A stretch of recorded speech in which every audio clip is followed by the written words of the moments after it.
Well, I know I am because no one wants to hear me sing, to have Emma Craney of Splendora FFA with our national anthem this morning. Oh, say, can you see by the dawn's early light what so proudly we hailed at the twilight's last gleaming, whose broad stripes and bright stars through the perilous fight o'er the ramparts we watched were so gallantly streaming, and the rockets' red glare, the bombs bursting in air, gave proof through the night that our flag was still there. Oh, say, does that star-spangled banner yet wave for the land of the free and the home of the brave?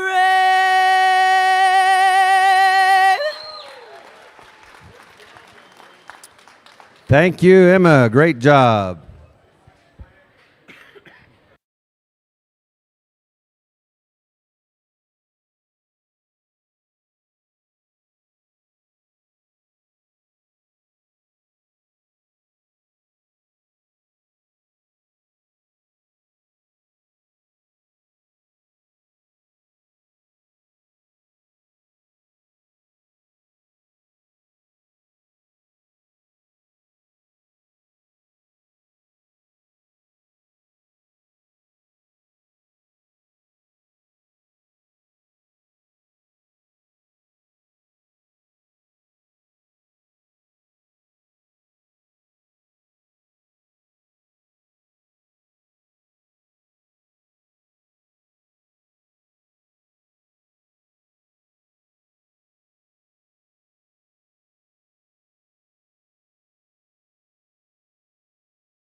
Okay, folks, here we go. First call, class 99, Crossbred Barrows. Exhibitors, bring your barrows to the holding pins at this time. Be sure to have your pink show card with you.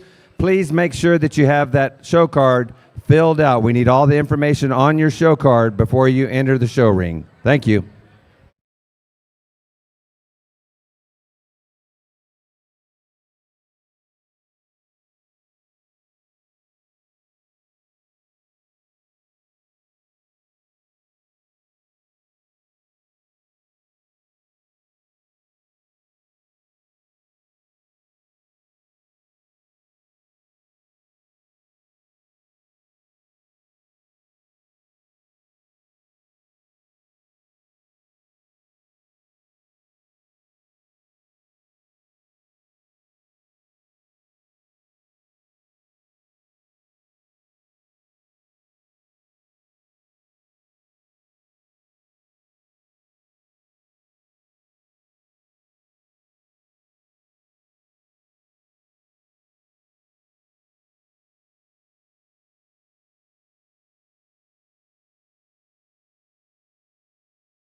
Well, good morning, everybody. Everybody hopefully is getting moving and shaking this morning on this beautiful Thursday morning. It's about 56 to 58 degrees here in San Antonio.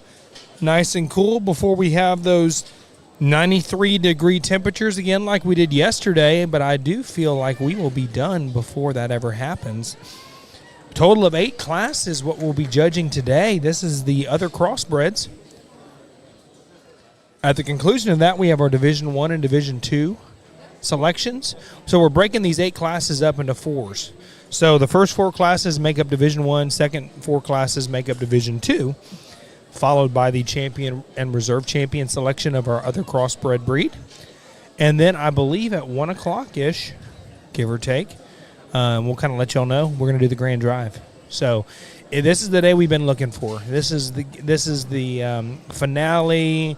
I don't think we're going to be allowed to have fireworks and confetti and all that stuff here during the grand drive, but it is going to be something with these animals being out here. Phenomenal champion and reserve champions that are really hard to make as a breeder, as most of y'all know. It's hard to make them like you see them here at San Antonio in the grand drive, but we've got a great day ahead of us. This first class of Barrows here, there's 51 total head in this class. This is by far the largest class of this crossbred breed here today. 51 head, then we go into the 30s, mid to high 30s on the other classes. So this is, if you were in the 250 class, you got a bunch of hogs in this class, and I have a feeling they'll pull a bunch as well. And they'll probably do a double sort. Our lead judge this morning for this is Mr. Chad Day. And our secondary evaluator for this crossbreed is Mr. Nick Hofschulte. I want to welcome both these guys. Got to know these two guys over the past few days and just, I guess week. Both very, very good guys, and they base their lives on family and integrity and accountability. And so I got to give both these guys a big shout out for just making sure that they put these kids over the animals, and that is the big thing. And I've had several people text me like, we need to make sure we make the kids bigger than the animals, and they've done that. They for sure have taken their time in making sure that they give every one of these kids a very, very fair shot here at San Antonio. This is a lot. There's a lot of hard work that goes into this behind the scenes that you don't see, or some of you don't know about. They've had these animals for between 6 to 8 months working with these animals at home, feeding them every day, walking them every day, conditioning them, washing them. Hair and skin and hair is so important in these animals. You wouldn't think, oh, they're pigs, they're messy. Well, no. These are not like your everyday pigs you see out in the pasture. These are well-groomed. Honestly, some of these pigs are probably taken better care of than most humans. They're living the good life. But then at the conclusion of this show, these animals will get separated from their owners, and they will go on to what I call greener pastures. Those of you know what I'm talking about. And the kids know that. And it's tough. It's a life lesson like, hey, sometimes you have to say goodbye to things in your life and you just reminisce in the experience and memories that were made with that project. Top 6 in each one of these classes of this crossbred breed will make the sale here at San Antonio. And we've been looking forward to this day for about a week now. It's crazy how it's a year away. After today, we have to wait another year for it to get here. But, man, it sure got here quick. And, and we're already on the last day, and it feels like we just got here. So it's we're rounding out the stock show. Got the steers moved in yesterday, and steer show starts, I guess, today and tomorrow. And man, what a ride it's been here at San Antonio. I want to thank all the 7,000 plus volunteers that make up this show. They put a exhibitors. lot of time We have one exhibitor that missed check-in here. Kel Reed Underwood, Lubbock County 4-H. If you're in the holding pens or if you've gone through, could you wave a hand and let us know, please? Thank you. Hey. Thank you.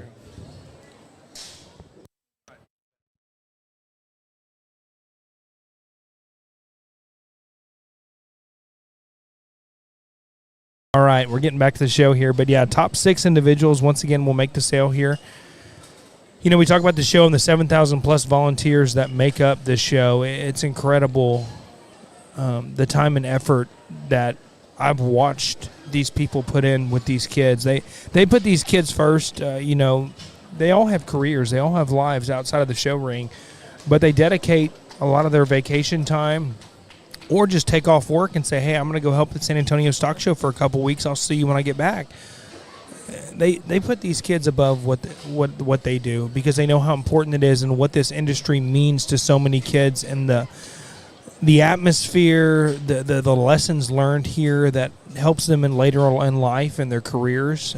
It's crazy how much of an impact this show ring meant to me and what it helped bring to my life, and the career that I have is tied with this industry, but it all started here. It was a foundation.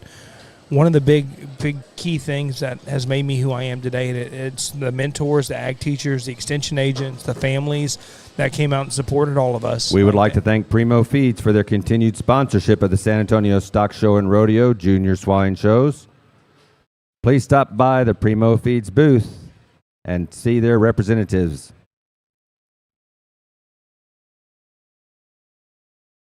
You can't put words to it, let's put it that way. I tried to.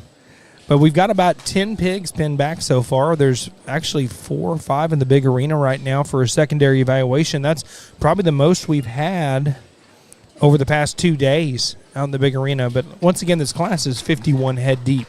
This is a humongous class. So they're going to really take their time, and if there's a few that they want to reevaluate, they're going to do so. A lot of kids in the stands I see watching. I can see parents out there in the stands just pointing and showing them kind of maybe they're showing later in the day, and I applaud those parents or mentors or sponsors who are showing these kids, okay, this is probably your first time out here. Here's what you do. You go through here, and then if you get put here, you go there, and just getting them kind of prepared because, you know, the spotlight's on them once they get out there in the ring, and there's nobody in the ring to help them. They're not going to – now, you do have those parents that coach from the from the stands, but at the same token, it's about the kid. There's nobody helping hold your hand. You just have to trust in the process, and there's a lot of people here that will help get you through it. So don't be nervous. Be excited. Be excited to be here and enjoy the moment. Got 12 to 14 pinned back now. And there are 5 in the big arena. Still have a couple more to evaluate here. When I say a couple, I mean a few. There's probably 5 or 6 more to bring through here. Maybe a hair more. And we're going to get rocking and rolling. Stay tuned. Welcome to the San Antonio Stock Show and Rodeo. Thank you, Taylor Fort and his crew, for bringing us all a front row seat to the grand finale. Last day of the San Antonio Market Barrow Show here in 2026.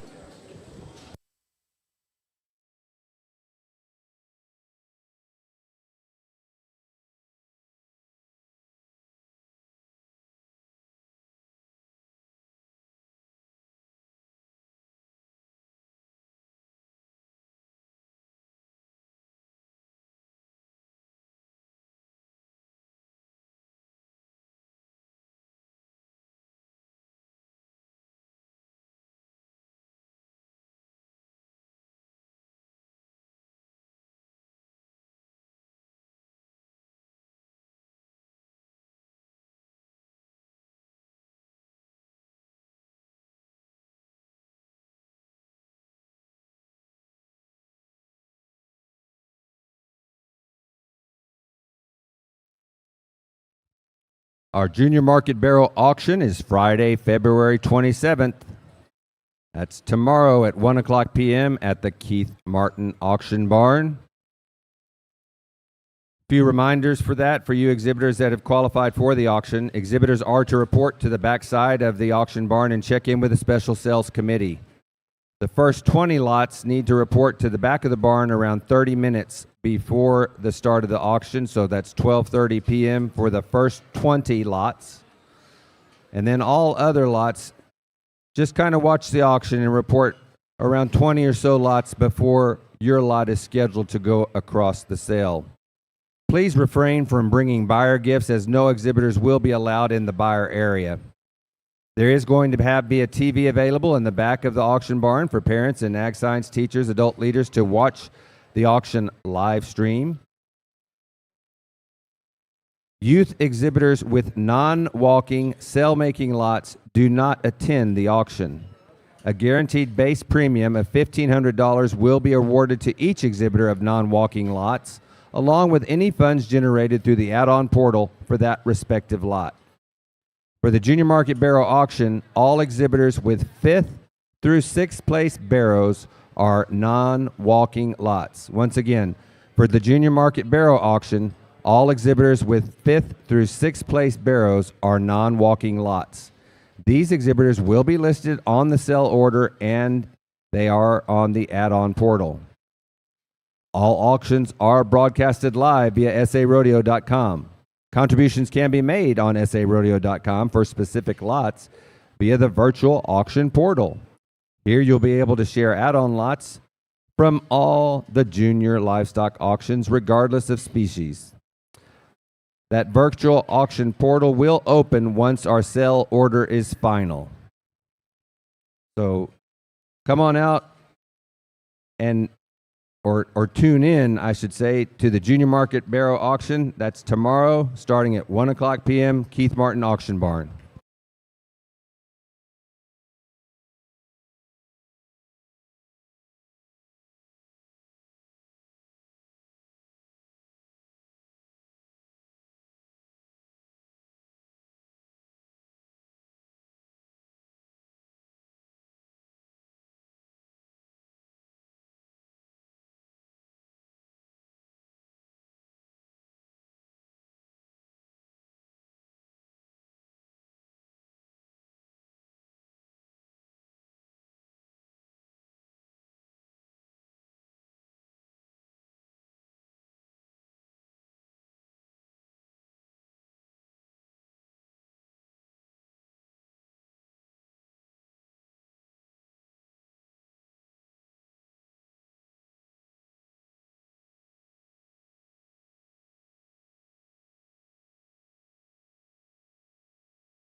Folks, put your hands together for these exhibitors remaining in the ring in their efforts today.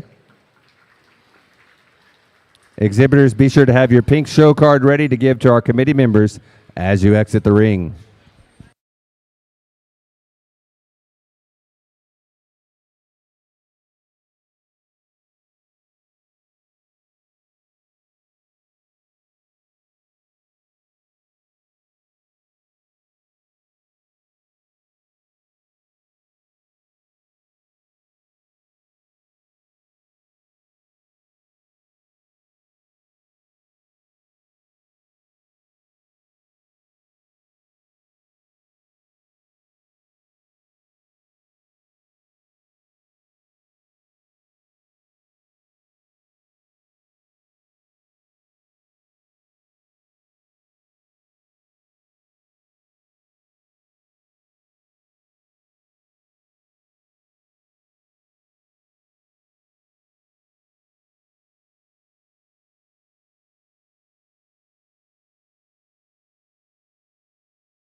Folks, also as a reminder, as you complete showing and you're ready to load out your tack, no trailers will be allowed back onto the showgrounds. So be sure to pick up your tack in your truck before you go get your trailer. Once again, no trailers are allowed back on the showgrounds.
Well, good morning, everyone. And if you just now joined us, we are in our final day here at the 77th Annual Junior Market Barrow Show here at San Antonio. We're on the downhill slide. We're on Class 99, 250 pounds to 250 pounds, 51 head. This is the largest class of the entire show.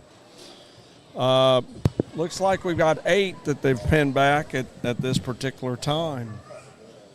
They had 16 to start with. I do know that. So they're going to place probably 9th and 10th place and bring the rest of them back out again. And you had mentioned when I or they're just they're pinning. They're going to.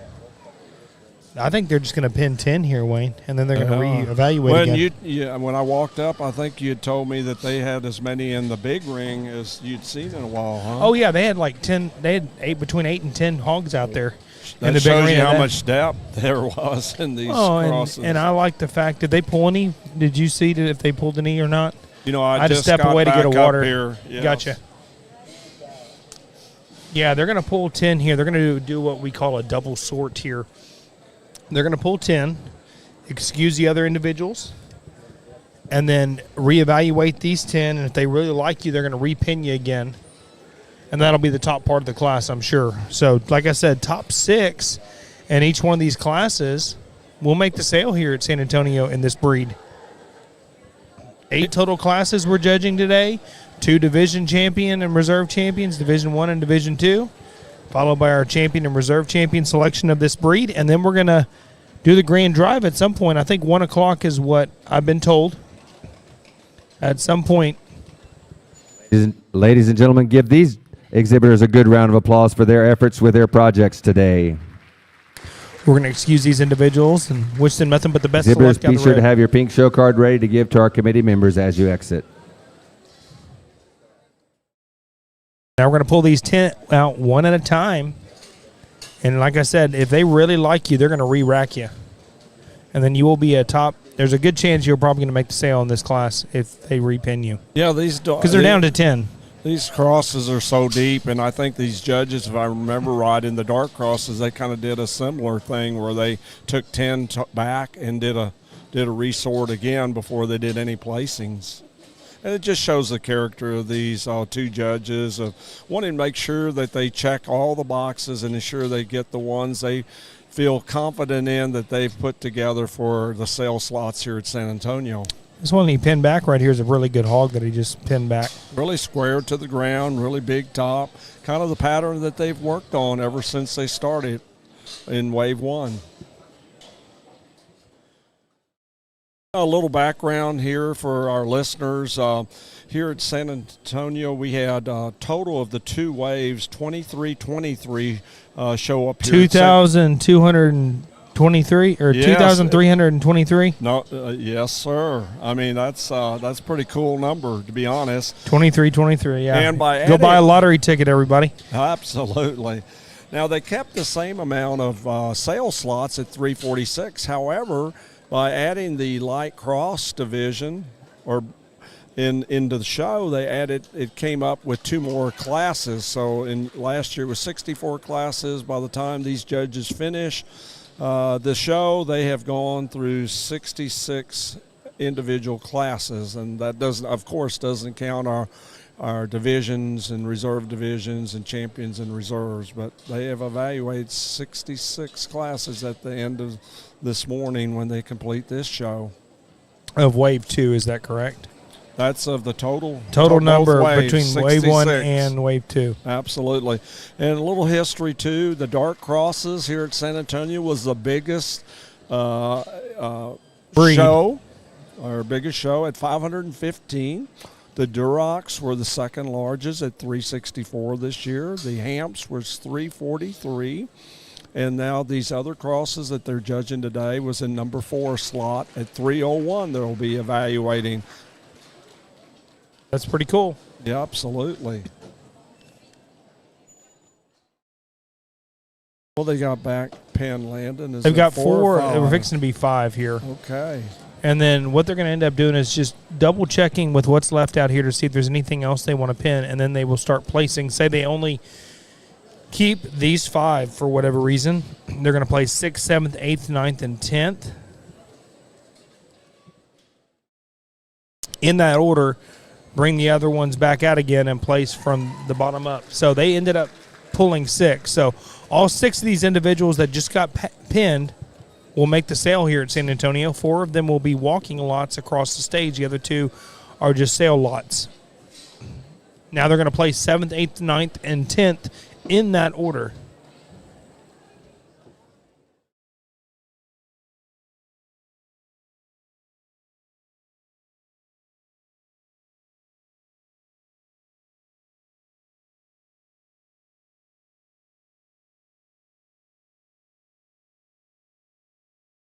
Young man in the light blue is going to be 7th place. Young man in the pink is going to be 8th. Young lady in the green is going to be 9th. And the young lady in the pink will be 10th place. Congratulations to those individuals in a very deep class. Once again, if you made the top 10 in 50 out of 51, that's pretty good.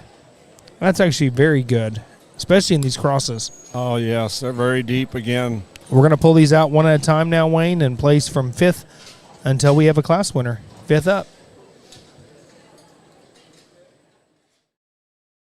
Yeah, we call San Antonio here the largest, the Super Bowl of them all. Yeah, Super Bowl of Barrows shows. Yes, sir. But to let our listeners know a little bit how that comes about is you think about what both Barrows and Gilts that came here to San Antonio this year. The purebred gilt show was $1,370, and the crossbred gilt show was $601. That was a total of $1,971, and then the Barrows at $2,323. The 2 combined, just in total swine here at San Antonio, totaled almost 4,300 total that stepped on the grounds here. Wow. That is unbelievable how many hogs that is. And it's due to their hard work and their scholarship and auction program here of working so hard to really further educate these kids. In the scholarship end, they started with $90,000 in 1984, and now they're up to $1,865,000 in total scholarships that they're going to give this year. When you think about the Barrows show too, Wayne, just alone, we talk about 2323 is your number. That's the lucky number that showed up here. That's 2,323 hogs, but that's also 2,323 kids that exhibited here. That's just in the Barrows show. They only get 1 entry, yeah, so we exactly had, right. We had 2,300 kids come here and show in this arena here today, or the past week. That is unbelievable numbers. Yeah, and there's only 30-plus paid employees here at San Antonio, but it takes over 7,000 volunteers to make this all work. First call, Class 100. First call, Class 100 Crossbred Barrows. Exhibitors, bring your barrows to the holding pens. Be sure you have your pink show card with you when you enter the black gates. So the young man in the red was 6th. Young lady in the white was 5th place. Now we're down to our top 4. These are all walking lots, as you call them, Wayne, at San Antonio auction here. Yes, and if you're new to our show, the walking lots go on the live auction. Anything that's fifth and sixth that placed here at San Antonio are non-walking lots. They don't have to come to the auction. They did that to save time because it was going into the early morning hours, being hard on not only the buyers but the kids and the parents. Young man in the light greenish blue shirt, he was 4th place. Now we're down to our top 3 in this first class of 8 total classes. Yeah, these 3 out here are pretty salty. I mean, the whole top end was salty, but they patterned these well together. Well, they've been going about 20 to 25 minutes per class. I would say that's pretty cool. That's a good steady to kind of pace. give you guys a gauge on, like, say you have a kid in the last class, they're going about 20 to 25 minutes per class. Well, and they still, with that's a good timing, but if you look, they give every kid some type of explanation for what. Oh yeah, no, Wayne, they're taking really great. they're taking their time. That's that's not absolutely. what I'm alluding to. And I'm not either. But I just, it's so good that they can do all of that in that kind of time I know. frame. And then it has to go with the 7,000 volunteers I mentioned earlier, that help, and all the ring help that we have here that keep this show going on so smooth. Young man in the gray was second. Young man in the blue was, third. Young man in the blue was second. Young lady was first. Let's hear from Mr. Day.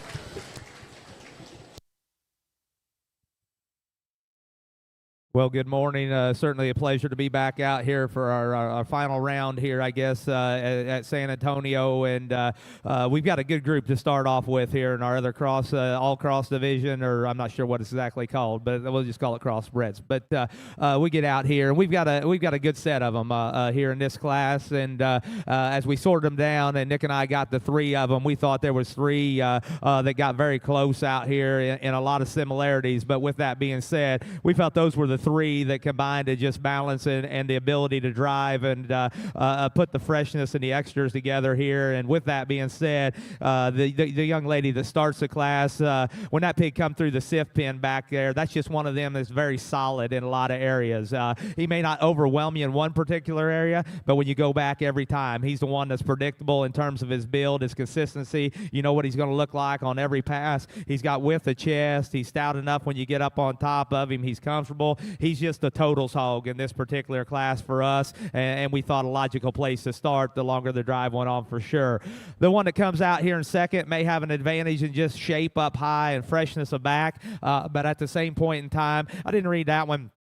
Probably just as square in terms of his hip and hind leg. The longer he drives out here, he wants to maybe just get a little steeper out of his hip. But from there forward, man, you got to appreciate that one just in terms of his shape, his look in the front third of his skeleton. Is still a very comfortable hog that get out here that ends up falling in second in this class. One that comes out in third maybe gets to be the plainer one of the top 3 for us. He probably gets to be the roundest in his just general build when you step off to the side of him there. Wants to be just a little choppier in the way he moves. But outside of that, when you get back into him and you start reading that one's look, his chest, his roundness to the upper portion of his rib cage, he's very good in that aspect and still maintains a square stride when he goes away from you. We thought a nice pig there that ended up in third. Just thought he got a little rounder in just his overall makeup comparatively, but a very good one in the top trio. One that comes out next here, one that we pinned early there, and man, he's got a good design to him. The longer the drive goes on, you step off to the side of that one, you got to ask yourself, does he have enough just roundness to his body shape? He reads flatter in his forearm and flatter in his forerib there. I just didn't think he had enough curvature in the upper portion of his skeleton to move up any higher comparatively to those ones ahead of him. Without a doubt, the heaviest bone one that comes out here next, and just from a standpoint of width and comfortability of that top 4, he probably closes up the most down low. He gets the most rigid in terms of his hind leg, but man, that thing has got a big forearm and a big foot to him. You got to appreciate him from a quality standpoint to keep him up there in that top 5. One that comes out next is one, if you can stand this thing still, I think that one there's got a good build to him from the side. He gets to be more upright in the skeleton off of both ends, gets to be a little narrower when he comes at you, and just a little more questionable for me when you step in behind him as to how he just handles that hind leg in terms of just that forward motion that he has. We got to free him up and make him drive just a little bit better.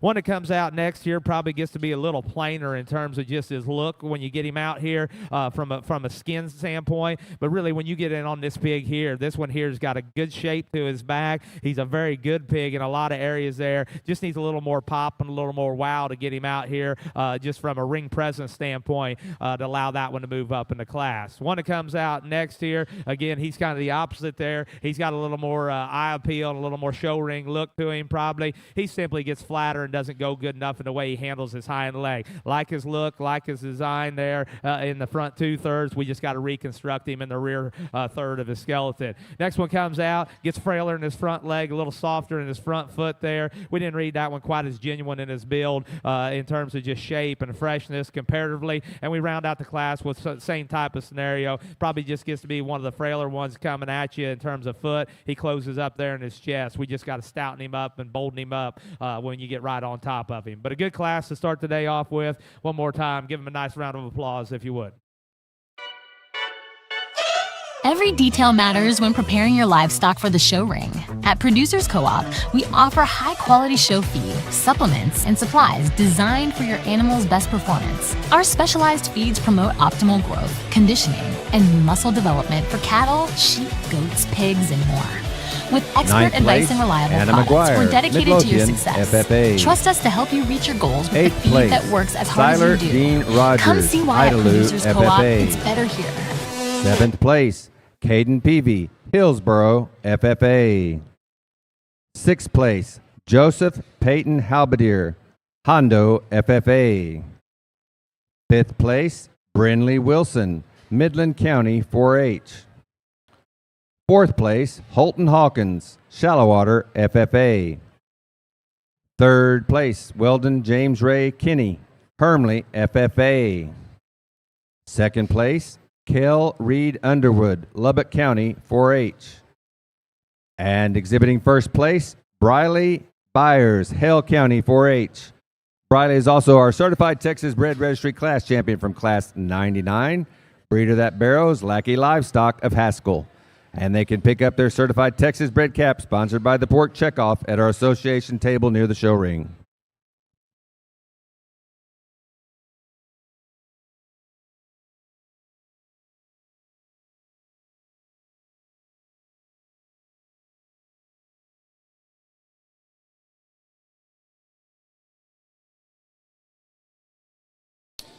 Well, our judges just have completed our first class of crossbreds here in San Antonio on our final day of the show.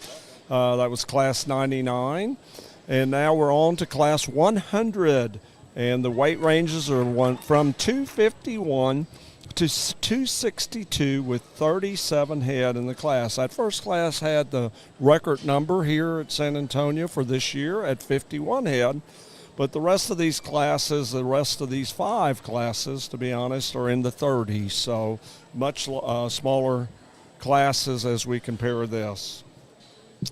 Our Certified Texas Bred Class Champion in Class 99 went to our first place, which was Briley Byers out of Hale County, 4-H.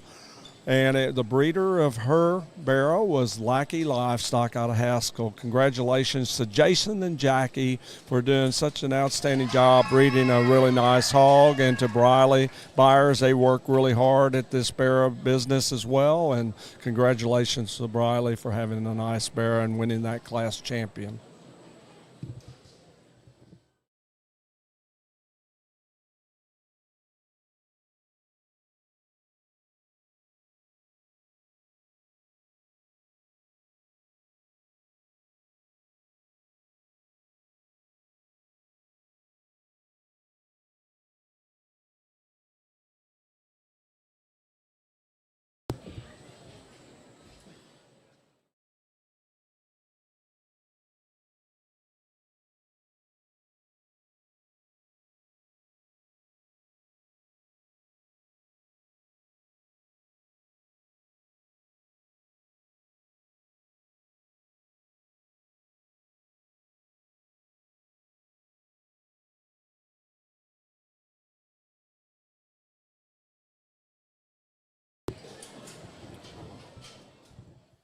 One thing that's really impressed me with our judges is the lead judge is also given an explanation as well. A lot of times in years past, the lead judge would send him on to the secondary judge, and then the explanation would be given if it was not put in the big arena. But it just shows the good character of both of these judges, and each of them were given explanations of what they see and what they would change about the animal. I think is just very top-notch and giving great fairness to each and every one of these kids, because they've all worked so hard. They've had these projects since August or September, and that's a long time and a lot of hard work and a lot of countless hours that they put in this project to get to this event.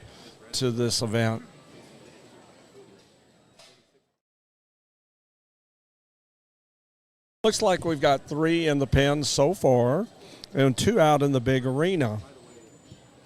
Last class, if I remember correctly, there were about 16 that they kept back, and such a deep class and so many, they went ahead and pulled back 10 for the second sort before they did any placings.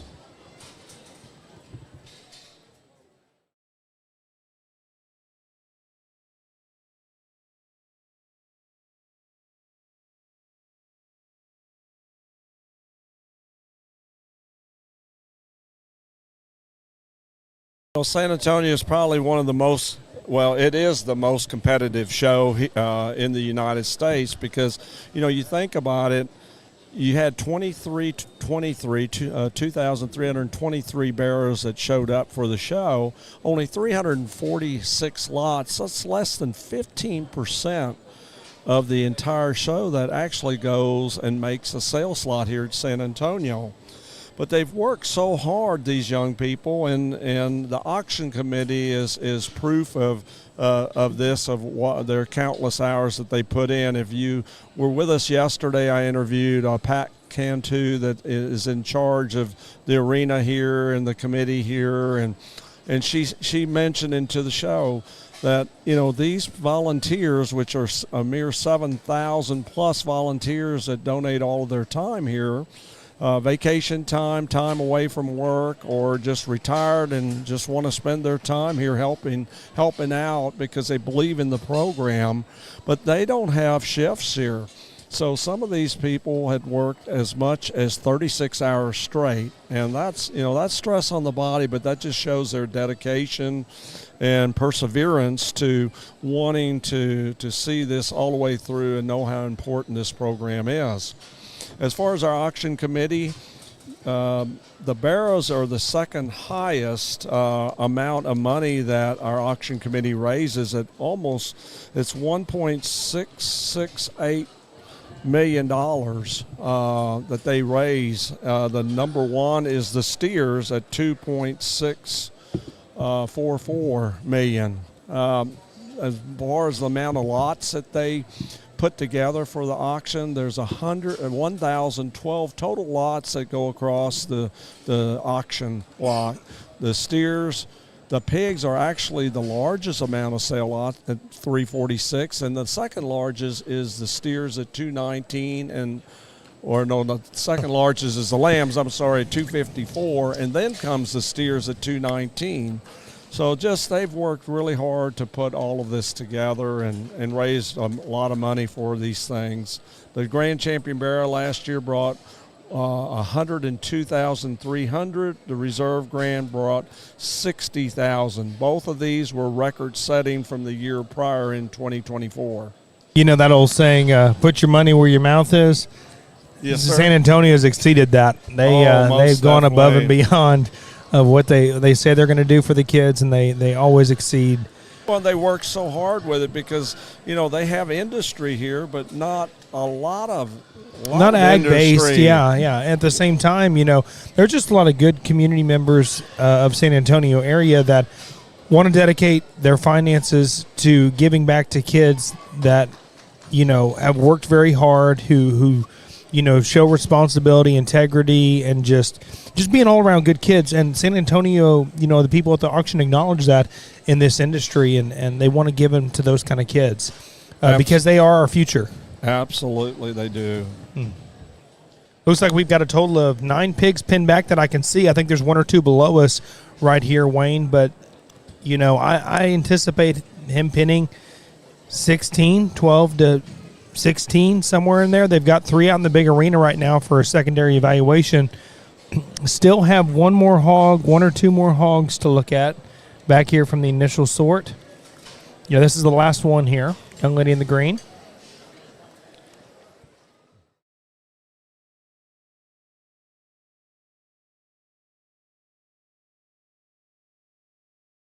And what we're going to end up doing now is going to the big arena here in a second. He's going to go and excuse both these individuals, I believe.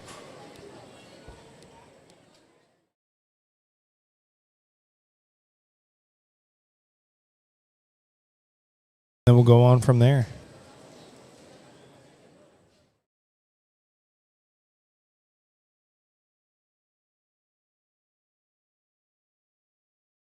I see 12 young individuals in the holding pens right now. Top 10 will get a placing rosette, and top 6 in each one of these classes will make the sale here at San Antonio in this particular breed. They're looking at a couple out here that they may end up keeping back. I think they're going to keep one because they keep talking about one. I think Nick found one over here. He's like, hey, Chad, you need to come take a look at this guy again.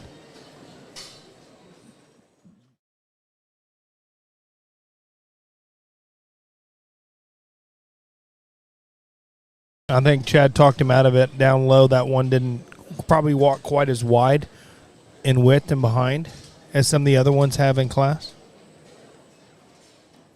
Just based on their body language, I think they're talking about them, but they're probably going to end up excusing these individuals, I would think.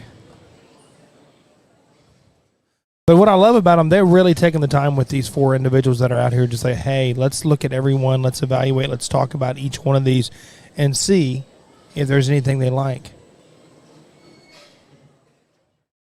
Yeah, they're going to go and pin this young man right here. I thought they might pin him. Yeah, I've been watching that barrel. He's the one that I was like, yeah. I'm not going to say anything just yet because I don't want to jinx anything. But No, didn't want to jinx the young Folks, man. give these 3 ladies a good round of applause for their efforts today. congratulations to these young individuals. They did a phenomenal job showing. And Exhibitors, our judges have opportunity out excused you at this time. Please have your pink show card ready to give to our committee members as you exit the ring.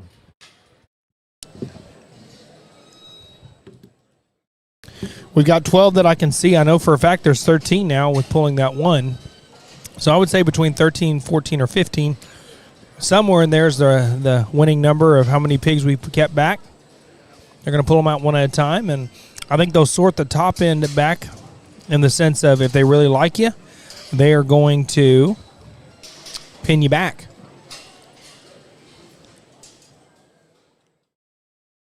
We'll just have to wait and see here shortly.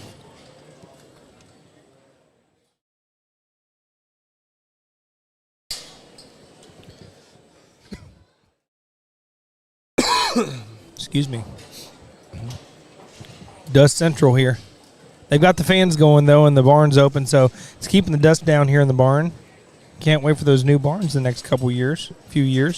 I don't know when exactly they're getting built. That'd be a question for the powers that be. It's way above my pay grade. But what I do know is they're going to be building new barns. That bond had passed, and so we're super excited for San Antonio and the opportunity to better these barns and facilities for these kids. They've done a lot already for the ring and making the ring bigger, putting grandstand seating in the San Antonio Stock Show barn. It's really cool what they've done with what they've been given, and now they're going to have the opportunity to build new cool barns for everybody. We're excited about that. They're going to pin a couple back now. You see two young ladies that they're going to pin them back. They're going to be in the top part of the class.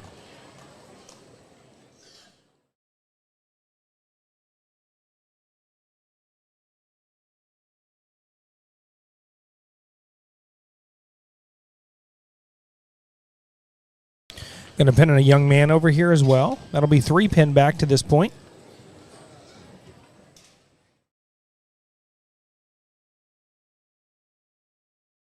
Still have 3 more to evaluate from the initial first sort.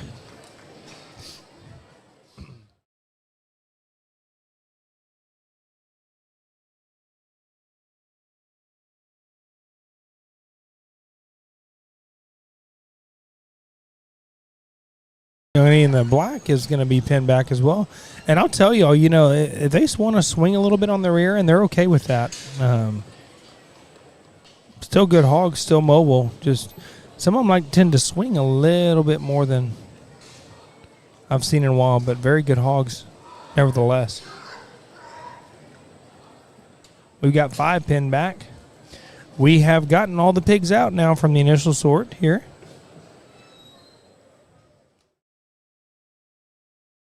Once again, top 6 make the sale in each one of these classes of this crossbred breed. This is the only breed we are showing today, and we conclude the show with the grand drive. I think we just pinned another one. And then Mr. Day is going for the buttons now. Young man in the blue and white striped shirt, he got pinned. So now we're showing for 7th, 8th, 9th, and 10th place, and he will place them in that order. And then we'll excuse the other individuals out of the ring, pull these top 6 back out, and place from 6 until we have a class winner in that order. The young lady in the black shirt, she's going to be 7th place.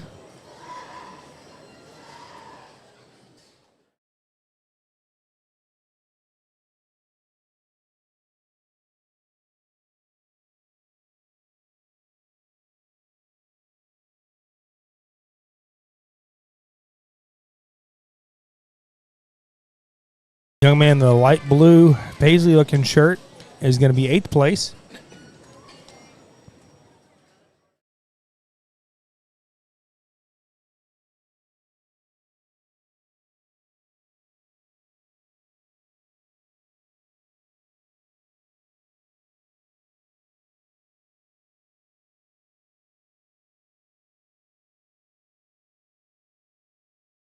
Every single one of these kids is doing a phenomenal job showing out here. I don't know if y'all can see it on the screen, but they are really hustling out here.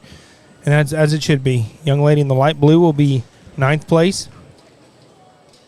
And we have one more placing button to hand out here.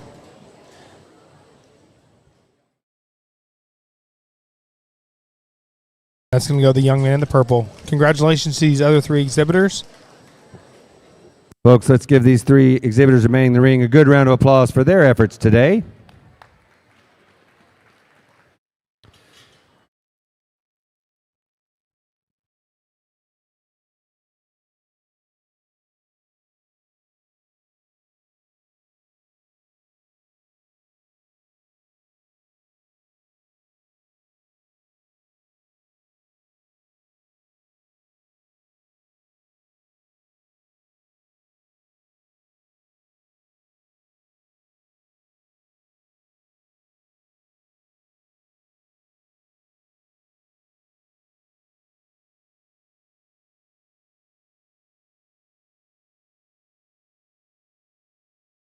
Now we're going to pull these top 6 in class number 100. That's crazy.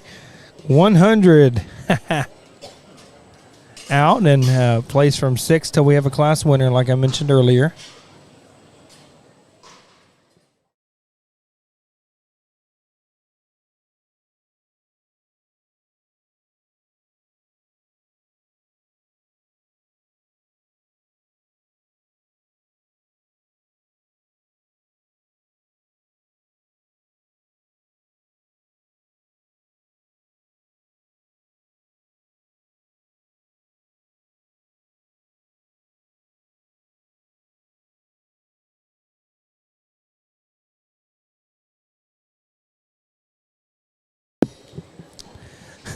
We've got our top 6 individuals out here, and all 6 are really good animals.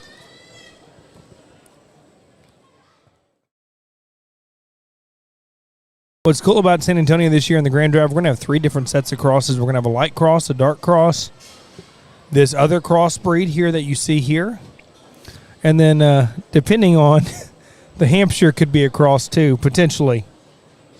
I'm not going to speculate or anything, but there's a chance that the Hampshire is just Hamp appearing, which, I mean, that's perfectly fine. You meet the criteria to show as a Hampshire. I've seen Chesters that are crossbreds, but they have all the breed characteristics of a Chester. And that just goes to show you good breeding and being able to be competitive. Yeah, I mean, the light blue is going to be 6th or 5th. Yeah, I mean, the blue striped is going to be 6th. Sorry. Got those 2 mixed up there. Both boys in blue.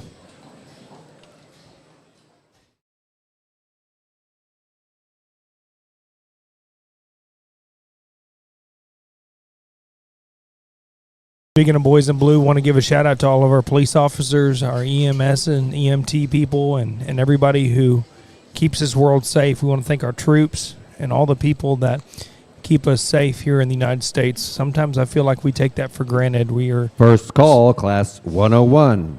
First call, Class 101, Crossbred Barrows. I feel like we're Exhibitors, bring your barrows to the holding pen. Be sure to have your pink show card with you when you enter the black gates. Paul has impeccable timing.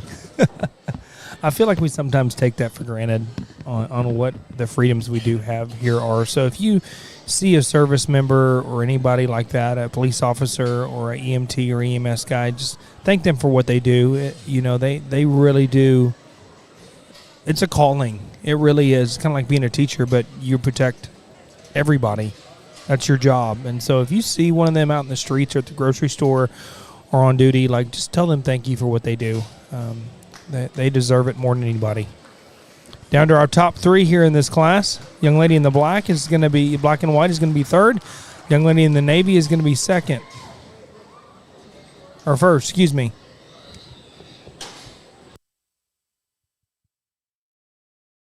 We get into our second class here in our in our cross division, and probably a little more challenging, in our opinion, to get lined up here just with the differences of type and kind out here. But as the drive goes on and Nick and I stand on the side here, the young ladies, Bear is the one we felt that had the surface to the top of this class. He is the freshest of that top trio in terms of just shape up high and roundness to the upper portion of his rib. He still maintains that structural integrity at the ground versus a couple of them there below him. Maybe like to clean him up back there in his flank ever so slightly, but still, I don't think that's enough to hinder him to keep him out of the top spot in this class in terms of just overall ring presence when you get him out here. One that comes out in second is probably a nickel too mature for us, but at the same point in time, when you get in there, just the fundamentals and the comfort of where this pig fits in, he follows suit for us in terms of just hind leg structure, bone, and feature. He's still got enough shape up high, like I say, maybe change him in terms of just his head and his maturity relative to his weight there, but at the same point in time, just his simple build and his comfort out here kept him above the one that's going to come out here in third. One that comes out in third, you can say from a look standpoint, he probably does follow our class winner. But from a standpoint of just structural and mobility out here, he's got to go better out of that hip and hind leg. Of the top trio, he's around us in his hind leg structure. You step in behind him, he gets the most rigid of them three. But, man, you got to appreciate him for that extra top shape that he shows you when you step off to the side of him, and the freshness that he reads up through his front third of his skeleton. He's just got to go a notch better to get up any higher. One that comes out next, I'm not sure if he knows what direction he's heading. He's a little bit back and forth here in the way he handles his structure at the ground there, and he daggone sure don't like that whip. But at the same point in time, you get up on top of him, his dimension, his skeletal width, and just his boldness, and still being one that's got some feature to him, puts him in that fourth spot here, fourth or fifth spot here this morning. Next one comes out, front two-thirds of this one. Very, very good in terms of shape. Gets to be shorter out of his hip. We didn't think he balanced this quite as good off to the side of him when you get there to get digging in on him. And for as stout as that one reads, he gets to be pretty narrow and a little flatter in his forearm there. When you study that one, the way his forearm lays back over that forerib, we just need to make him a notch stouter in that area. Coming out next is one that we dug out of the ring here, and I think one that's got a good shape and a good look to him. He simply doesn't have enough feature when you get to studying that one at the ground there in terms of just foot bone and stoutness, and we just got to make him bigger footed and just burlier looking when you get off to the side of him. But like his top shape, like his freshness, good build, good design one right here that wants to just tighten up off of both ends of his skeleton. And then as we work on down the line here this morning, again, we just start running into some structure problems, whether it be a little straighter like in this one's instance off of both ends. This one here, we just need a little more muscle, a little more body and flesh. This one's got to have more shape that rounds out the class. Good class. Give him a nice hand if you would, please.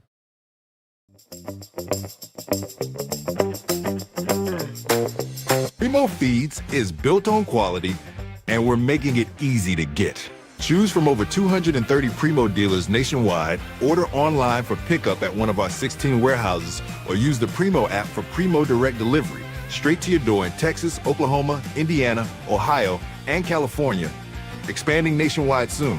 Founded by show feed enthusiasts, Primo knows fresh feed matters. Primo Feeds, next level quality and convenience at a fair price.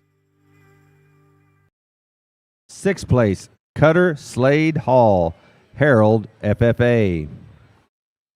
5th place, Tash Albrecht, Potter County, 4-H. 4th place, Haley Renee Fudge, Jacksboro, FFA. 3rd place, Caitlin Amanda Ender, Stanford, FFA. 2nd place, Camden Renee Montfort, Mildred, FFA. And exhibiting 1st place, Elizabeth Jansen, Hayes County, 4-H. And our certified Texas Bred Registry Class Champion from Class 100, Crossbred Barrows, exhibited by Camden Renee Montfort, Mildred, FFA. Breeder that barrow is HF Genetics of Port Lavaca.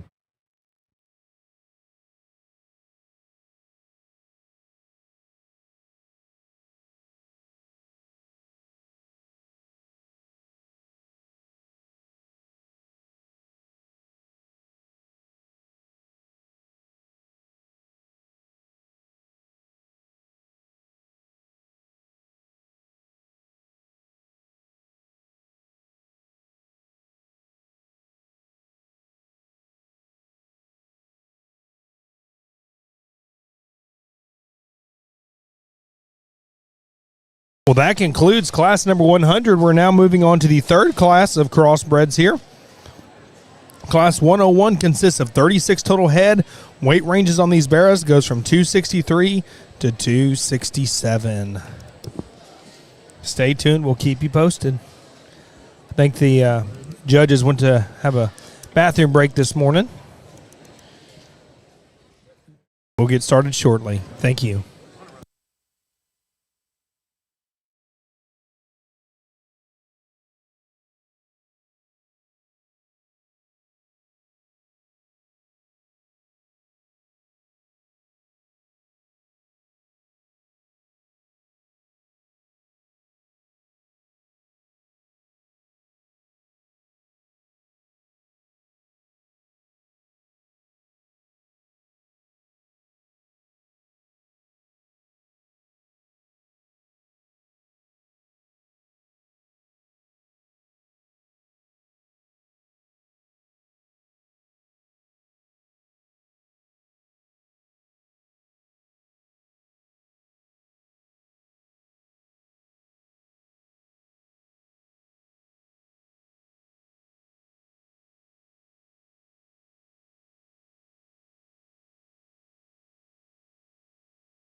If you've just now joined us, our judges have completed Class 100. They're on with Class 101. The weight ranges are 263 to 267 with 36 head in this class.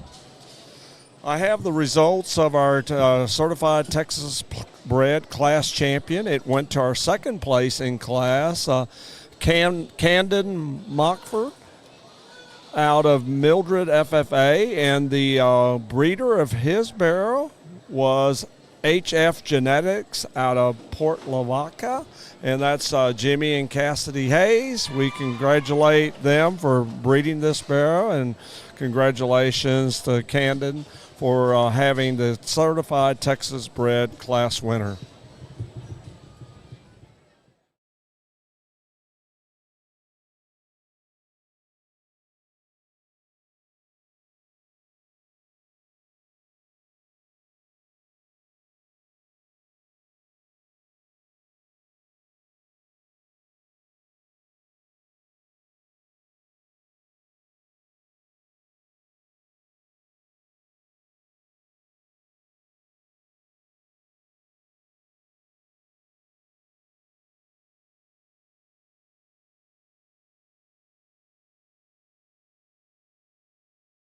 Looks like we've got one that I can see right now that has been penned, and then one out in the big arena. If you just joined us, our total barrow show, the judges will have evaluated 2,323 barrows here for the 77th annual Junior Market Barrow Show. As far as what the top 4 breeds were, Dark Crosses was the largest breed that our judges analyzed at 515.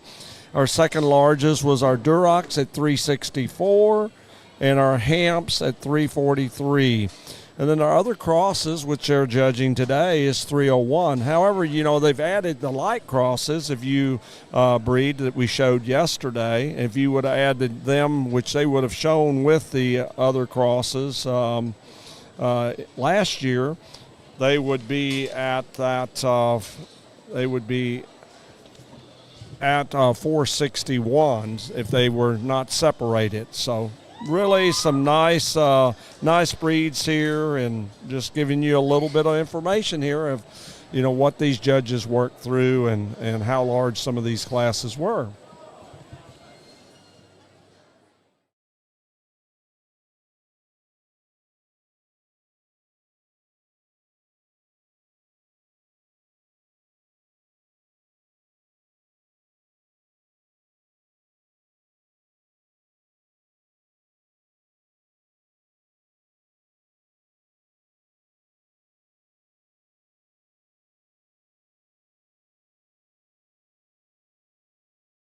We're up to 3 so far that I can see that actually 4 that have actually gone across the scale. Of course, now that we're at the other crosses, we have no classifier, so that goes a little quicker. All we're doing is weighing, and then we have people checking for other things as oils and paint.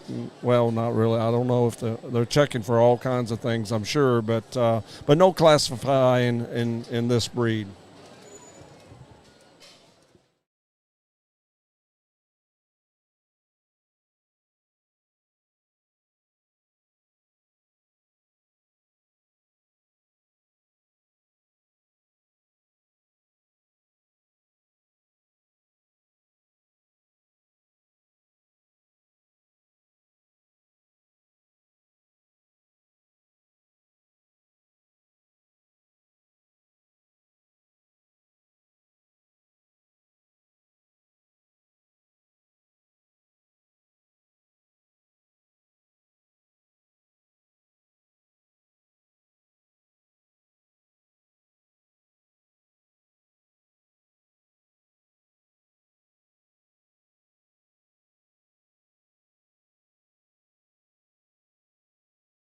Want to thank Taylor Ford and his crew for providing the live stream. It's been a pleasure working year after year with his crew. They do such an outstanding job giving you just ultimate views of the entire show and the barrows, and make you feel like you're right here at the show. And able to watch it from either your home or your office or wherever you might be, and give you that up close view of each and every one of these barrows as they're being shown. So we thank him and his crew, but also the sponsors that help fund some of this as well, as you see come across your screen. We thank all those sponsors as well.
Looks like I see 9 so far that are pinned out in the big arena. It looks like we have 4 so far that have an opportunity of still having a chance to be pinned and reevaluated as well.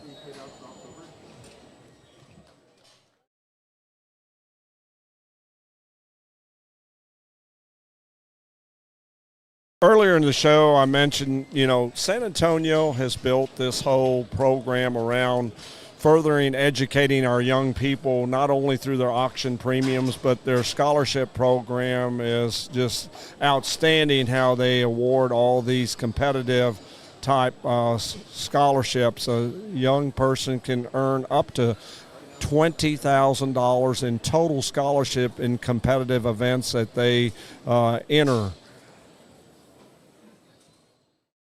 And upon them graduating either from a Texas public school or a private or being homeschooled, they can then use that money to attend any accredited Texas college or university or accredited, recognized agricultural or natural resource, vocational, or technical training school in Texas.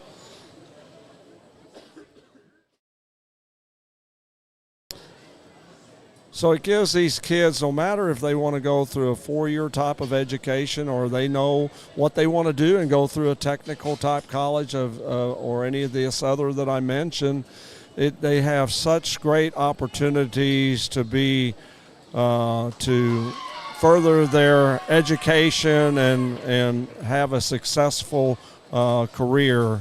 And go far in life by being able to. Folks, put your hands this together for extra these money. exhibitors remaining in the ring. Looks like we had 2 that did make it. They've worked really hard as well, and congratulations for them to make it this far. No, actually 3. I'm sorry. Missed this one in the corner.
If you just now tuned in, we're on Class 101, and the judges are going through the second sort.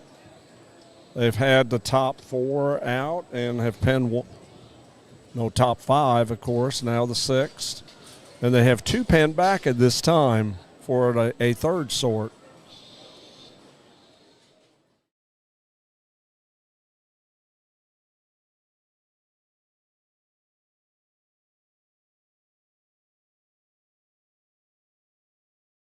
From what I can see, they kept at least 16 that I can see that are actually in pens.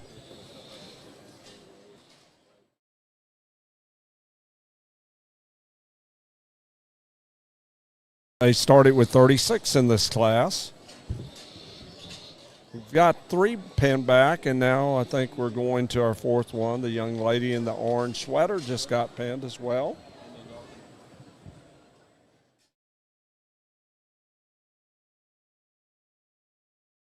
They've evaluated 9 so far. Now they're going on the 10th one. They've got 4 back. Now pinned the 5th one, the young man in the black vest.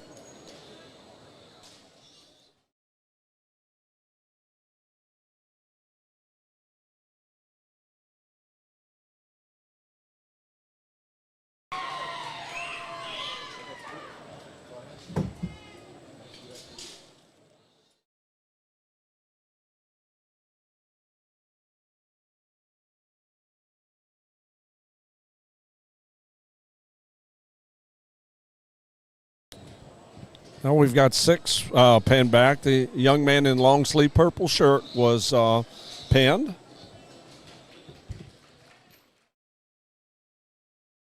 I suspect we're going to go even deeper because they haven't gone through all of them. I suspect they're going to go pin 10 back before they do any placings.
Looks like there was one more that had come back. So it was 17 they've all went through the first sort on, and they're evaluating these 17 for our second sort. Looks like we've got 9 that they've pinned back so far. And they're discussing now how if they're going to go past the 10 or not, or they're going to leave it at 10 and reevaluate them for the third sort. They've worked really good together. I've based on what we see from up here, their emotions, how they, their hand movements and stuff, they just work so fluent together. They're very relaxed, and they spin ideas off each other, what they see, and how they come together so well. There's no power struggle between either one of them, and they work together as a team.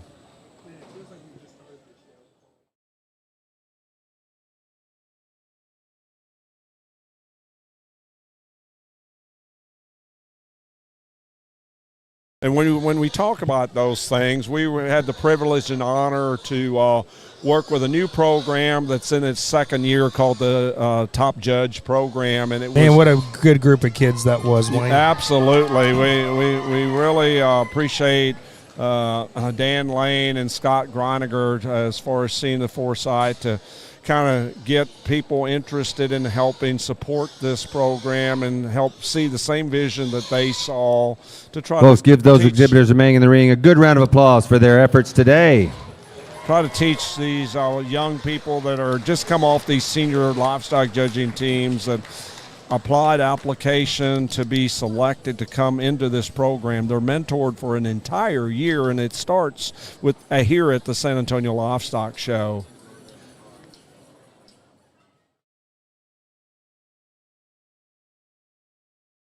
And they're trying to groom these young people that are interested in wanting to be the next judge of the future.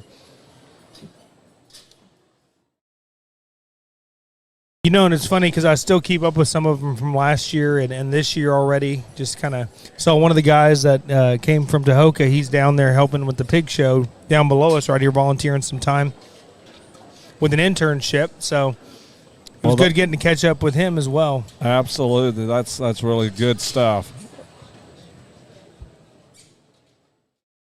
You know, it just shows the commitment.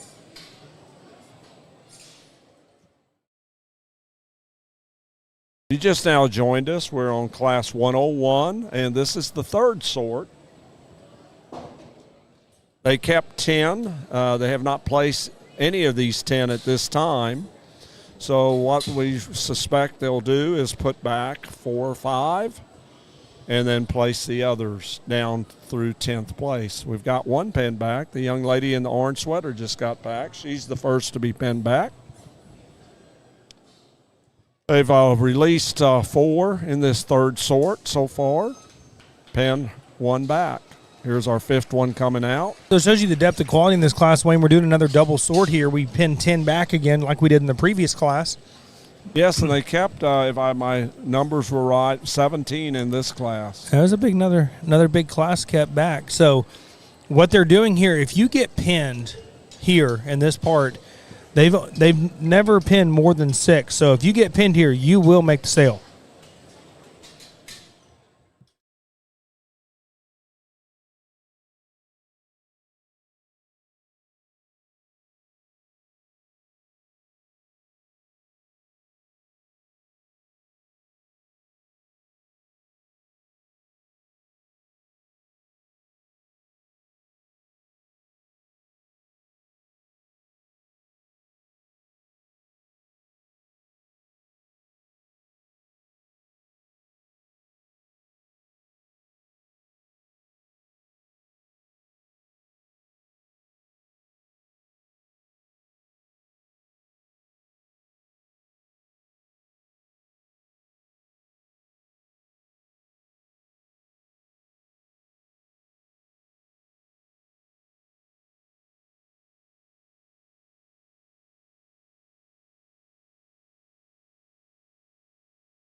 They pinned 3 back to this point.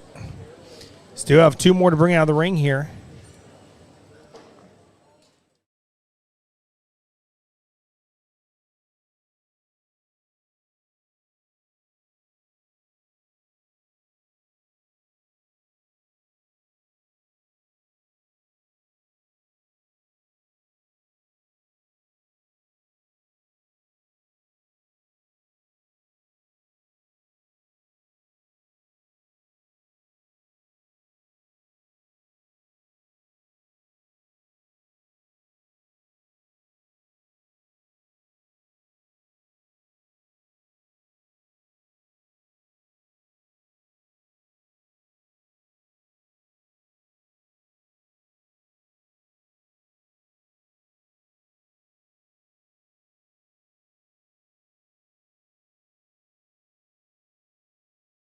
Four pin back now. Once again, top 6 in each one of these crossbred classes makes the sale.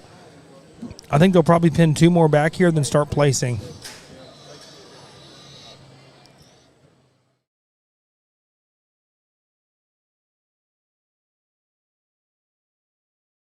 Going to go and pin the young man in the purple too.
Well, it looks like we only kept 5 back, and they placed 6th.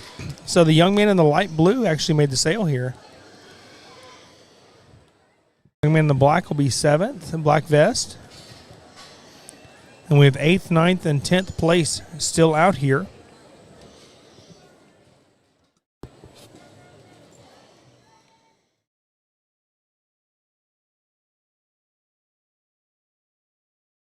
So anyone that here in this show, the Crossbred show, anyone that places 1st through 4th will actually go through the live auction, and then the 5th and 6th places will be the non-walking lots, which What they're doing with that is these walking lots, 5th and 6th place. If you placed any one of those placings, will receive $1,500.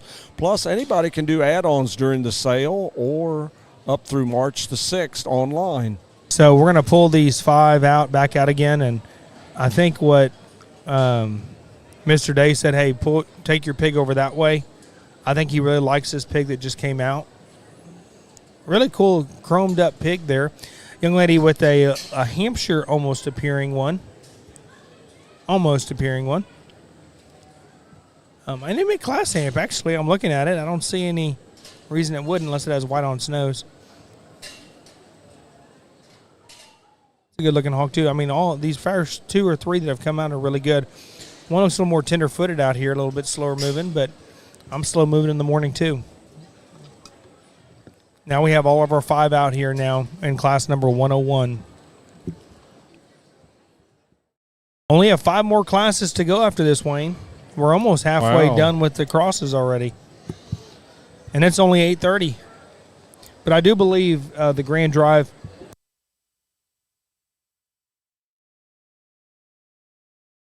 tentatively, I was told by Mr. Paul that 1 o'clock is when we could be doing our Grand Drive. That could change. They may take an hour of class after this. I don't think they will, but you never know. Young lady in the light pink shirt was 5th place. Young man in the purple is 4th place. Now we're down to our top 3 in class 101 here. All these kiddos are doing a phenomenal job showing. I'm telling you, they're getting after it. I really like all 3 of these barrows here, Wayne. They're all really cool looking. Yeah, they First match call, up class really well. 102, Crossbred Barrows. First call, class 102, Crossbred Barrows. Exhibitors, bring your barrows to the holding pens. Be sure to have your pink show card with you as you enter the black gates. Well, and they're so mobile, too. You get them out there, they're just out there prancing around and very loose in their skeleton.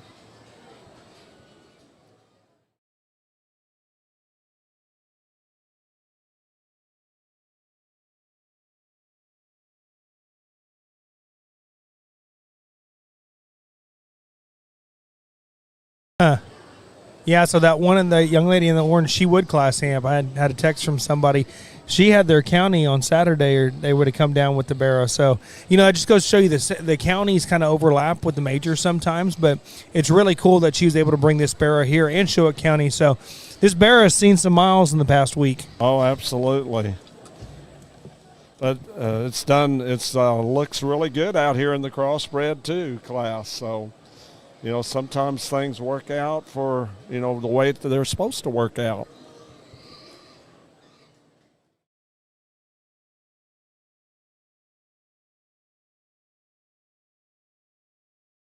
Like I said, all 3 of these individuals are driving the wheels off these animals right now, and you can tell they've really worked with their animals. They're conditioned. They're made for this spotlight here. Well, you bring up a valid point here. I mean, these barrows just don't drive themselves. They have been trained countless hours. These exhibitors have worked with these barrows, training them to maneuver them and out throughout the arena. And we really appreciate San Antonio seeing the foresight to expand the arena twice the size of what it used to be. Oh, yeah.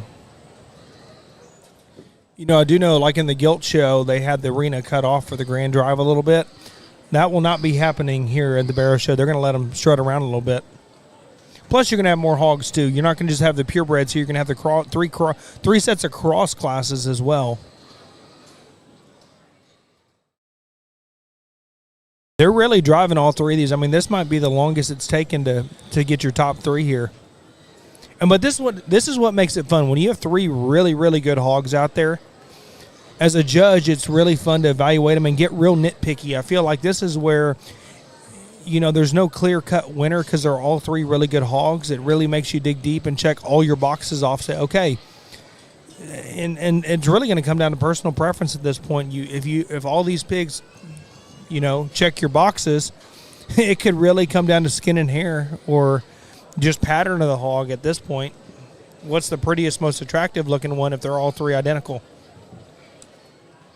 You have one that looks like a hamp, one that looks like a dark cross, and one that looks like I call him a jack-o'-lantern pig. Young lady in the orange is going to be third. Young lady with the calico one is going to be second, and your class winner is going to be the young lady in the white. Congratulations to those individuals.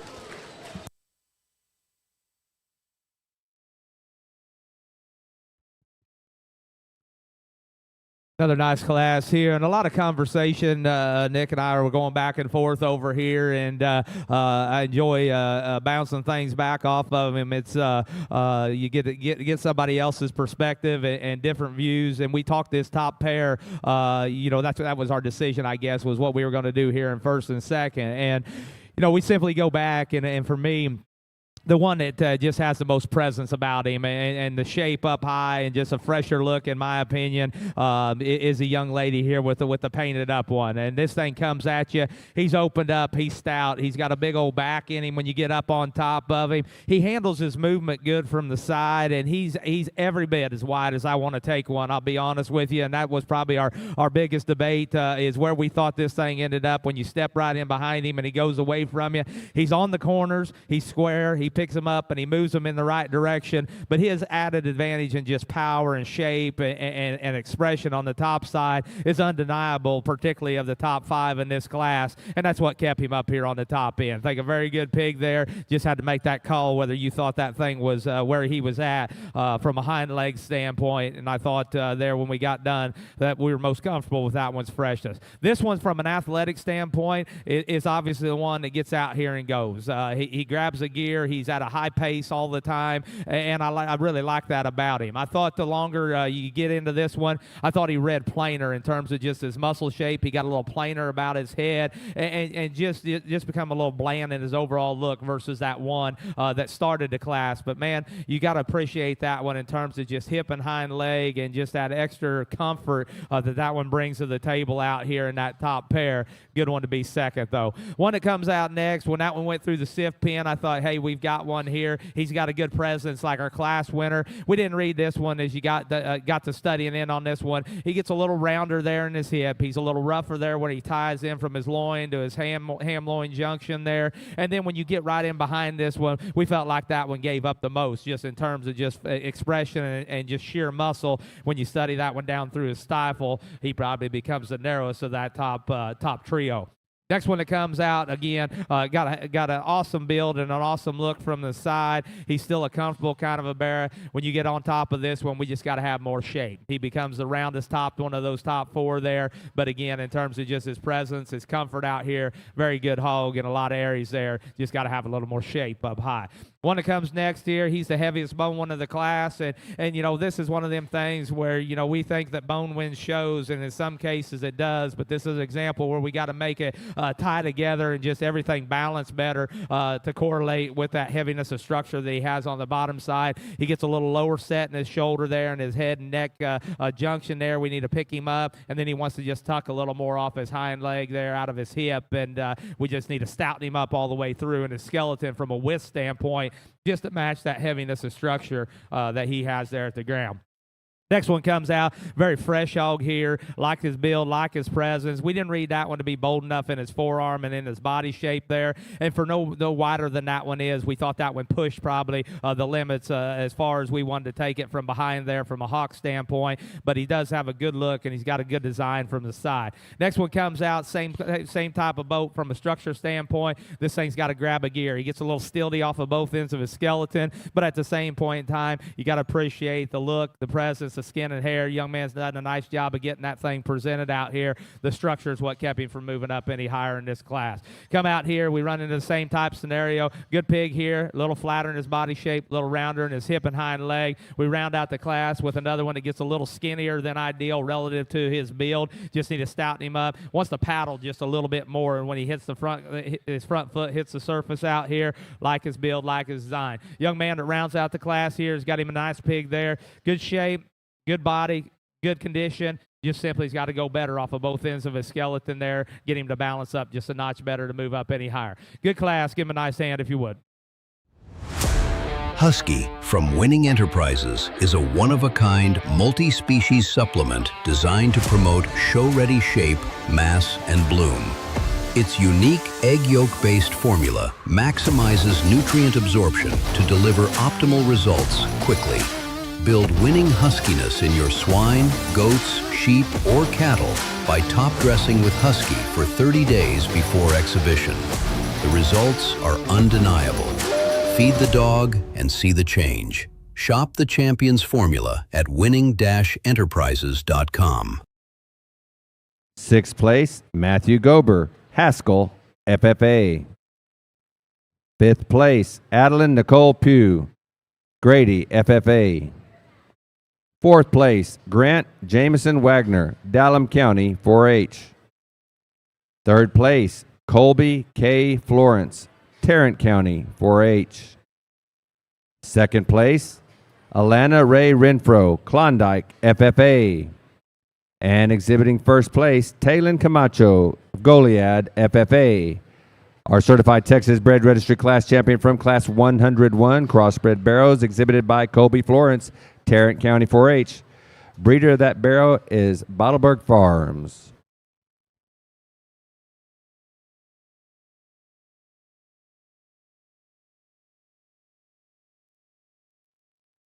Okay, exhibitors, we're missing one here at check-in.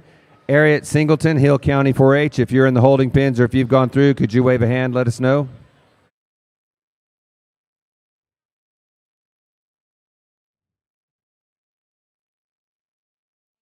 Ariat Singleton, Hill County, 4-H. Otherwise, we need your barrow to the ring.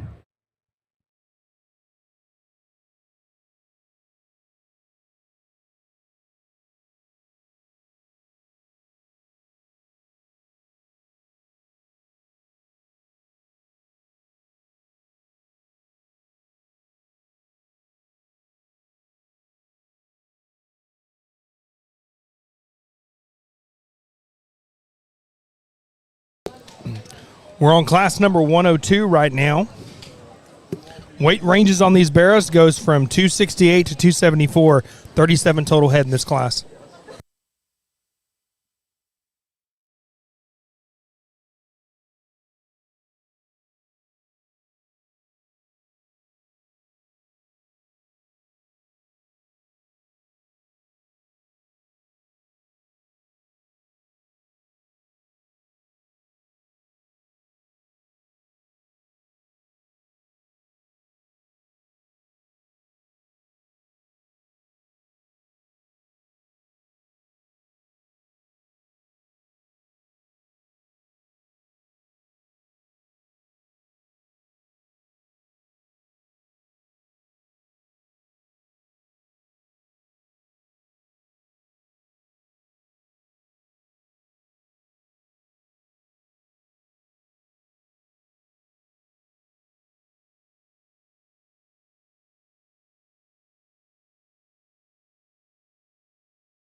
We'd like to thank Creative Awards for their continued sponsorship of the San Antonio Livestock Show.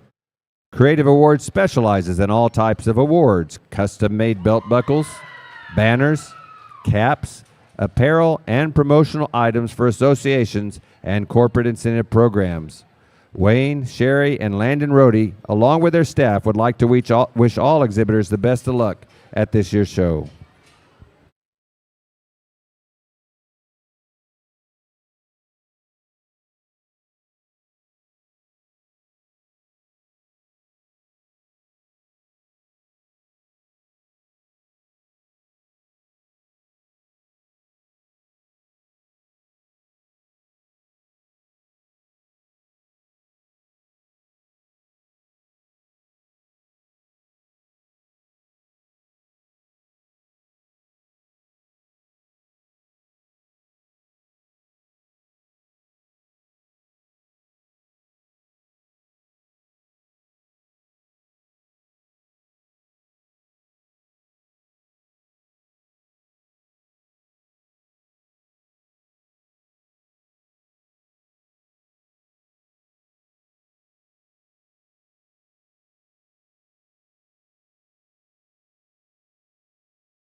Testing 1 2. Okay, we're live.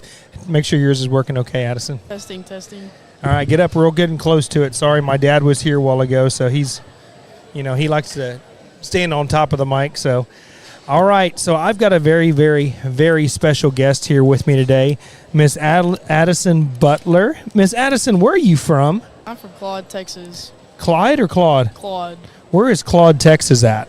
It's about 30 miles from Amarillo. Oh, so you're up there in the Panhandle then. Yes, sir. So you're used to all the dust that's in this barn. It's an everyday occurrence probably up there, right? All the time. So I'm a Red Raider by nature. I went to school at Tech, and I love everybody up in that area. They're just good people up there. Sir. Really nothing to do other than farm and show pigs, I guess, right? That's Probably. Right. That's right. Has it been pretty dry up there? It has been. So what got you into showing pigs? What was so important to you about showing livestock? Well, my dad showed growing up, and he's always Okay. thought that it was something that we were going to like, and started in third grade, and here we are now as a senior. You're a senior this year? Yes, sir. Has it been has it been a special experience being a senior here? It has. And I'm sure you're going to miss this. Oh, I am, for sure. So, being your senior year, for those of you who don't know, Addison has a very, very special story. Number one, she's very lucky to be here. And number two, even luckier to be walking right now. And that just goes to show perseverance and everything. So, Addison, what I want you to do, the best you can, I want you to give us a rundown of what happened last year and what got you to where you are here today. So on January 1st of last year, I was hit by a train and stayed 46 days in the hospital, was non-weight bearing for 12 weeks, and been going through a lot of PT and had a bunch of surgeries. And seeing the wreck, I shouldn't have been alive nor walking, and just all the people around me and everybody in this barn and just the support is what's gotten me here, because I couldn't do it without them, and without God for sure. He's what's got me here today. So, you had a lot of adversities you had to fight through that. What kept you going? What kept you moving along? Because nobody should have been walking that quickly after that kind of wreck. Because I'm going to tell y'all, it literally looked like her car got smashed into a, like, you get a piece of aluminum foil and you smash it into a ball. That's pretty much what her car looked like. Yeah, it was not pleasant. I bet not.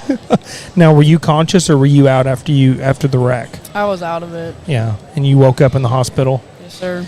And so those 12 weeks of PT and all that stuff, number one, you had some amazing doctors to get you to be able to get to that point, and I'm sure you became very close to your physical therapist as well, pushing you and everything else. Tell me Folks, about give these exhibitors remaining in the ring a good round of applause.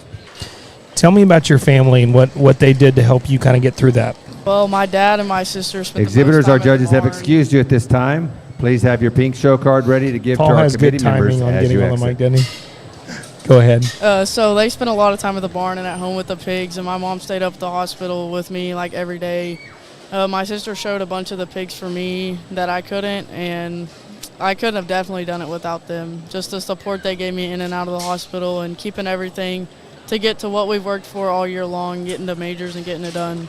Mm-hmm. And I'll tell you, when I found out about your story, I literally teared up because it really is one of those stories you could almost make a movie on, about persevering and not giving up and being thankful for God and being able to put you in this situation. Now, y'all, she's showing here, and I guess you showed first wave, didn't you? Yes, sir. How'd you do first wave? I got reserve breed. What? Yes, Actually, sir. I did know that, but for those who don't know that, she had a pretty successful senior year here at San Antonio. So you get to come back out here and strut your stuff on and walk around the ring during the Grand Drive then today, huh? Yes, sir. I think we're tentatively planning for 1 o'clock, just so you know. I don't know if that's been made official yet. Don't quote me on that, or any of you people listening. So I guess, Addison, going back to what happened and all of your perseverance through that wreck, and like I said, y'all, if y'all didn't hear it, she got hit by a train with her car.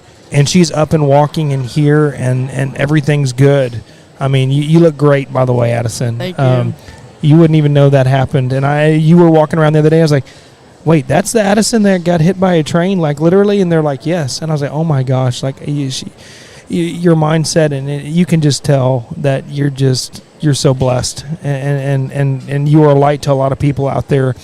What would you give young people advice, that maybe didn't have the same situation as you but have to deal with adversity? Like what would your advice be to them in anything they do when they come across an obstacle in the road? That there's always something to work for. You've been working for something. There's always got to be something. For me, it was with these pigs, and I knew that I wanted to get back walking where I was to finish out my senior year. And you just can't give up on it like that. It's just something that you have to push through, and having the right people around you to support you is a big thing too. Absolutely. What do you want to do with your career once you finish your senior year? Where are you going?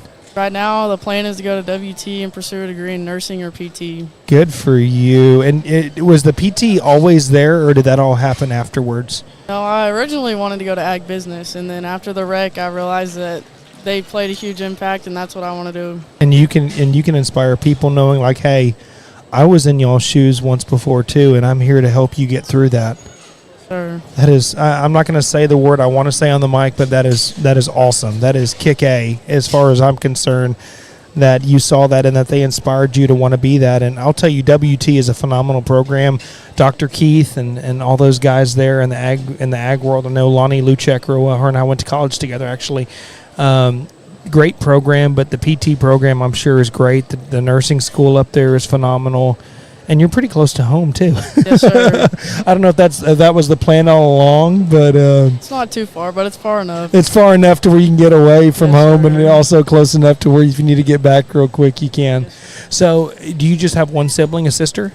Yes. Okay, is she younger or older than you? She's 2 years younger than me. Okay, so you get to go be a cheerleader for her after you graduate high school then, huh? Yes, sir. That is pretty cool. What breed did you have reserve breed of? I had a Berkshire. Berkshire. That was a tough breed too. It was tough. Those Berks were really good. I was telling Dad on the mic, wave one. I was like, man, this Berkshire drive is phenomenal. And then Scott, obviously Scott Smith, really good man. Him and his brother both. It's funny watching those two together fight like brothers. I mean, they're twins. I mean, Oh, yeah. definitely tell them apart. But they're both really good guys, and I know Scott has been a big cheerleader for you through all this. I will promise you, everybody in these stands, after that all happened, we were all praying and cheering, and it's funny how people that don't know you still come together and want to be a part of your journey and help you get through it in any way we can, and that's what I love about this industry. Sure. So, what is some advice you'd give to other people that are going to be a senior next year that you've experienced along the way in this senior journey you've had? Just don't take anything for granted. Just soak it up all you can, because you only get one shot at it.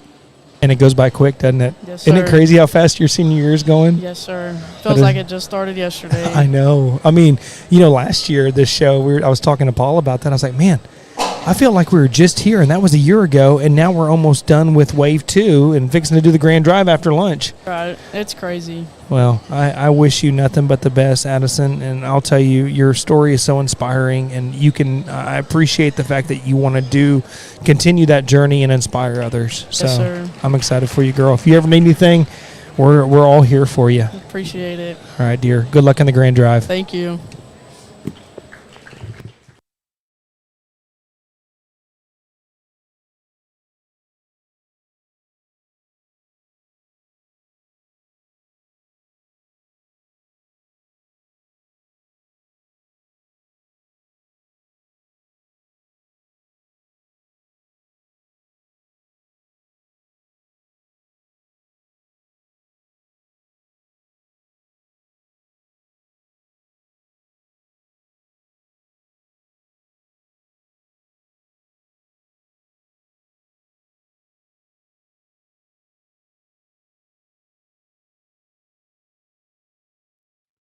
Folks, give these three exhibitors remaining in the ring a nice round of applause for their efforts today.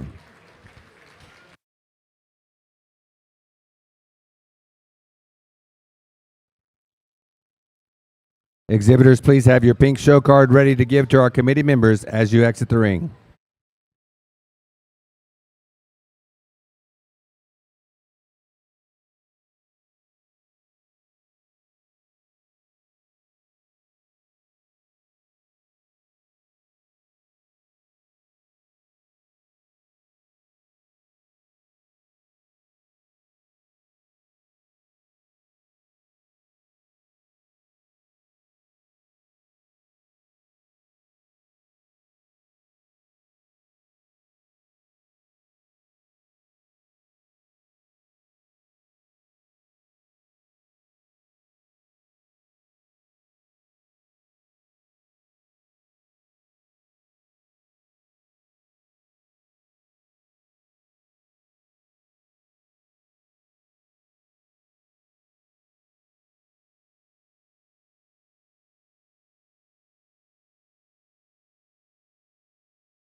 Those of you who tuned into that was very inspiring. And, God puts us on paths that we're either ready for or not ready for. And it comes out of nowhere. Things can happen in the blink of an eye. And what happened to Addison being hit by a train. First call, Class 103, Crossbred Barrows. First call, Class 103, Crossbred Barrows.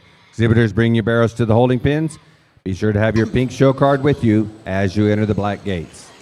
But being able to go through that adversity just be a good kid and have a good head on your shoulders to begin with. But, like I said, we're one big family here. We're one big support group. And when one of us gets knocked down, we're all there to help pick them back up again. And her story is so inspiring. So if you didn't have a chance to listen to it, I'd go back a little bit earlier in this class and listen to Addison's story and what she has to tell young people, no matter what kind of adversity they have to go through. So I will tell y'all, wish nothing but the best of luck for her. And I'm so inspired by her, and I think we all are. So love you, Addison. Thanks for coming up and sharing your story. Down to our top 2 here in class number 102. Started with 37 and down to 2. Have 4 more classes, so we're halfway done here. Young man, with his help, got second. Congratulations to him and his group, and great kid. I know the kid very well and family very well. They're wonderful people, and they care about these kids. All of Another them. good class here, and we get up here on the top pair, and I think it's a 2-pair class when you get down to it between the young lady that starts the class, the young man there in second. And, you come in, and both these hogs here, as Nick and I discuss them on the side, these are the 2 show pigs of the class, in our opinion, just from a build standpoint and from a design. And then once you get past that, you get into the young lady in the red here just has more. He's wider, he's stouter when he comes at you. He's got more shape up high. He's stouter when you get in on top of him and out of his hip. And, that pig there, as the drive goes on, he maintains his stamina. And that's probably the most impressive thing for me is the fact that for as stout as he is in his build, he still picks him up. He sets him down. He moves him forward. He maintains that squareness when you get right in there behind him. Certainly wouldn't want him any wider than he is, but at the same point in time, he's a combination of just still having some muscle and stoutness to him.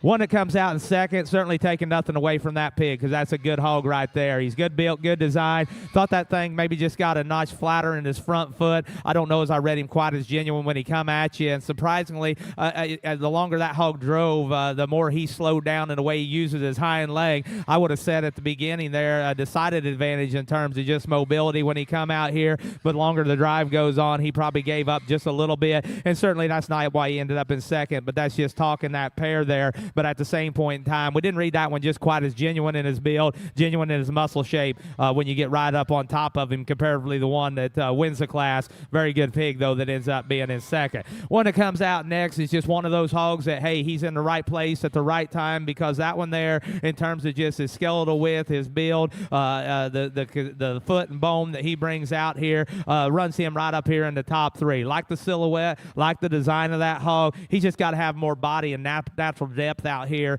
versus those 2 that are right there ahead of him. But, man, he's got him dialed in. Skin, hair, freshness, very good in that hog. Just like to fill him up just a little bit more. One that comes out next here probably gets a little more upright off of both ends of his skeleton, particularly in that rear third there. His hind leg just sets a little bit further back behind it in his hip structure there than ideal. He wants to be a little flatter in just his body shape versus those ones right there ahead of him. Young lady does an outstanding job of getting him presented. He's got a good ring presence about him, but his build and design keeps him up here towards the top end in this drive. The one that comes out next, another one, got a good presence about him, and that's what runs him up there in that top 5. At the same point in time, when you get in on this one, he gets a notch rounder. He gets flatter, too, in his body shape.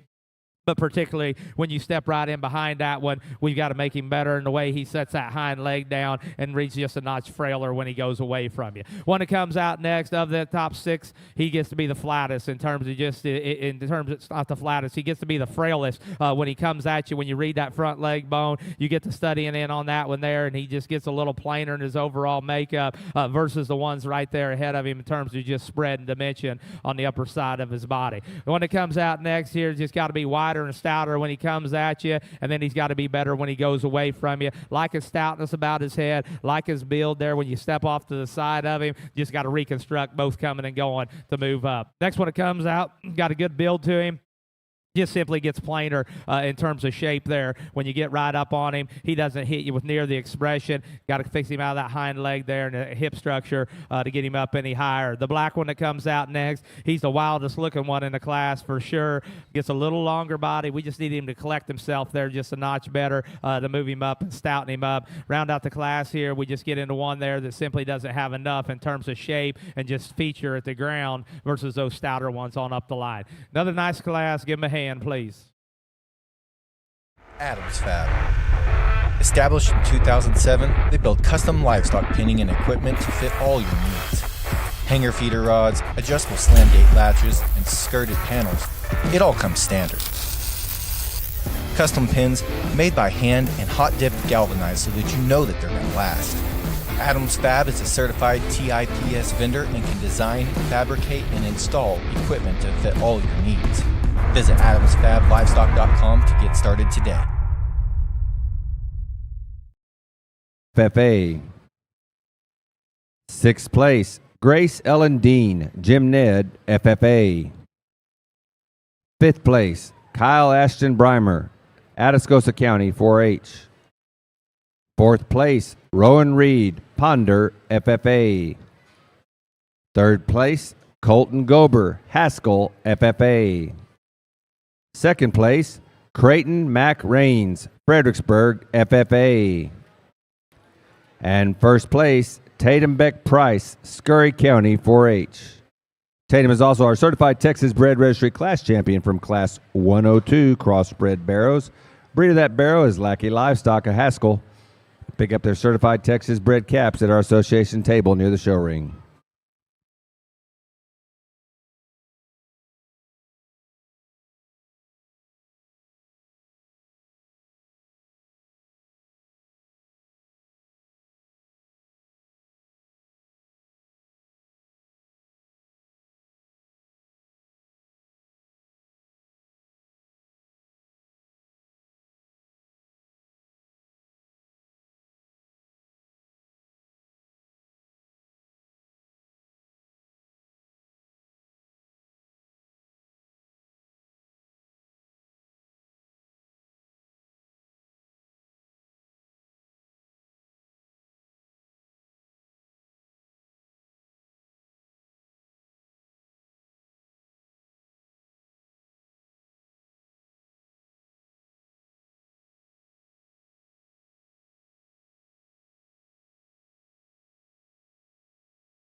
Moving on to Class 103 here. Total of 36 head in this class, and weight ranges on these barrows goes from 275 to 280. Want to give a shout out to Tatum Price from Scurry County 4-H and for having the class winner, but also the Texas Class Bred champion, certified Texas Bred. And the breeder of that hog was Lackey Livestock of Haskell. Congratulations to Lackey Livestock. Both Jason and Jackie do a phenomenal job. Have two wonderful boys who are following suit. And also, Tatum, congratulations on your class-winning barrow there. Including this class, we have a total of 4 more classes. We're halfway through the crosses already, everybody. So we're rocking and rolling here this morning. At the conclusion of Class 106, which is our last class of the other crossbreds, we will bring all our first and seconds back up. Division 1 will be made up of Class 99, 100, 101, and 102. And we will select a champion and reserve champion division winner of that group. Then we will bring classes 103 to 106, all the first and seconds out. Select a champion and reserve champion division 2 crossbred. Then bring both those division winners back out for the overall selection of our crossbred breed. And then I believe we're going to start tentatively the grand drive at 1 o'clock. So things are going to move pretty quickly today. Efficiently, quickly, but give these kids the time that they deserve out here in the ring. I want to give a shout out to our lead judge, Mr. Chad Day, and our secondary judge for this breed, Mr. Nick Hofschulte. Both are doing a good job with these kids, and it's very admirable. Plus, they're sorting some really good livestock. I don't think there's a better place other than home with their families they'd rather be right now than judging the Super Bowl of Barrow shows here at San Antonio.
Looks like we have a total of 7 pinned back so far, maybe 8 or 9, depending on what's below me right now.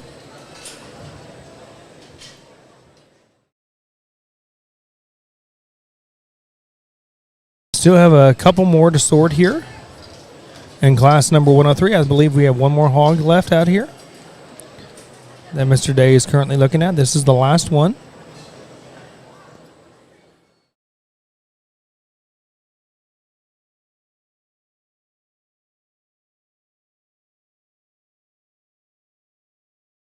There's 2 out in the big arena right now, so they're going to come take a look at those 2, see how they shape up compared to the ones they've already pulled. So give these kids an opportunity to really kind of get them out there in the big arena to really strut their stuff.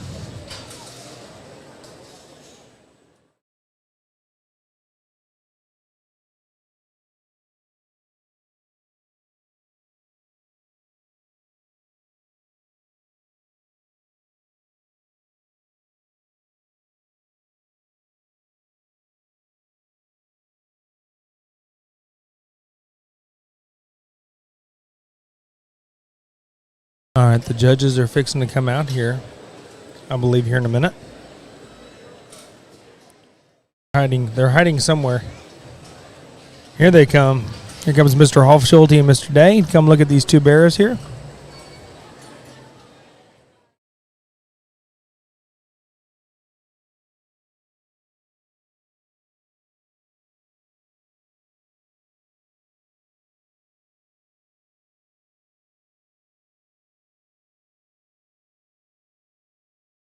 Going to go and send the young lady to go get weighed.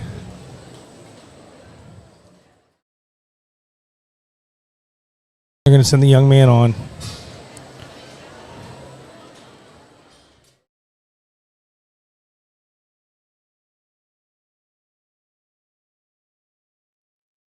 Folks, let's give this young man a good round of applause for his efforts today. I know of at least 13 that they have pinned for a top 10 placing rosette. Once again, top 6 will make the sale here in this breed at San Antonio. Going to bring them one at a time like we've been doing and Sometimes they'll do a double sort where they'll pull back 10, and sometimes they'll pin back 5 or 6 and then place. We'll see what they do here. Stay tuned.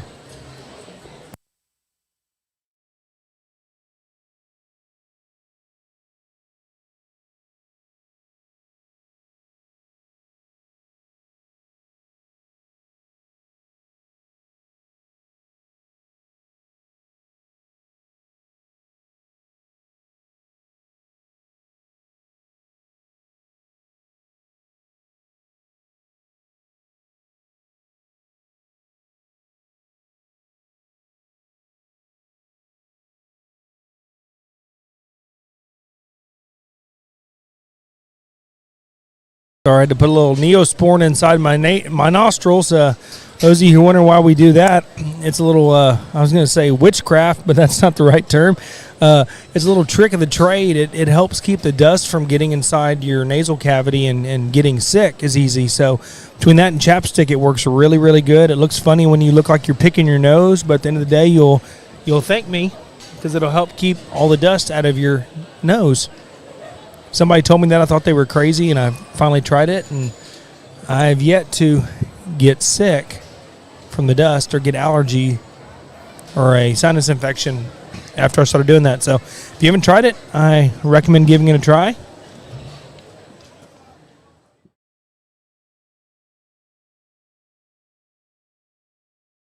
And the word Neosporin is a lot easier to say than Worcestershire sauce. They pinned back 3 now. They're re-racking 3 of them. I think 4 of them now, potentially. I could see them re-racking 10 of them, potentially, here. And I've used potentially like 3 times in 2 sentences, so I apologize for the redundancy there. They've got 4 pinned back.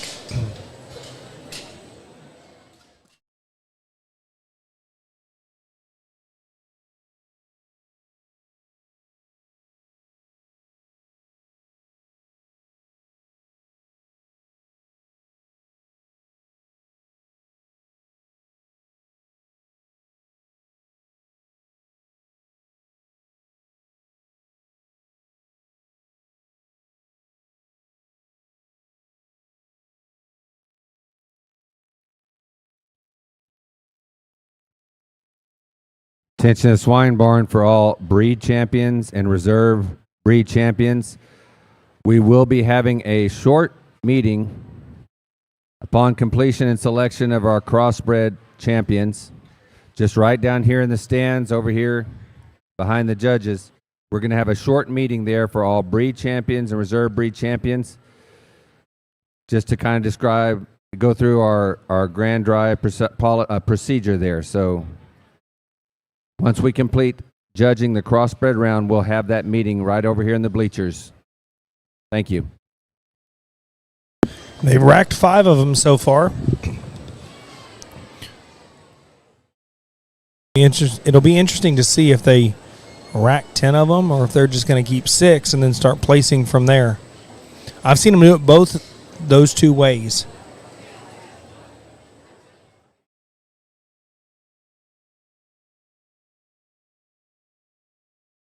Both Chad and Nick are kind of talking about each one of these animals that are still out here.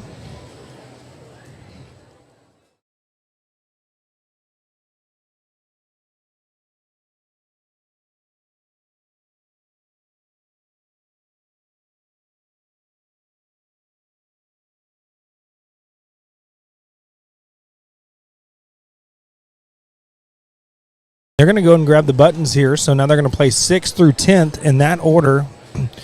So right now, if you're showing and you're in the situation where they have a 6th place button out there, you want it. That young lady in the black shirt with the blonde hair, she's going to be 6th place, so she made the sale. Now we're going to play 7th through 10th.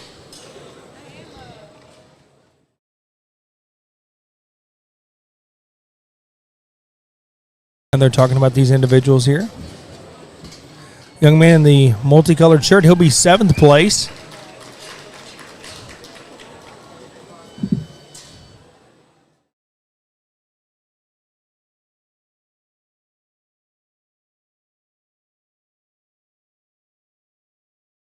Young man in the gray shirt, he's going to be 8th place.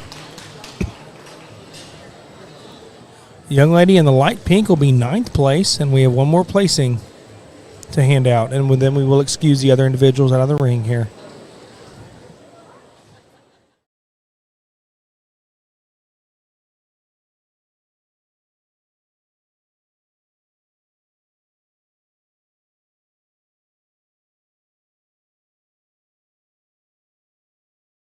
Young lady with the orange bow, she's going to be 10th place. Congratulations to her, and they're going to go shake these other individuals' hands and wish them the best of luck down the road. Thank you, judges, for taking the time with these kiddos.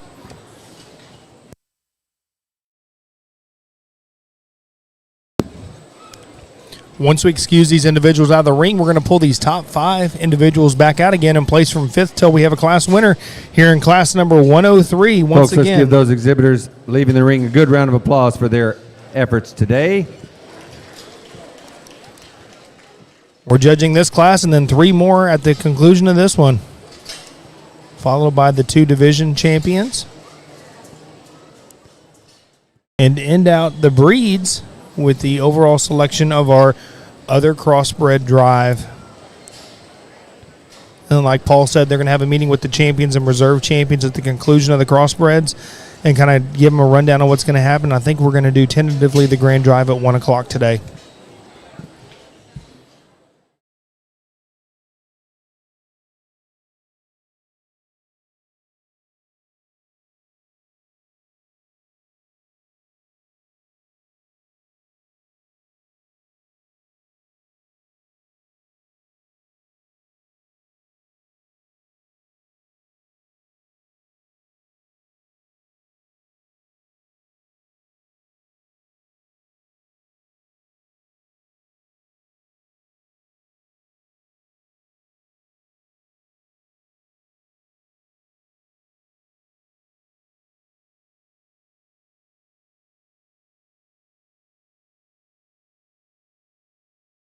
We've got our top 5 Barrows out now, and we're going to evaluate these 5, and we're going to place 5th, 4th, 3rd, 2nd, and 1st in that order here.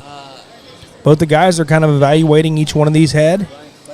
5 really good crossbred Barrows out here.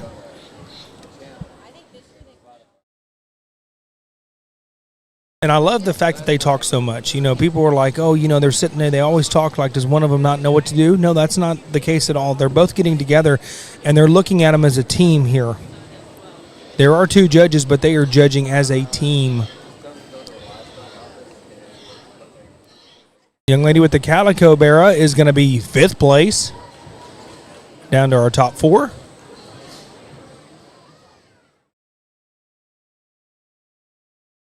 Young lady in the blue and, well, I thought he was going to use that one. Sorry. He is. Young lady in the blue with the pink ribbon, she's going to be 4th. And there were 3. Ones that are left standing are the young man, the young lady in the pink, and the young lady in the kind of purplish looking blue shirt. I wouldn't know what that color is. Even though I deal with First PMS call, colors class all day long. 104, crossbred Barrows. First call, class 104, crossbred Barrows. Exhibitors, bring your barrows to the holding pins. Be sure to have your pink show card with you as you enter the black gates.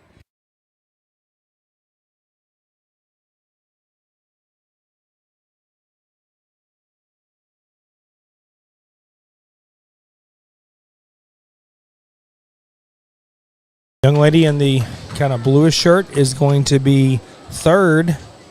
Now we're down to the young man and the young lady in the pink for our top 2 placings here in class 103.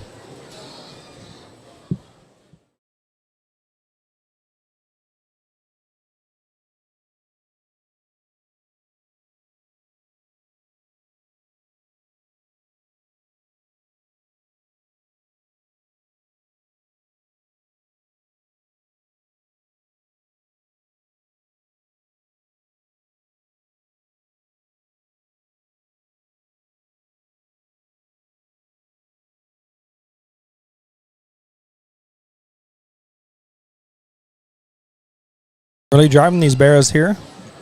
One may be a little bit taller at the point of the shoulder than the other one. Both very big topped individuals here. One's fighting their handler here a little bit.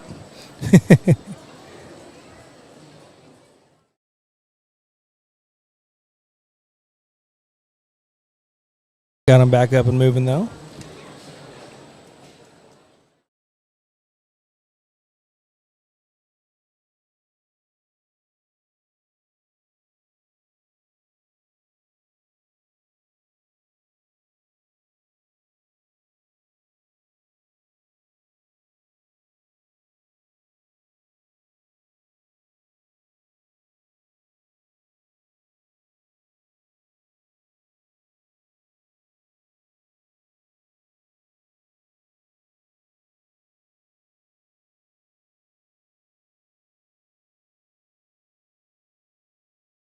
Talking about the front end here on this young ladies.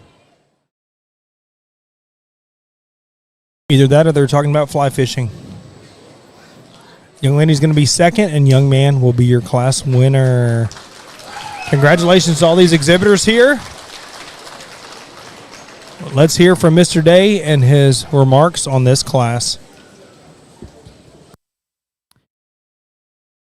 Another good class here, and we got a pair of them up here on the top end that we were doing some negotiating is what we thought stacked up and where we fit, and the conclusion we came to was the one that starts the class is undeniably the stoutest one. He's the biggest chested. He's got the most shape when you get up on top of him. Still, his structural integrity is extremely square off of both ends for the amount of power that he brings. He gets out here, he handles it, he goes, and I think he's got just more genuine, true muscle shape when you get right up on top of him versus the one that comes out here in second. One in second, there's no denying he's got ring presence from the side. He's built and designed. The longer you go and you start to study that one there gets to be the softest in his posture and off of both ends of his skeleton. And to me, he looks to be the least genuine of the two, and just in terms of shape when you get right up on top of him, when you get comparing the two, particularly you stand them side by side right there like that.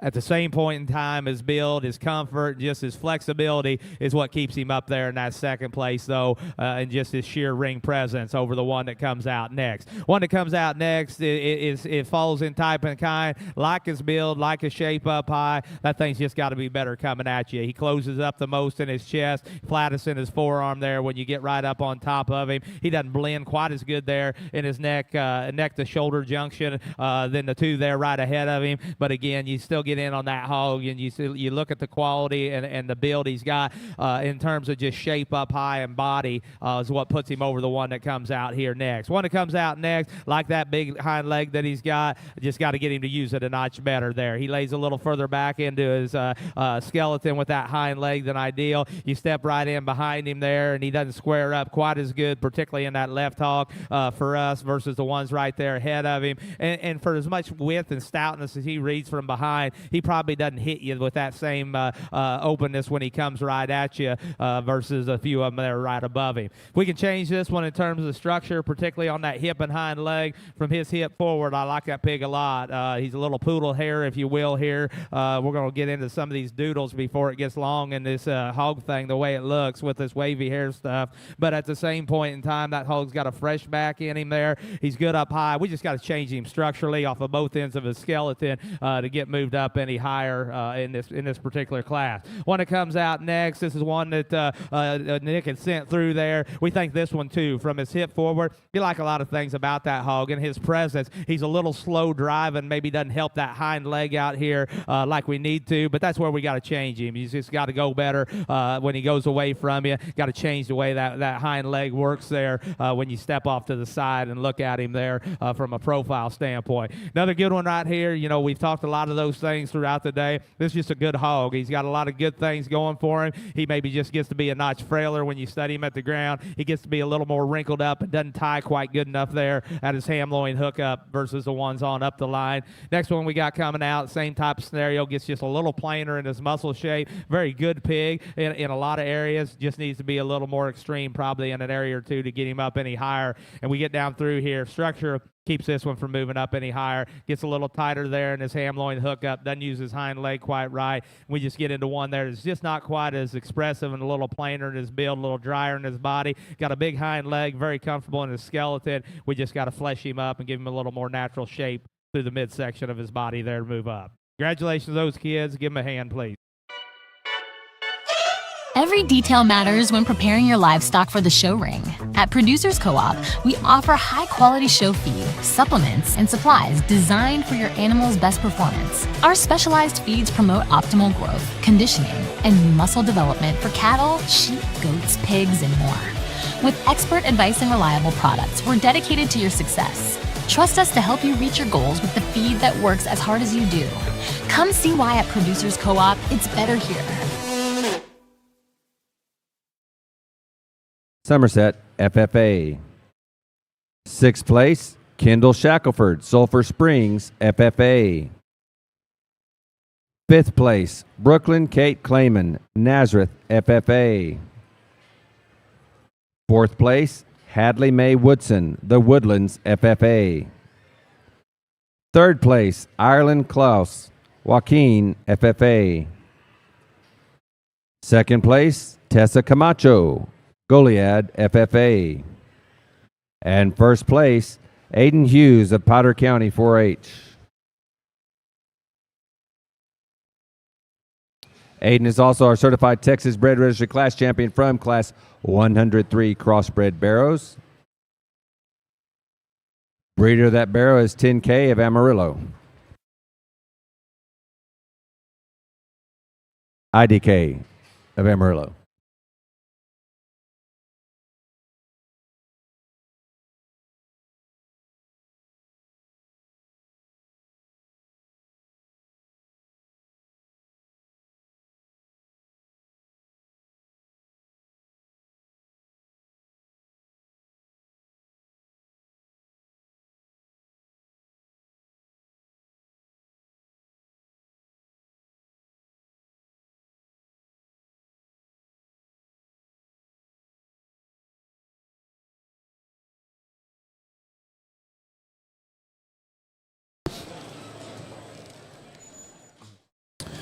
Well, that concludes class number 103. Once again, congratulations to Aiden Hughes of Potter County 4-H, and the breeder of that hog was 10K from Amarillo, Texas. That's also the certified Texas bred. Congratulations, 10K, on breeding that class champion. Class 104 consists of 37 total head in that class, and weight ranges on those market barrows goes from 281 to 287. Stay tuned, and we'll keep you posted.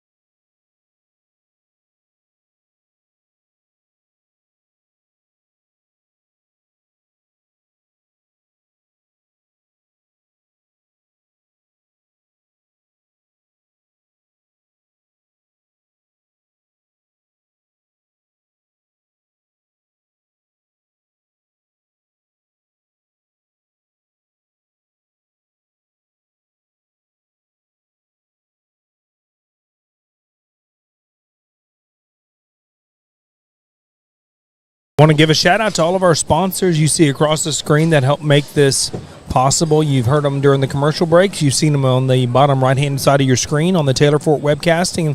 I want to give a shout out to Taylor and his crew for being here, for doing a phenomenal job of giving us all a front row seat here to the San Antonio Market Barrow Show 2026. You know, these individuals who show and these pigs are both athletes. But for those of you who can't see, all the young ladies out here in the ring videoing, they're just as athletic out here as anything else out here.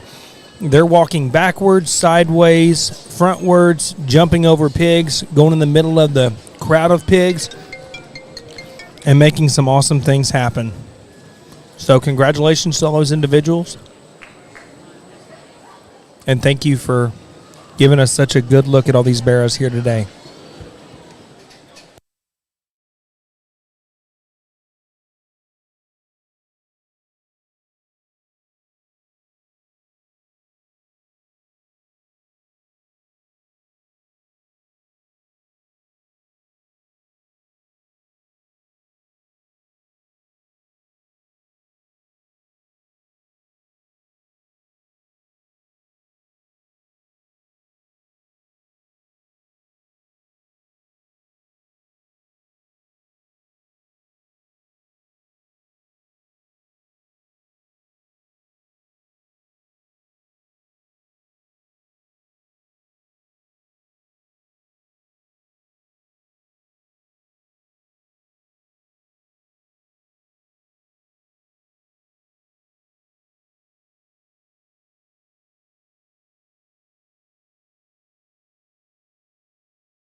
Our Junior Market Barrow auction will be held tomorrow at 1 p.m. at the Keith Martin Auction Barn.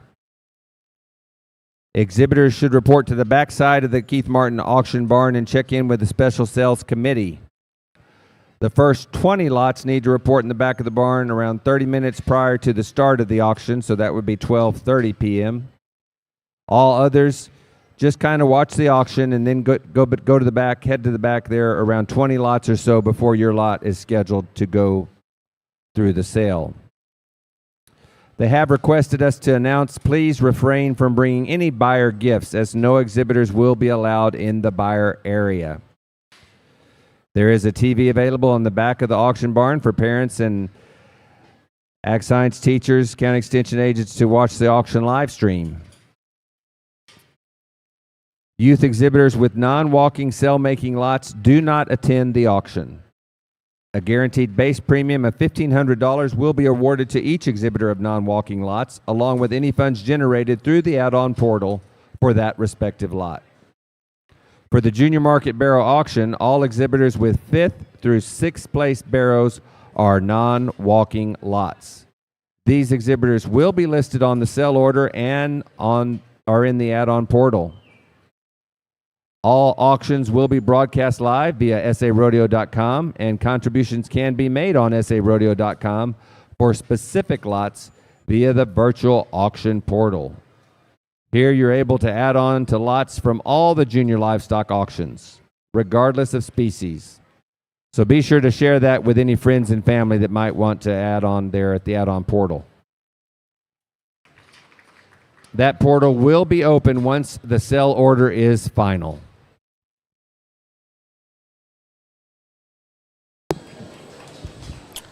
I want to give a shout out to some of these people in the holding pens right now. They're giving each other high fives, helping squirt off each other's animals, and I saw a young lady and a young man give each other a hug. That's pretty cool.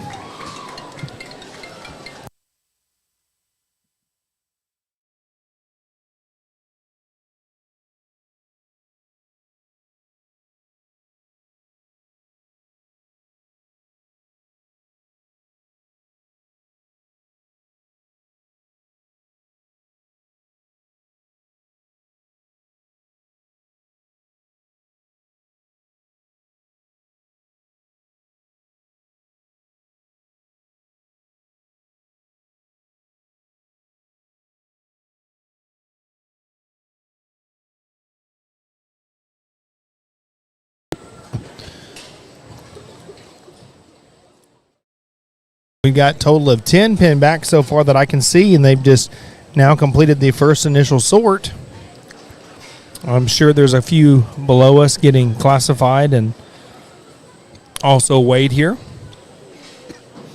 Once again, you can weigh within 10 pounds of your weight card, so if you turn your weight card in at 280, you can weigh up to 290, but no less than 270. Looks like the judges are fixing to make their way into the arena here.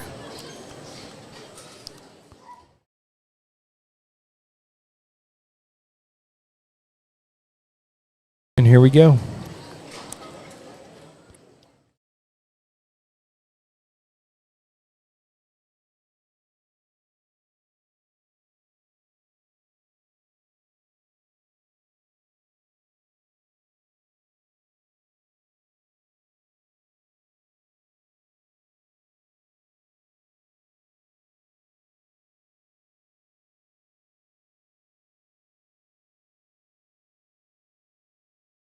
These individuals out here are going to get a second look to see if they want to keep any of these barrows.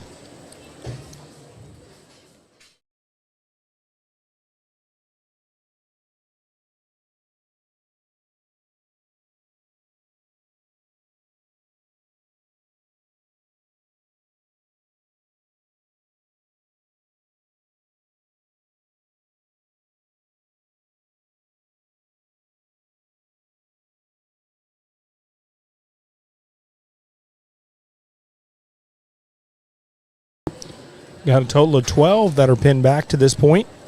Now 13 with that young lady who just came out of the big arena. And they're going to excuse these other folks, three. give these exhibitors remaining in the ring a good round of applause.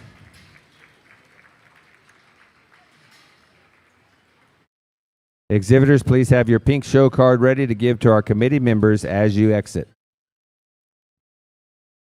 Now we're going to pull them out one at a time.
We're back live here. We're on class number 104. We're down to our top 13 or 14 here in this class.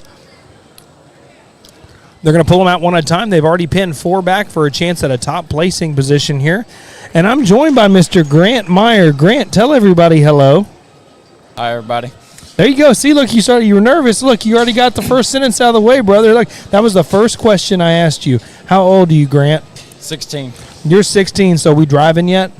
Yes, sir. I drove over here. Oh, goodness. Should I be worried? Like, should I put my seatbelt on? Or are you a good driver? I'm a good driver. Do you ever back a trailer and all that stuff as well? Yes, I know how to back up a trailer. Well, there you go. That's good. So if you can back a trailer, I promise you can drive real well, because not many people nowadays, especially your age, know how to back a trailer. And you know, whatever, if you steer left, it's going to go right. If you go right, it's going to steer left kind of deal. Yes, and sir. so that's good stuff, man. Do you ever use the backup camera at all, or you use your mirrors? I use my mirrors for when I'm hooked up to a trailer. And That's pretty awesome. But hey, you know what's even more awesome? You were classed as the 3rd overall spot in the spot breed here at San Antonio, right? yes, sir. So you had a class winner, is that correct? Yes, sir. That's pretty cool. You know what's even cooler? Didn't you breed that hog? I did breed that hog.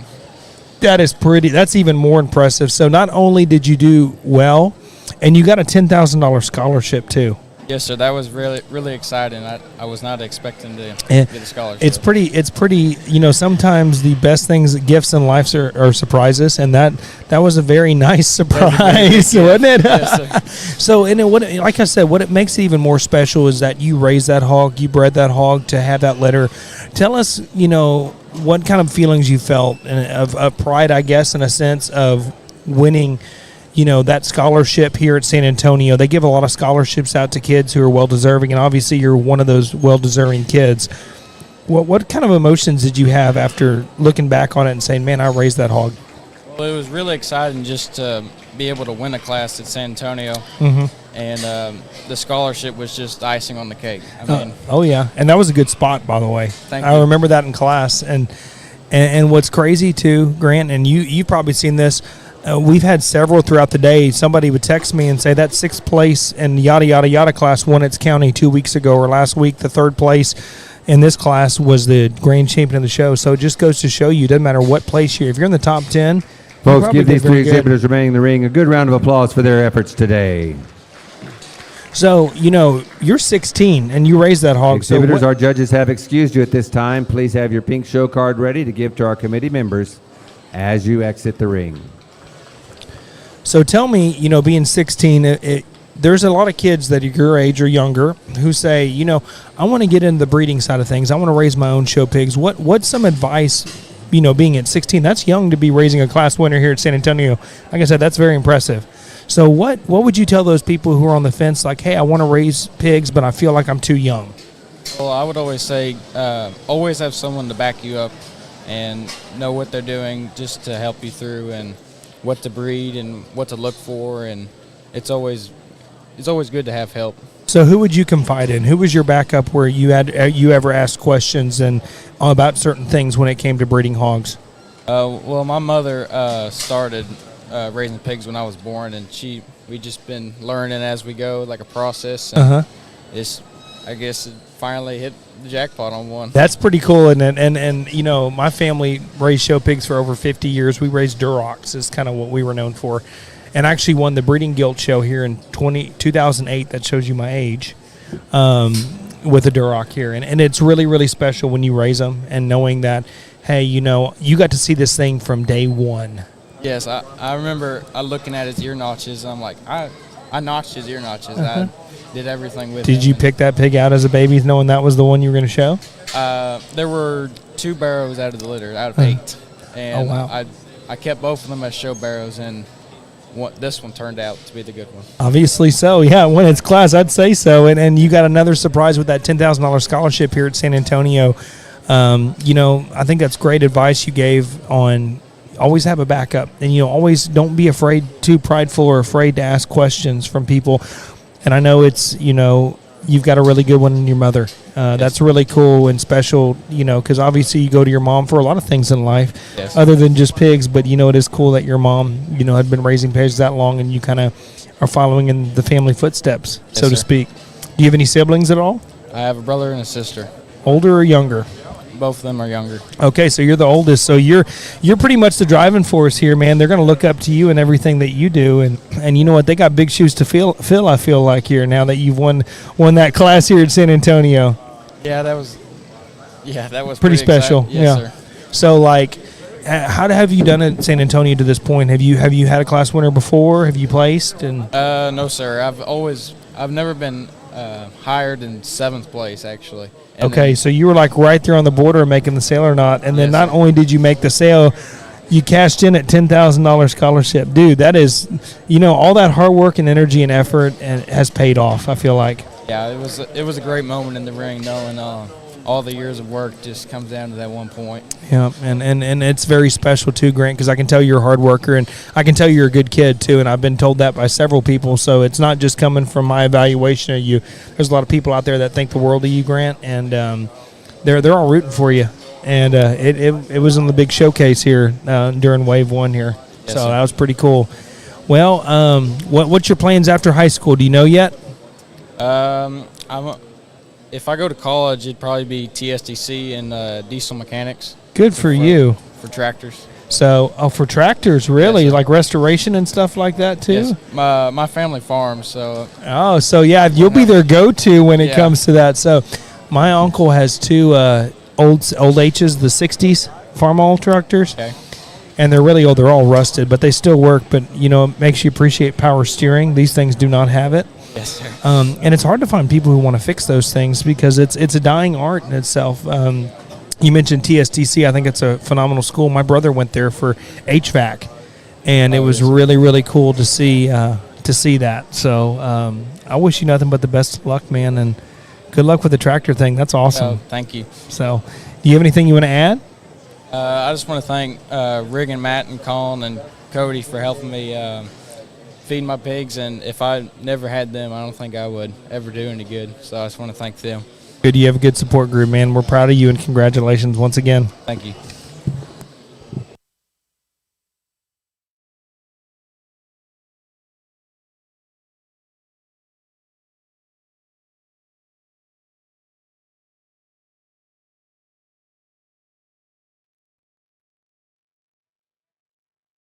First call, Class 105, Crossbred Barrows.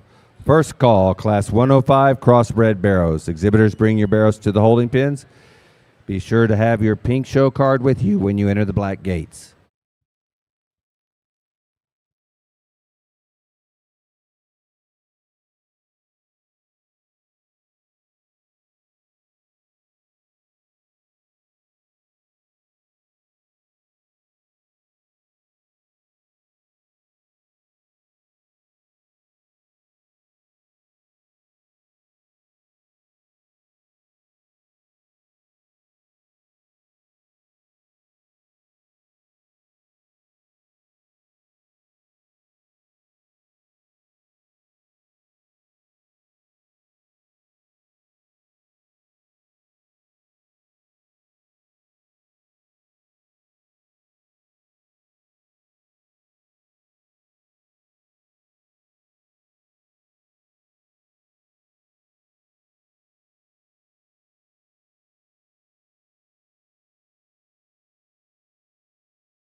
Another nice class here, crosses, and we get in here, and we were going back and forth between the two and talking the differences in this top pair, and we thought it did come down to just a pair up here on this top end that really pushed here for first and second, and as you go through and you talk the differences, we land on the young man here on the far side there in the blue shirt, and you step off the side, you like this one's balance and his build, you like his heaviness of structure when you get him out here. Of the top pair, he's the wider one coming coming at you through his chest. You get up on top of him. He's got more dimension on the top side of his skeleton than the one that ends up in second. Now, I will say the one in second may have more shape, and you might give him a slight advantage in freshness of back over this one here. But when you go back and you start checking boxes and start totaling everything up, he's got width, he's got power, he's got build, he's got design, and that's what keeps him up here at the top end. And in combination with still having the extra feature and the extra muscle that he brings in terms of just from a skeletal design standpoint. One that comes out in second is certainly a very high-quality individual as well. This one here, as I said, I like his back and I like his top shape, and that was probably our biggest discussion out here was whether we thought this one's shape and this one's freshness of back carried enough weight to get him over that one there that wins the class. And the conclusion we came to was, hey, this one here is probably not as stout featured at the ground when you get in there and study, and particularly in his front leg bone. And he's not near as good when he comes at you in terms of his chest as you study that one down through his knee to his foot there. But boy, you got to appreciate that one just in terms of just the shape, the roundness of body that he brings to this particular class. One that comes out next here is one that Nick threw out here in the middle, and he's one of them. Once he gets out and he gets going, this one's build from the side is very good. You got to ask yourself, where does he fit in terms of width, and that's what keeps him from moving up any higher of the top trio. He's the narrowest in his chest. He's the narrowest in his lower body cavity, but, man, that thing does have a good build from the side. He's heavy-boned, and he's still very comfortable in his overall skeletal movement, and then he just patterns up better than the one that comes out next. The one that comes out next, he'll hit you to be a stouter one, but the more you get in on this one, he gets to be one that's narrow in his chest. He's frailer about his head and just in his jawline there, comparatively the ones up there. I'd like to just change him in his front foot and his front foot set out there in the way he hits the surface. I'd like to just stouten him up in terms of just his feature and just that overall front third of his skeleton. Like his body shape, like his presentation, like his condition, we just got to reconstruct him there to stouten him up and make him look a notch burlier comparatively to those ones right ahead of him there. One that comes out next, good build, good design one here. We like the pattern of this one here. Didn't think this one got stout enough when you get right in on top of him and you start reading him up the way he squares up at the top side of his skeleton. Then you step in behind him for no wider than he is. He's got to be a notch truer in the way he goes away from you and just security on that hind leg. Next one that comes out here, a lot like some of them we talk when we get down in here. His pig pattern's good. He gets flat in his forearm. He doesn't have near the center body shape as some of them on up the line. And again, one that maybe sets a little further back in his skeleton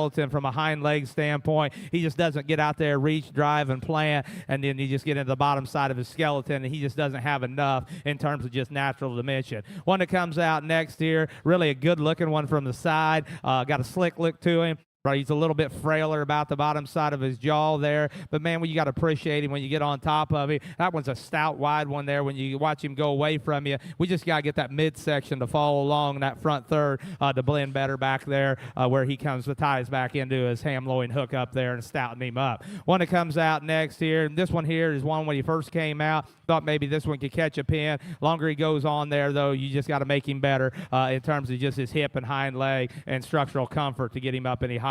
Angles of this one get a little more upright. We need to lay him back in his shoulder, lengthen him out in his hip to move him any higher. We just run out of overall feature and bone into one here that comes out next. Needs to be a little better in terms of just his rear flank and his body. But, boy, when you get on top of that one, that thing's still got a big back and a fresh back in him. We just need to get the bottom to match the top, if you will, on that one that rounds out the class. Good class. Congratulations. Thank you, Judge. We have our placings for Class 104, Crossbred Barrows. Exhibiting 10th place, Jacelyn Quinn Madewell, Levelland FFA. 9th place, Cannon Brooks Buckner, Ropes FFA. 8th place, Katie Elma Butler, Miami FFA. 7th place, Reagan Weatherby, Hill County 4-H. 6th place, Kaylee Wilson, Wink, FFA. 5th place, Branton McKeon, Merkel, FFA. 4th place, Mason Cash Grady, Johnson County 4-H. 3rd place, Race Eris Mabry, Brock, FFA. Second place, Roxton Stone, Martin County 4-H. And first place goes to Jeffrey Lang of Wink FFA. Our certified Texas bred registry class champion from class 104 Crossbred Barrows, exhibited by Roxton Stone, Martin County 4-H. Breeder of that barrow is Brockman Farms of Montgomery.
Well, our judges have completed 104. They're into 105 currently, which is the second to last class to end and finalize our last breed of the 77th annual Junior Livestock Market Barrow Show here at San Antonio. In this class, we have 34 head, and the weight ranges from 288 to 295. In our previous class, in class 104, our Texas bred class champion went to our second place in class. It was Roxton Stone out of Martin County 4-H. The breeder of that barrow was Brockman Farms out of Montgomery. Congratulations to the Brockmans, Josh and Carrie, for doing an outstanding job in their genetic program. They've actually had a really outstanding Texas bred program here at San Antonio this year, and really proud of what they've done there. So congratulations to them and Roxton Stone for exhibiting that Texas bred class champion. Of course, as I mentioned, we're in 105. We have one more class after that, and then we'll get into our division champion and reserves. There are two divisions in this crossbred show here, and so they'll bring out the division or the class winners and second places in each of these divisions, and then they'll start with Division 1 and name their champion and reserve division. And then they'll go to Division 2 and do the same. And then after that, the champion and reserve will be picked, which will receive also eligible for a $10,000 scholarship. If they have maxed out, here at San Antonio, you can compete in any competitive event and not max out until you hit $20,000. So if they have maxed out, then it will go to the next one, which will be then the reserve champion. If that one is maxed out, then they basically visit with the judges, and then the third overall will receive that scholarship. I think you had the honor, if you've been with us all morning, to visit with the Meyer, Mr. Meyer there, Grant Meyer, I believe was his name, that was picked third overall by the judges to receive that $10,000 scholarship, as the other two were already maxed out. So congratulations to him. He'll be in the award ceremony after lunch there and be receiving his $10,000 scholarship.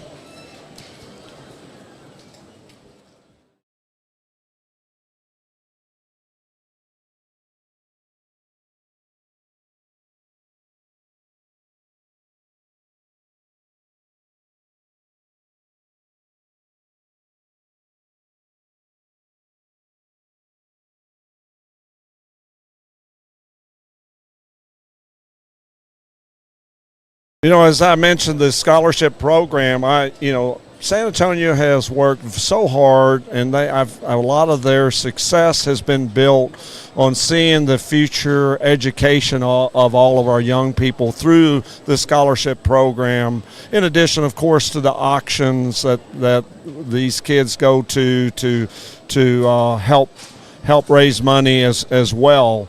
But, the scholarship started back in 1984. At that particular time, only $90,000 was given in scholarships.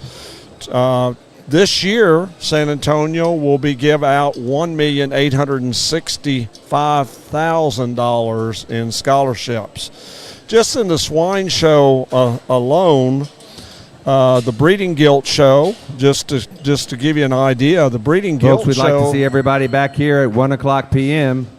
We're going to have our awards and scholarship presentation and grand drive for the 2026 Junior Market Barrow Show. That'll be at 1 o'clock p.m. right here in the arena. So we'd love to see everybody come back for that. So I don't know. Also, if you have a breed champion or reserve breed champion, we will have a short meeting with all of those exhibitors just right after we complete judging our crossbred breed champion selection. We're going to have a meeting right over here in the bleachers just to go through our awards and grand drive procedure. So if you could meet with us then, that would be appreciated. Hopefully you've heard that there. They are definitely going to have the Ring of Champions and award ceremony starting at 1 o'clock this afternoon.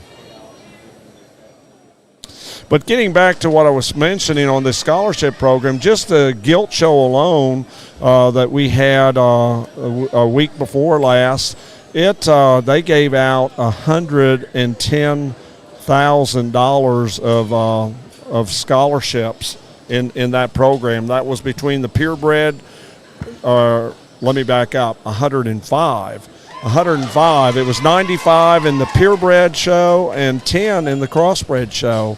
And then you look at the Barrow show, they give 110,000 in total scholarships here.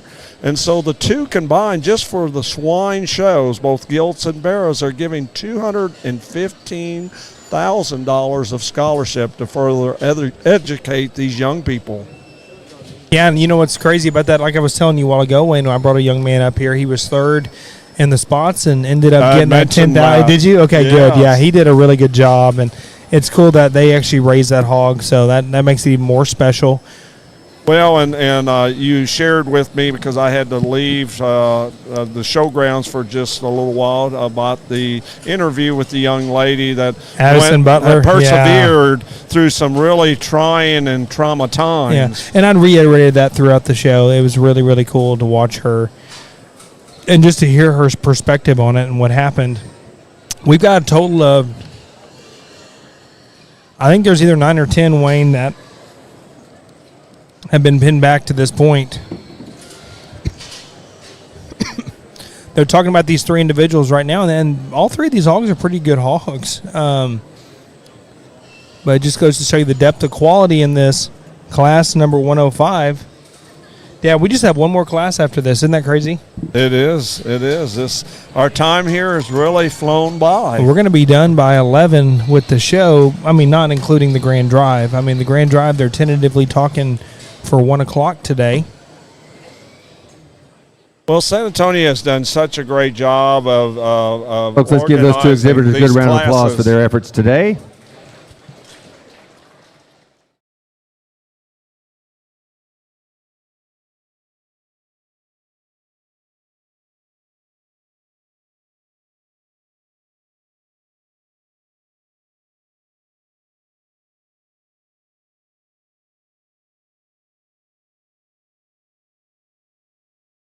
All right, everybody, they're going to pull them out one at a time here, and if they really like you, they're going to pin you back. And I've seen them pin 10 back. I've seen them pin 5 back and place. It just kind of depends on where we're at and what they're thinking and the depth of quality in this class. A lot of really good heavy hitters in this class, I can tell you, just based on what I see here in the ring.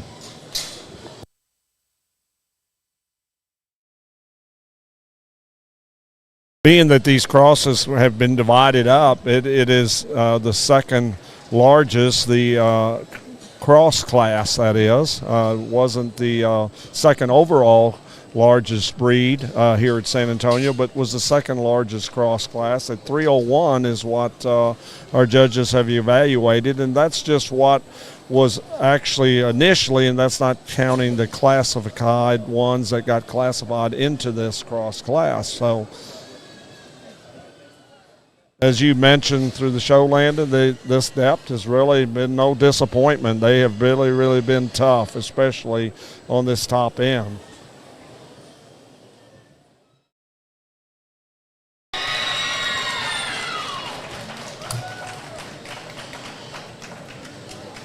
I count 14 pigs they kept back in this class. Once again, top 10 will get a nice rosette, and top 6 will make the sale in each one of these crossbred classes. They pin back 2 so far.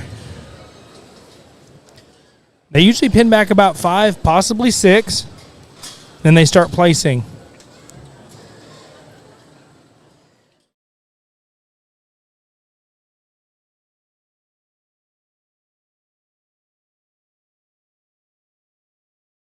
Even looking at the young lady who just came out.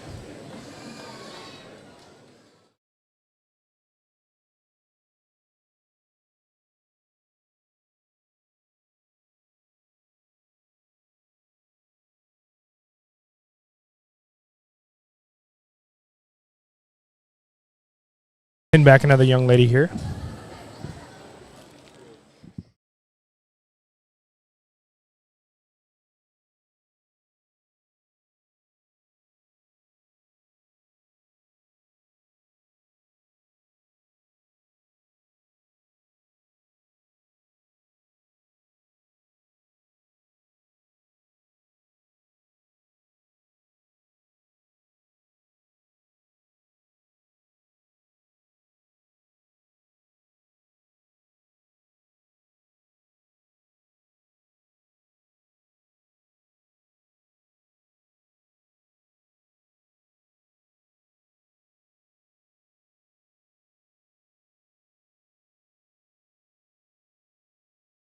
They've got 5 pinned back now to this point. Now a 6th one.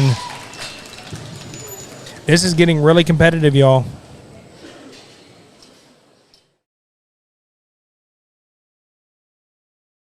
It'll be interesting to see if they're kind of talking amongst themselves right now on what they're going to do here.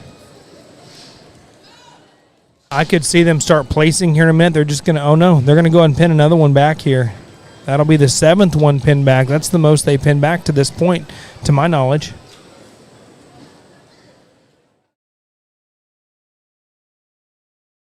And now they have the button. So they're going to place 8th, 9th, and 10th place in that order. And pull these other 7 back out again.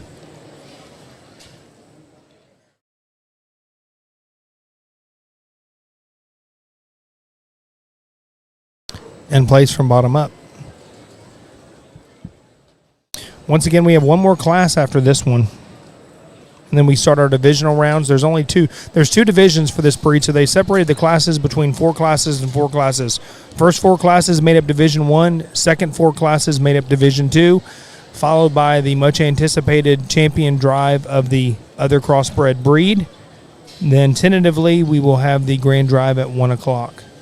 And while we're speaking of that, you know, it comes to our auction committee of they've worked really diligently hard to try to really raise monies together for these different auctions. And to tell you kind of what San Antonio does here, there will be 1,012 exhibitors that will be eligible Folks, for give the these auction. young ladies remaining in the ring a good round of applause for their efforts in their barrows today.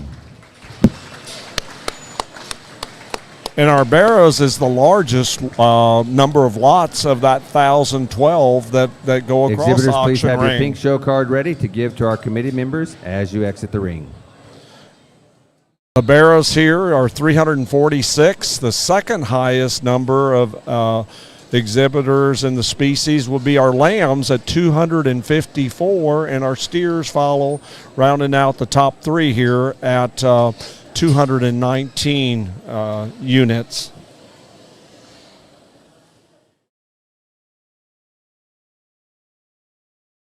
Going to pull these 7 exhibitors out one at a time, and they're going to place them 7th up to 1st. And depending on depth, I mean, they may run these, run them in the ground as far as I'm concerned. What I mean by that is make them walk the entire time. Sometimes they'll pin the top 2 if they think there's a very obvious 2.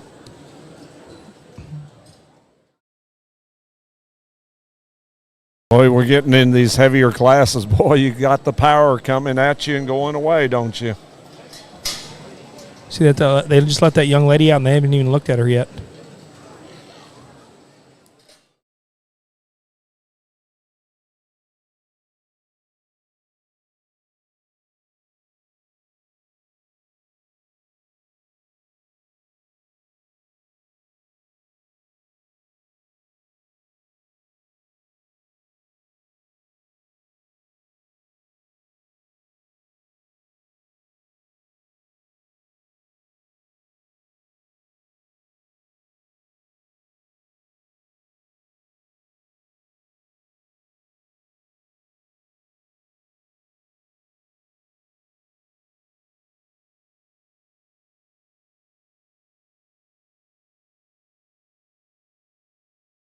Young man in the dark gray was placed 7th. Now we're down to our top 6. All of these individuals left out here, minus the young man in the dark gray here, are going to make the sale here at San Antonio. These 6 individuals you see still left out here.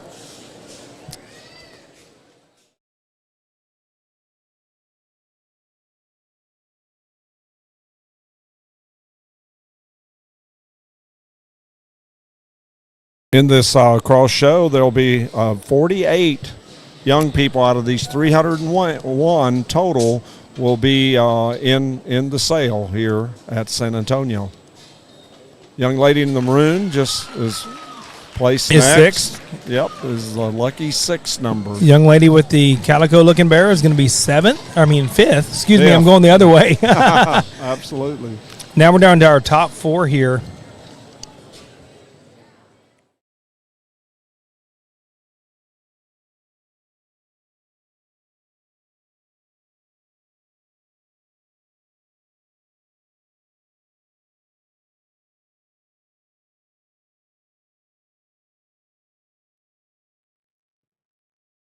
Young man in the light here it blue is, is the gonna one be we've third. been waiting for. Fourth. First call, Class 106, Crossbred Barrows. First call, Class 106, Crossbred Barrows. Exhibitors, bring your barrows to the holding pins. Be sure to have your pink show card with you as you enter the black gates.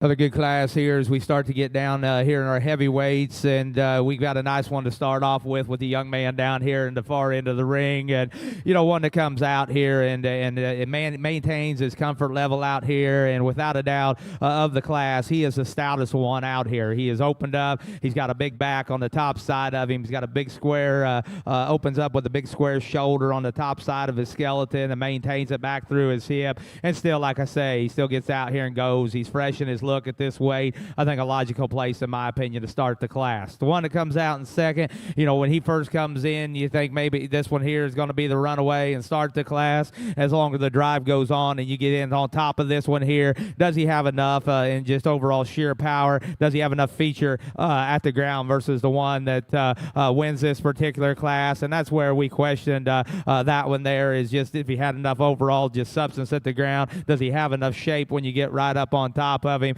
but a nice barrow that's going to end up being in second in this class. One that comes out next here is another one that's got huge legs. He's big-footed. You can talk all the ESTs you would like at the surface on that particular hog right there. More you get off of that one for us. He gets to be the most mature in terms of the front third of his skeleton. He just doesn't want to get out here and drive with the comfort level, particularly out of his shoulder, as some of them there right ahead of him. But, man, you can't deny the fact that he is a heavy-boned, good pattern type of a hog. He's just got to go better, and we got to freshen that thing up to get him any higher. One that comes out next here is a good-built one as well. We didn't read this one just quite as genuine. When you step in right there behind him, we didn't see him just quite as true in terms of his muscle shape all the way through, and that's one of the things when you step in behind him, he's got to be deeper in his twist there. He's a little shallow when you study that one from the base of his tail down through the seam of his stifle there. We just got to stouten him up there to get him up any higher. Calico, the cheetah printed one that comes out next, he's kind of the outlier of the group in terms of just being the bigger one, bigger outline, still got a good look to him. Big back, big hip. We just got to get him to go better. He's the most upright in his shoulder. He wants to paddle there off his rear, too. We just got to get him to pick him up, set him down a notch better to get up in this class. Next one come out, it's got some bone and feature. He gets to be one of the narrower ones of the drive in terms of the way he comes right at you. Then when you step in behind him, he gets to be the plainest in his shape of that top 5 or 6 in this class. We just got to have more natural spread and dimension all the way through that particular hog. Next one comes out, probably has an advantage in terms of chest. I didn't read this one's hind leg quite good enough to get him up any higher. He probably pushes the limits as far as any of those top few in this class, but boy, he's got a big back. He's still fresh in his body shape. Certainly has to be appreciated. Next one that comes out here, good pattern, good built one. Didn't see this one just having enough when you get into him in terms of just center body and substance. He gets a little longer body, maybe doesn't proportion just quite as good as those ones up the line. Stouter, shorter bodied one right here just simply gets frail, doesn't have enough feature to run with those ones up ahead of him. The predominantly black hog that rounds out the class here gets a little shorter about his face. Young lady's done a good job getting this thing presented. Built good, just need to have more shape and more power from the rear view. Thank you.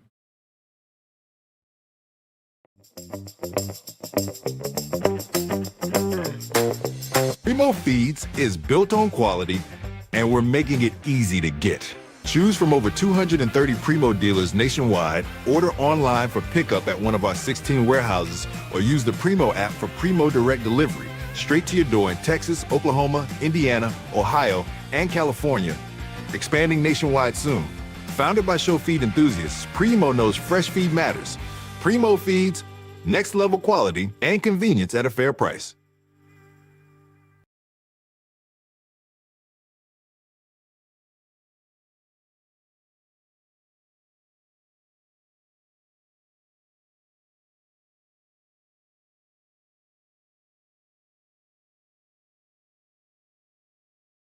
And we have our placing for Class 105 Crossbred Barrows. Exhibiting 10th place, Ripsy Browder, Dumas, FFA. 9th place, Mason Sawatsky, Seminole, FFA. 8th place, Sage Brooke Bearden, Kroll, FFA. 7th place, Ryan Cox, Haskell, FFA. 6th place, Bailey Landis, Idalou, FFA. 5th place, Magnolia Suzanne Walder. Sorry, Magnolia. Your last name's cut off here. Dallam County, 4-H. 4th place, Jayton Ryan Madewell, Leveland, FFA. 3rd place, Taylin Shea Toch, Gillespie County, 4-H.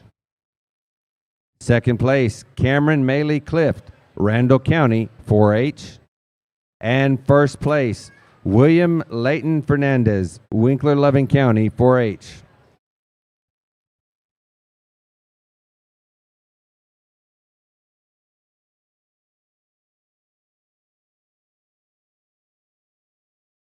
And our certified Texas Bred Registry class champion from Class 105, Crossbred Barrows, exhibited by Taylin Toch, Gillespie County, 4-H. Breed of that barrow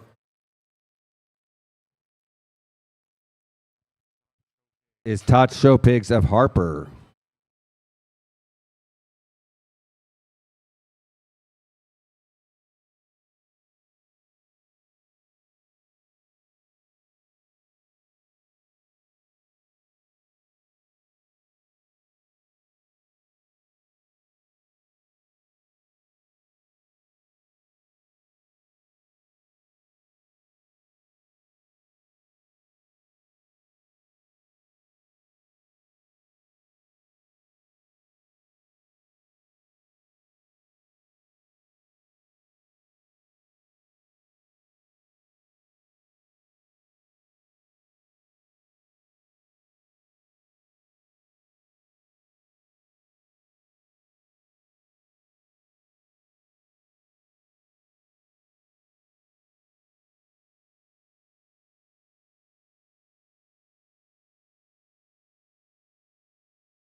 Well, here we are, Wayne, in our last class here, class number 106. This is the final class of the San Antonio Stock Show and Rodeo. We've been through 105 classes. We're down to the 106th, followed by the two division champion selections and the overall selection of our crossbred breed, followed by our overall supreme, our grand and reserve grand selection at 1 o'clock today is tentatively where we have it.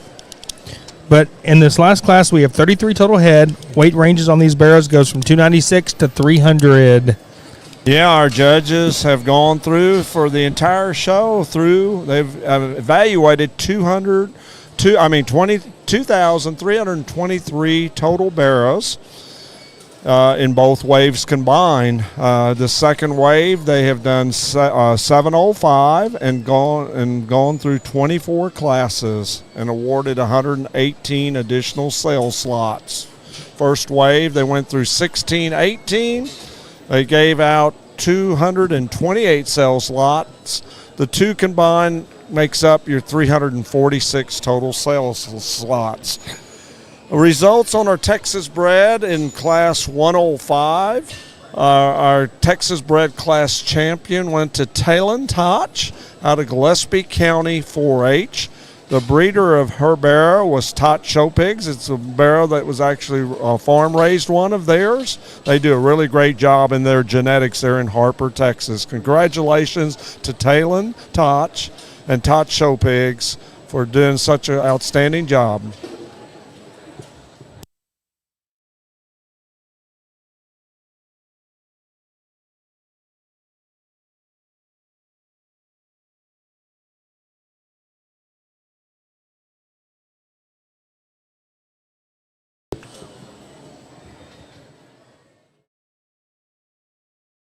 As we wind down on our show and we get ready for the grand finale at 1 o'clock, just share a little bit with you on what the grand champion brought last year. It was a record. It was 102,300, and whereas in 2024 it was 81,100. Our reserve grand brought 60,000. And in 2024, it brought 55,100, both record-setting. As we look at the Barrows sale, it is the highest number of sale lots that go through this auction. It is also the second highest amount of money raised. The highest is the steers at $2.6 million, and our Barrows follow in a second at almost $1.7 million. If you take the Grand and Reserve Grand Champion out of that number, those lots, those 344 remaining lots, averaged almost $4,400 a lot across the board. So what a great job for our auction committee of working hard and getting monies put together for each and every one of these young people. Looks like we've got 7 pins so far. We've got quite a few out here in the big arena that they've kept back for an evaluation to see if they have an opportunity that's still to try to get pinned and have another chance to show against the ones that already are pinned. Looks like 8 of them are out here in contentions to still have a chance here. Top 6 placing. So yes, out of top 6 placing. I don't know. It looks like they're going to. I don't know. They're gonna. They picked one here, young lady in the red sweater. They're gonna pull her back out. So I wonder how many total we have, because there might be a few below us getting weighed and classified. I bet so. I know there's at least 9 that I can see. 10 with that young lady. So we have enough to, place all these top 10 with rosettes, but there's probably 12 to 14 left that they picked. So they picked another young lady in a red shirt. She'll be another one coming out of the big arena after the secondary evaluation. Congratulations to her for making it this far.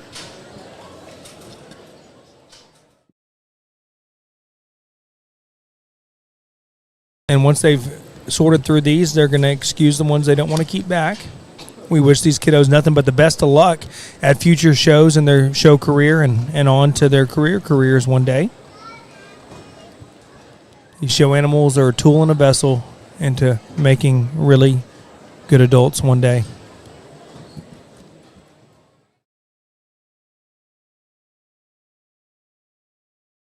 As they're discussing the ones out here to debate if they're going to put some more back for weighing and pinning, I just want to take a shout out to all of our volunteers on our swine committee and all the volunteers here at San Antonio. Absolutely. They only have 30 plus employees that are paid employees, and all these volunteers dedicate all their time. If you joined us yesterday when I interviewed Pat Folks, Cantu, give these exhibitors remaining in the ring a nice round of applause for their efforts today. Her herself that's in charge of not only this arena and exhibitors, be sure to have that pink show card ready to give to our committee members as you exit.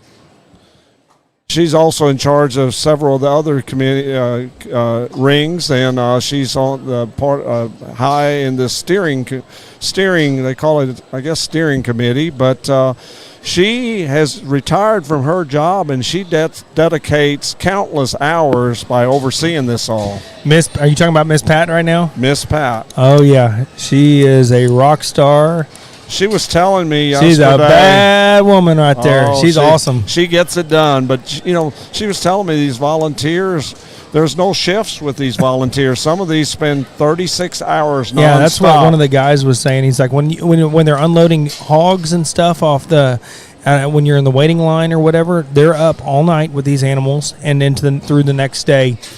So just be courteous when you talk to these people. You don't know how long they've been up working with these animals. And they're not just working with you. They're working with every single person that comes in this barn. And I will tell you, Miss Pat as a person, one of the kindest people you'll ever meet. But when she walks in the room, she almost commands the room in a sense. Like when she walks in, you're like, oh, she's awesome. Yeah. I need to listen to her. Absolutely. She's top notch. She's one of the best ones out there when it comes to being a person and caring about these kids. Absolutely. Yeah, they went ahead and pinned one back already. They really like this young man in the paisley. They're going to pin another young man too now. Be 2 pinned back. One in the blue. They've kept 11, Wayne.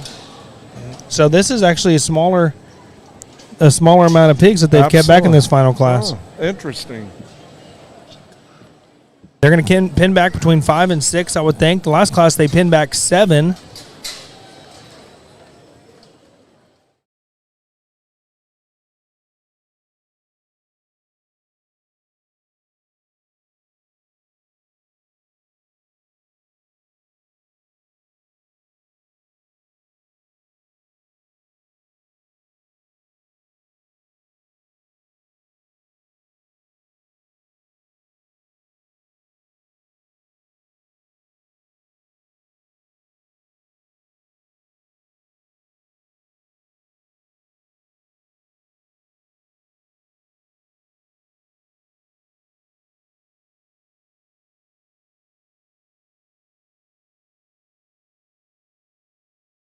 They pinned back a third one. The young lady in the black sweater was the third one they've pinned back so far.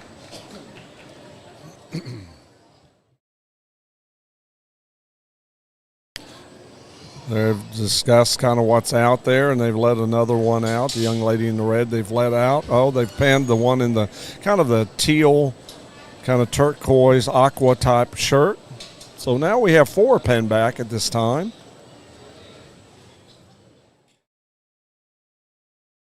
Looks like we've got everybody out in the ring now.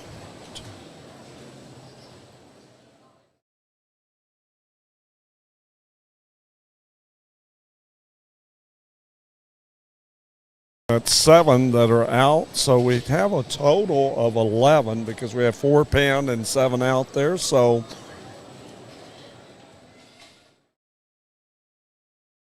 top 6 here in this breed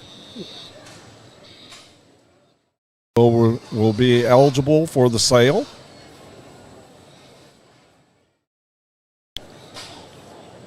And the young lady in the kind of royal blue sweater. She's now the 5th one. And the young lady in the black sweater as well. So now we have 6 so far. He's got the buttons in his hand, but I don't know that they're quite ready. They're discussing it to see if they want to pin some more to do a final comparison to line up the sale order here. Folks, again, as a reminder, when you complete showing and you're ready to load up your tack, no trailers are allowed back on the grounds. So make sure you get your truck, you come pick up your tack, and then you go get your trailer. We also ask your help, folks. Once you get your truck loaded up and your tack is loaded, we ask that you go ahead and move on out of there. We're going to have a lot of trucks coming in behind you that want to do the same thing. And so once you get your truck loaded, please go ahead and move out of the way. We don't need you to load the truck and watch the rest of the show in here. Thank you.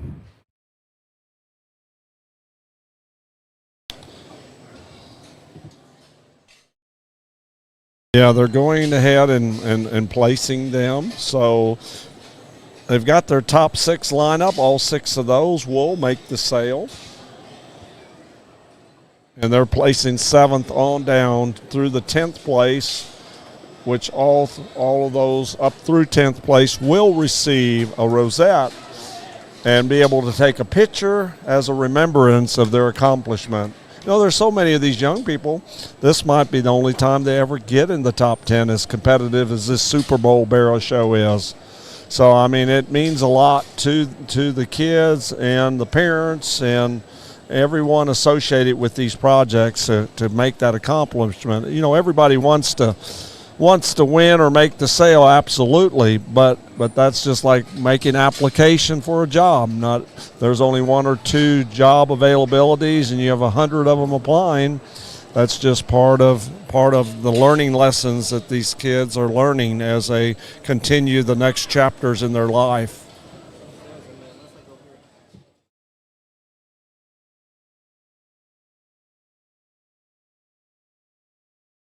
Got the first 4 out at this time.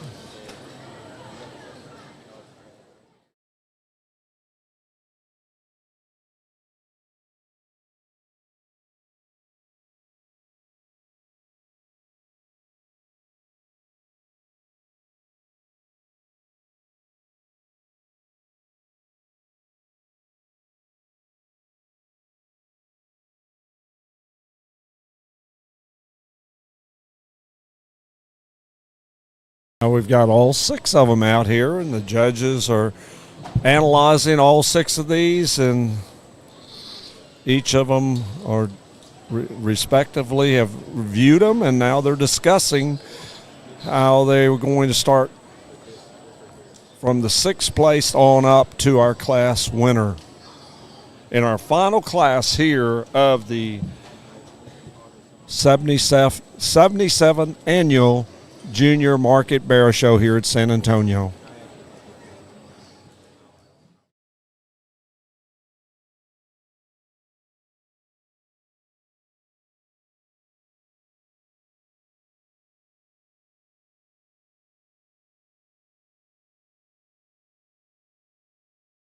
Young lady in the blue sweater is our 6th place.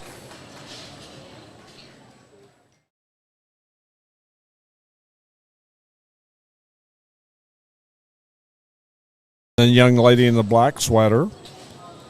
I know there were 2 of them, but the one that had the pinkish collar is the one that is in our 5th place, leaving our top 4. Now the next young lady in the black sweater is our 4th place. Attention in the swine barn at this time. If we can have our 1st and 2nd place barrows. That leaves our final classes 3. 99, 100, 101, and 102 return to the holding pens for staging for our Division I championship round. That's 1st and 2nd place barrows from classes 99, 100, 101, and 102 return to the holding pens for staging for our Division I championship round.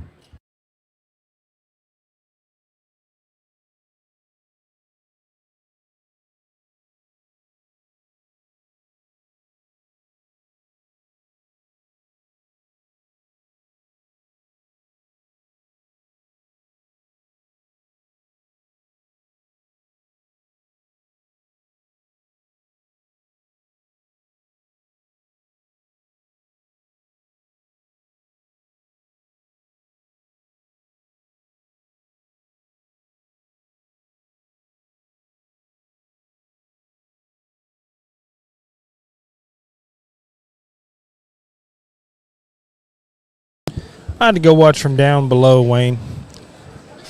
What do you think? I think they've got them down. I think we're at a hog. I think we're down in the top 3, huh? I think we are, and then Of the last we're class? last class of the day. Still got a chromed up looking barrow out there, huh? Yes, no, it's and we talked about, in our show about, in the dark crosses what you can have, and you talk about the sandy color. That's an example of that sandy color that we had mentioned in our show that is not something that you want in a dark cross. So he's picked a good Young ladies area. for your, yeah. Here we go. We get down to our final class here, and we got a good trio up here on the top end, and we go back and forth. It probably got to be a little closer in our 1st and 2nd discussion than in our top trio, but we land on a young lady here heading towards the fence, and I think one that you just start to step off the side and ask yourself which one has the most and which one's the freshest. This pig surfaces at the top for us. He's bigger in his chest. He's bolder on the backside of his blade. He's stouter when you watch him go away from you than the bear that's in 2nd. I think he's got a notch better natural body shape when you step off to the side of him, and just sheer comfort as he drives around the ring allows him to start this class for us. I like the young man's bear in 2nd. He might have an advantage in terms of just look up from his shoulder forward, in terms of just head and neck set when you're off to the side of him. We didn't read this one quite as bold at the ground when you study him. Didn't read him quite as descriptive in his shape, and then he's probably of the top 3 the narrowest when you watch him go away from you down through the center of his stifle, hawk the ground there when he walks away. Just need to stouten him up just a little bit there from a power standpoint versus the one that starts the class. One that comes out next here, build and design. Love the fresh look this one brings to you. At the same point in time, as we talk in so many classes, he gets to be the most rigid in his hind leg. He just doesn't want to get out there and plant and drive like those first 2 there ahead of him. And with that, I don't think he has quite the shape and the freshness of just general spread up high. But boy, when you get off the side of him, you love the silhouette, you love the look that he brings to this particular class. Next one comes out. He's got a wild look to him. He's elevated at the point of his shoulder. of the top 4, he becomes the narrowest off of both ends. We need to square him up in his knee. We need to square him up in his hock when he goes away from you. Got a fresh look, good build. Young lady's done a nice job with that one. We just got to give him more natural dimension. One that comes out next here, good pig. Got a good body shape to him. He's stouter than you think he is. When you get up on top of him from the side, you get on top of him, really appreciate that one's boldness and stoutness. His look and his freshness is what got him over the next one that comes out here. One that comes out next is certainly a rugged, stout one. Just simply doesn't have quite the presence as the one there ahead of him in terms of look from the side. Gets a little plainer just in his skin and hair versus the one right there ahead of him. But after that, you get into that hog there. You certainly got to appreciate the width and the stoutness that he does bring. I just didn't see him quite as fresh, quite as bold as that one right there ahead of him. One that comes out next, man, if you can give this thing just a shot more expression and more muscle, he gets a little plainer in his look. But his build, his flexibility, and his design from the side is very, very good. We just got to stouten him up from a muscle expression standpoint to move him up in this class. One that comes out next, good build, good design one in terms of just levelness of lines, both top and bottom. Again, he gets to be a little flatter in his shoulder, gets to be a little more of a leg dragger there, if you will, from behind. We just got to get him to plant and drive there. Same scenario for this one. If we can fix this one and make him hinge better from behind, that's what holds him from moving on up. He, too, is one that gets just a little flatter in his makeup in the front third of his skeleton. He's got a good look. He's just got to get out and go. Same goes for the young man here that comes out in 10th. Hind leg structure limits him from moving up any further in the class. Gets a little drier in his body, but the hog's outline and general build is very good. We round out the class here with a good pattern one. We didn't see that one quite bold enough down low to get up any higher. Good class. Give him a nice hand, please.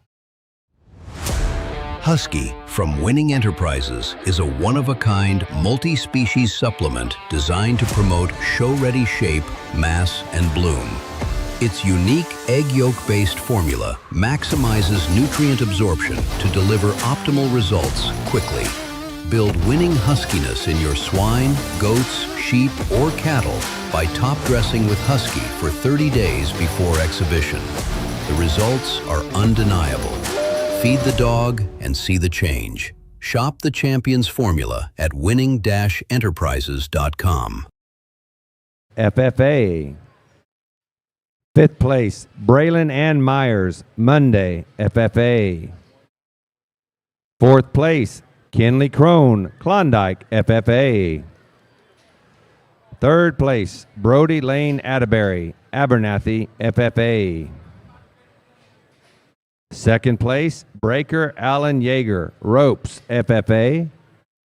And exhibiting 1st place, Briley Wade, Joshua, FFA. And our certified Texas Bred Registry class champion from class 106, Crossbred Barrows, exhibited by Shelby Hobbs, Hawley, FFA. Breed of that barrow is Lacey Show Pigs of Seminole.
Well, what a show it's been here at San Antonio. For those of you who've been tuned in the whole time, we want to thank y'all for this fun and exciting ride. Hope we haven't worn you out too much. Thank you to Taylor Fort and his crew for bringing us all a front row seat here.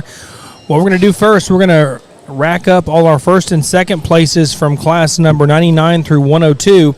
They will make up the Division 1 Crossbreds. Pick us the champion and reserve champion Division 1 winner. Then we will rack the classes 103 through 106. They will make up Division 2, all the first and seconds. Bring them out, select a Division 2 champion and reserve champion. Excuse the rest of those individuals and bring out our Division 1 and Division 2 champion and crown you a champion and reserve champion of the Crossbred here at San Antonio. This is the final breed. It's the only breed we judge today because we have the grand drive today. And once again, tentatively, our championship drive will be at 1 o'clock here today and our scholarship presentation. It's going to be fun. It's going to be exciting. We're going to give some kids some much-deserved money and scholarships. Thank you, San Antonio. Thank you for putting these kids first. Stay tuned.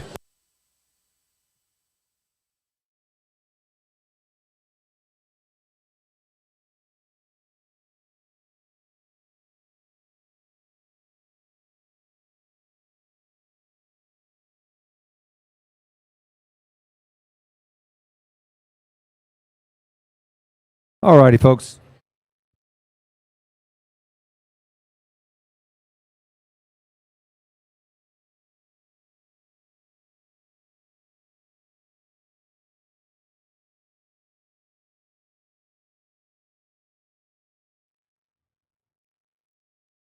Attention, swine barn at this time. If we can have our first and second place barrows from classes 103, 104, 105, and 106 return to the holding pens for staging for our Division II championship round. Once again, first and second place barrows from classes 103, 104, 105, and 106 return to the holding pens for staging for our Division II championship rounds.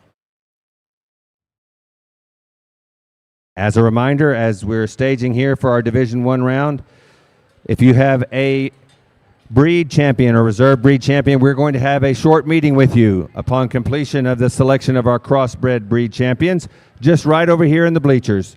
We'll have a short meeting with you to go through our award ceremony grand drive procedures.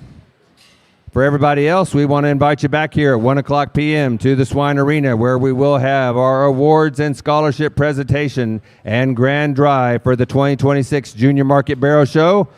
Once again, 1 o'clock p.m. Come on back here to the Swine Arena for the grand drive.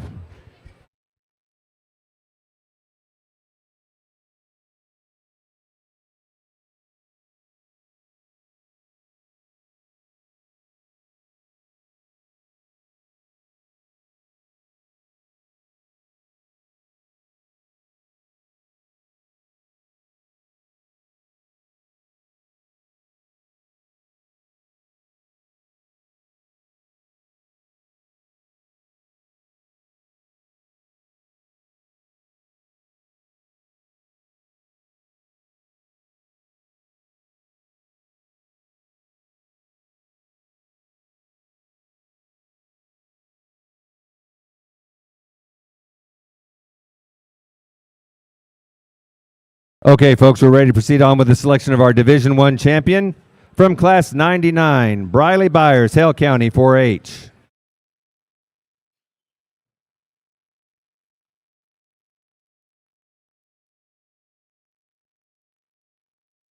The Class 100 winner is Elizabeth Jansen, Hayes County 4-H.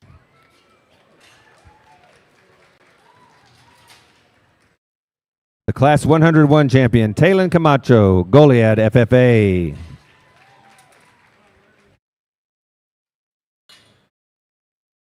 And the Class 102 winner, Tatum Beck Price, Scurry County 4-H.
As I judge this first Division One to champion in reserve, just wanted to give you the Texas bred in the final class, 106. It was our sixth place. It was Shelby Hobbs out of Hockley FFA. Lacey Show Pigs. Mr. Roger Lacey was the breeder of that barrow. Congratulations to Shelby and to Lacey Show Pigs for breeding the Texas bred class champion.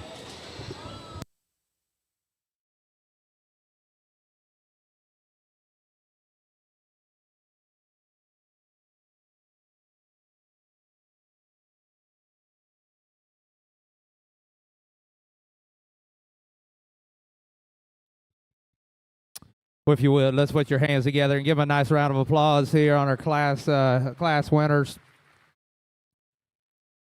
You know, as always, you get to get them back out here, and very satisfied with the four that we've got in this division here, where they fit and what they represent. And you know, Nick and I have stuck to the freshness side of things in terms of back and trying to keep things as structurally with structural integrity and moving them things forward and putting as many of the extra stuff on as we can. And I think this set here exemplifies that. I think there's hogs out here that have some of the extras that everybody wants to get high on and talk about more than we probably should in a lot of cases, but it is what it is, and I think these hogs exemplify that, but they still put their balance, they still put their feet and legs in the right direction. And with that being said, there was one I thought in class that just, in terms of freshness of back, got a killer look, you know, in terms of chest coming at you, squareness going away from you. He's the one we're the most comfortable with in terms of just from a structure standpoint, and combining that extra power on top of it. Help me congratulate this young lady in the white. She'll be your champion. Congratulations to Talon Camacho, Goliad FFA, exhibitor of our Division I champion. Now coming into contention, Alana Ray Renfro, Klondike FFA.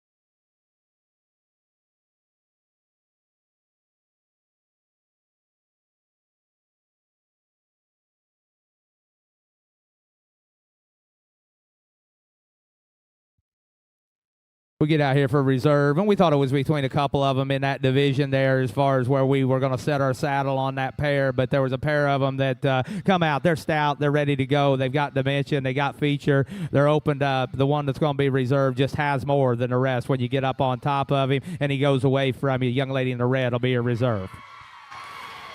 Congratulations to Tatum Beck Price, Scurry County 4-H, exhibitor of our Division Runner-Up Barrow.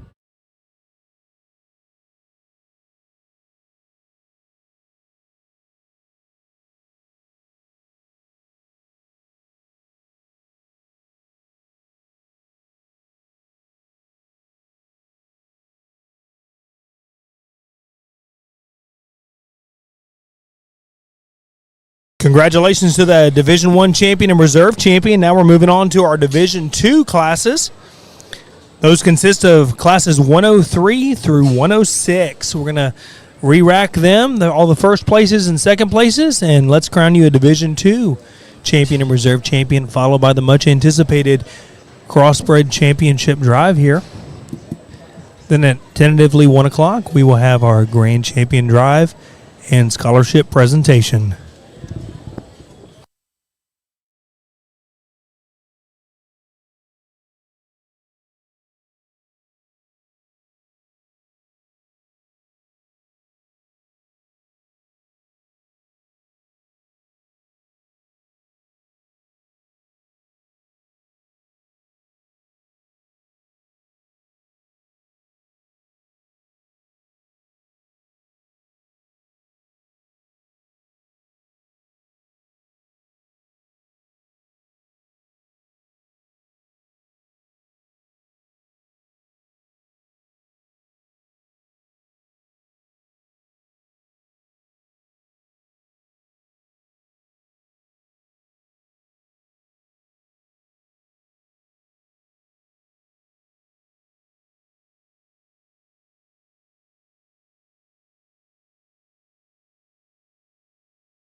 All righty, folks, we're ready to proceed with the selection of our Division II champions.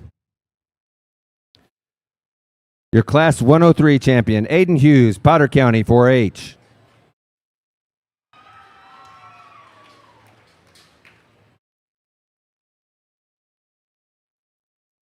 Your Class 104 champion, Jeffrey Lang, Wink, FFA.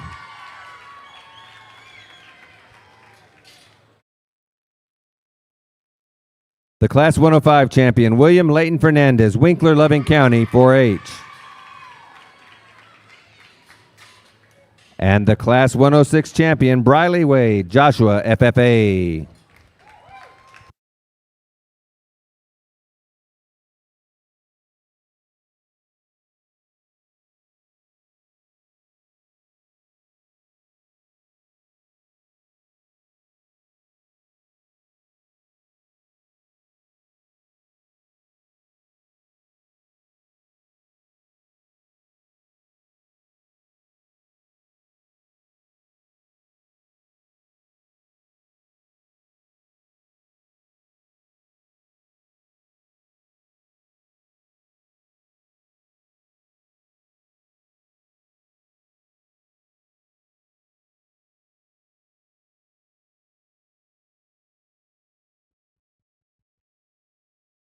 Again, if you would, let's put your hands together for these class winners here as we select this division.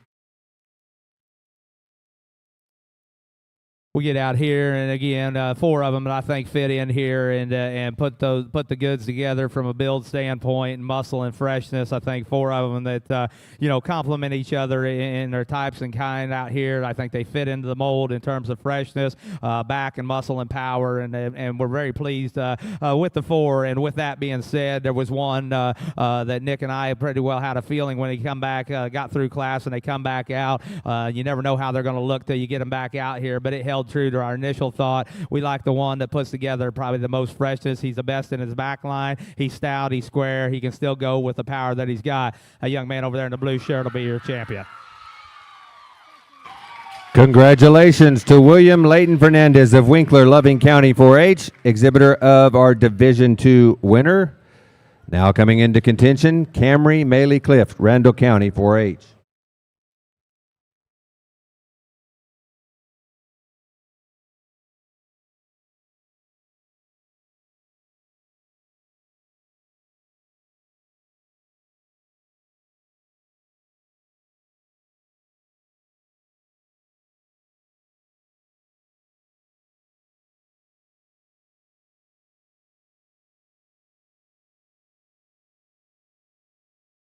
We dropped that second place in, and we talked that pair in class, and I thought both those bears were very, very good in terms of just build and comfort. We gave the advantage, obviously, to the one there for being just a nice stouter, but I don't think that keeps him away from being reserved. Let's give her a nice round of applause. She'll be your reserve.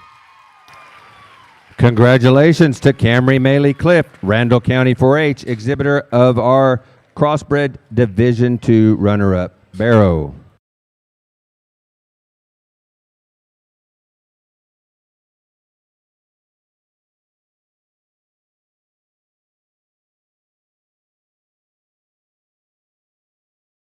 Adams Fab. Established in 2007, they build custom livestock pinning and equipment to fit all your needs. Hanger feeder rods, adjustable slam gate latches, and skirted panels. It all comes standard. Custom pins made by hand and hot dipped galvanized so that you know that they're going to last. Adams Fab is a certified TIPS vendor and can design, fabricate, and install equipment to fit all your needs. Visit adamsfablivestock.com to get started today.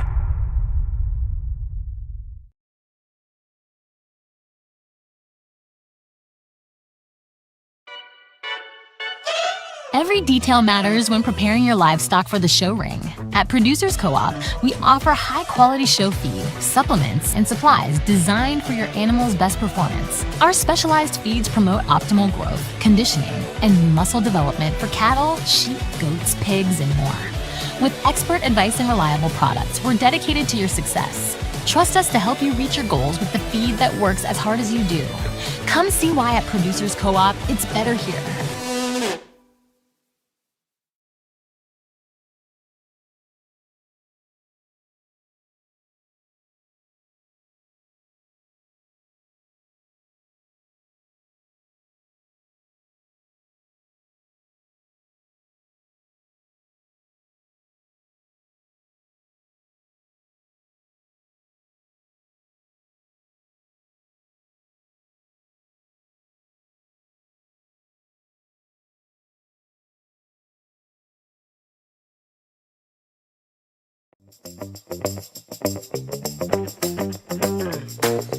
Primo Feeds is built on quality, and we're making it easy to get.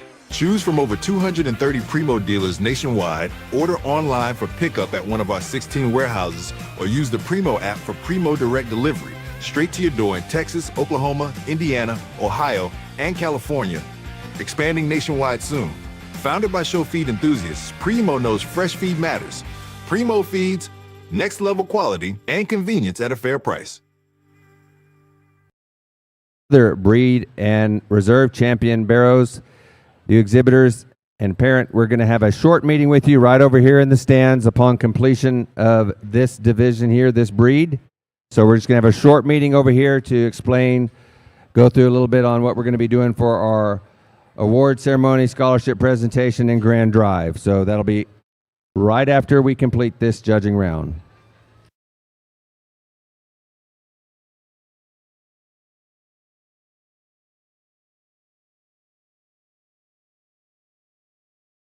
All righty, folks, are y'all ready to select a champion and reserve champion crossbred barrow? Let's do it. Your Division I champion, Talon Camacho, Goliad, FFA.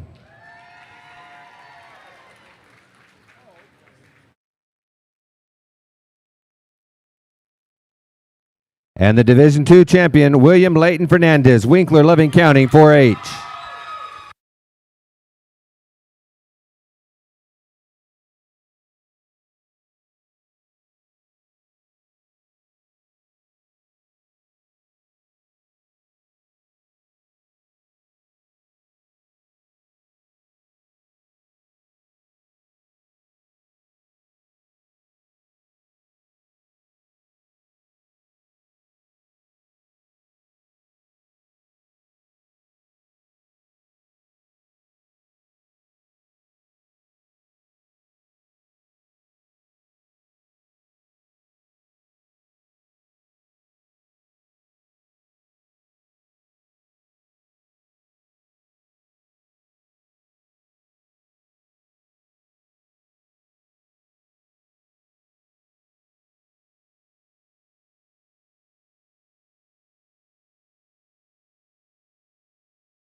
Again, give them a nice round of applause here on a very good division of crossbreds. I know some of you will be staying around, some of you will be leaving, and it's certainly been an honor to work alongside Nick out here and work through your show the past week here, and to be a part of the quality that's came through the ring, and had an opportunity to work with the young kids and try to give them our 2 cents worth on where we think things fit, and hopefully for everybody around ringside that can at least follow along with what we were trying to do, and try to do our best to explain the differences, because I think that's the big thing, is just telling people what you see and trying to accurately describe them things, because we all got different opinions, and that's just a matter of what makes our business work, and hopefully you guys can see, like I say, the direction that we've been trying to put them together, and what direction we're trying to head. With that being said, I think this pair comes out here and exemplifies a lot of good things at this point in the day. And in terms of, like I said, the extras, all the things that everybody want to talk about will still having muscle and stoutness. And I think these two put that together. And it proves in the fact that you can still make them built right, and you can still put the extras on. We don't have to throw away, we don't have to throw away the build, the comfort, and the structure in livestock to get some of the extras. And these fit that mold. With that being said, the one that fits it the best for us, that has just a notch more, he's a notch squarer when you step in there behind him, and we think he is an awful good one here, and you can't deny one that's made the performance and got to the heavier weights. Congratulations to this young man. He'll have your champion. Congratulations to William Layton Fernandez, Winkler, Loving County 4-H, exhibitor of our champion Crossbred Barrow. Now coming into contention, Camry Maley Cliff, Randall County 4-H.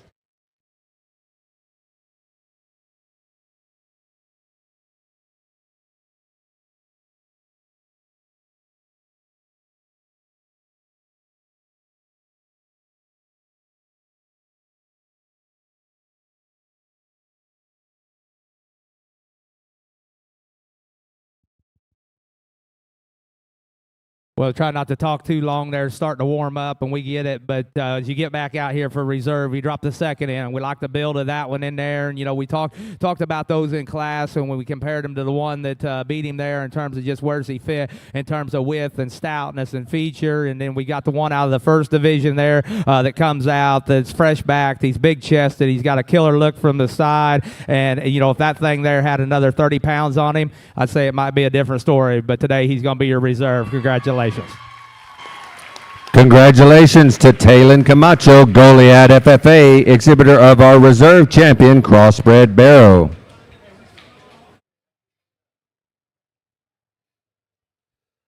All righty, folks, that's going to complete our judging at the moment. We'd like to invite everybody to come back at 1 o'clock p.m. here to the Swine Arena, where we will have our award and scholarship presentation and grand drive for the Junior Market Barrow Show. So everybody come back at 1 o'clock p.m.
Attention the swine barn. Jason Madewell, Loveland FFA. You can pick up your ribbon at the swine office. Jason Madewell, Loveland FFA, or ag science teacher or adult leader from Loveland FFA, you can pick up Jason's ribbon at the livestock office.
Welcome back, everybody. It's about 1 o'clock, if not 1 o'clock, and we're fixing to do the scholarship presentation. You're not going to hear much from Dad and I the rest of the time, but once again, we've enjoyed our time with you guys. Paul's going to be doing a lot of the talking. He's our swine superintendent here for the Market Barrows show. He's done a phenomenal job. He's the other voice you hear reading the class winners off and next call and all that stuff. He's kind of the arena director for the show. This has been a fun show, as it always is every year here at San Antonio. Super Bowl pig shows. And those of you tuned in the whole time, thank you all for joining us. And I've got my dad here, Wayne, with me. Yeah, it's been fun. It's been an outstanding time here, and just kind of giving you an idea. If you didn't get to watch the entire show or just bits and pieces, just kind of give you an overview that this year's show was actually slightly higher than a year ago. We had 23 in total numbers in our Barrows show up for this year's show. Last year's was just a hair over 2,300. It was 2,311 is what I have here. They last year judged 64 classes, this year being 66 classes. So, and also our gilt show was up a little bit, and so that just shows good character and things that people really enjoy coming here and really appreciate what San Antonio does to try to further educate these kids. Absolutely, Wayne. And I just got done talking to Nick and Chad. So our two judges here for the San Antonio Stock Show are Chad Day and Mr. Nick Hofschulte. And I asked them all ago before they sat down, I said, hey, Joe, check back in with your wives to make sure everything's still there. And they said, oh, yeah, everything's still there. And I said, I'm sure you ladies, if you're tuned in, you'll have a full list of those for those guys when they get back. And I'm sure Chris is holding down his brother. You know, I know him and his brother do a lot of stuff together. I'm sure, Chris, you're helping out too. So, man, it was good to get to know you, Chris, if you're listening through the Gilt Show, and got to know your brother a little bit more here at San Antonio Market Barrows Show. But it's a blazing, it's got to be in the 80s now, huh, Dad? Every bit. You know, up here, up high where we're located, all heat rises, and we're definitely getting the heat and dust, right? Woo, heat and dust, most definitely. You know, these kids are fixing to compete for the biggest title of them all, and that being the grand champion of the show. And last year's grand champion, just to tell you, brought $102,300, which was a record from 2024, which at that time brought $81,100. And then our reserve grand champion also broke a record last year. It brought $60,000, where in 2024 it brought $55,100. So it just there's a lot here for these young kids of working out for. Plus, each and every one of these kids, unless they've been vested up to $20,000 is what San Antonio will allow these kids to win in competitive event entries. And so once they max out, then it goes down to the next person. But every champion is eligible. Well, which what happened with the spots, you know, I interviewed Grant Meyer earlier, and he's the one who he raised and bred his own hog and raised that third, you know, he was a class winner, but he was the third overall spot, which he got the $10,000 scholarship because the champion and reserve champion spots had maxed out in their scholarship. So that's pretty cool that, you know, he told me he had never made the sale here at San Antonio. He's a sophomore, and then came back and this year not only won his class, but also got a $10,000 scholarship. That's pretty cool. That's really cool. And, you know, and that's what, you know, San Antonio, if you haven't kept up with some of the things that they've done, I mean, from 1984 is when they had the vision of scholarships. They gave $90,000 in scholarship at that point. Starting in 1984, and now in 2025, 2026, they're going to award $1,865,000 of scholarships. Did I hear $1 million in there? Yes, you did. Oh my goodness. Yes.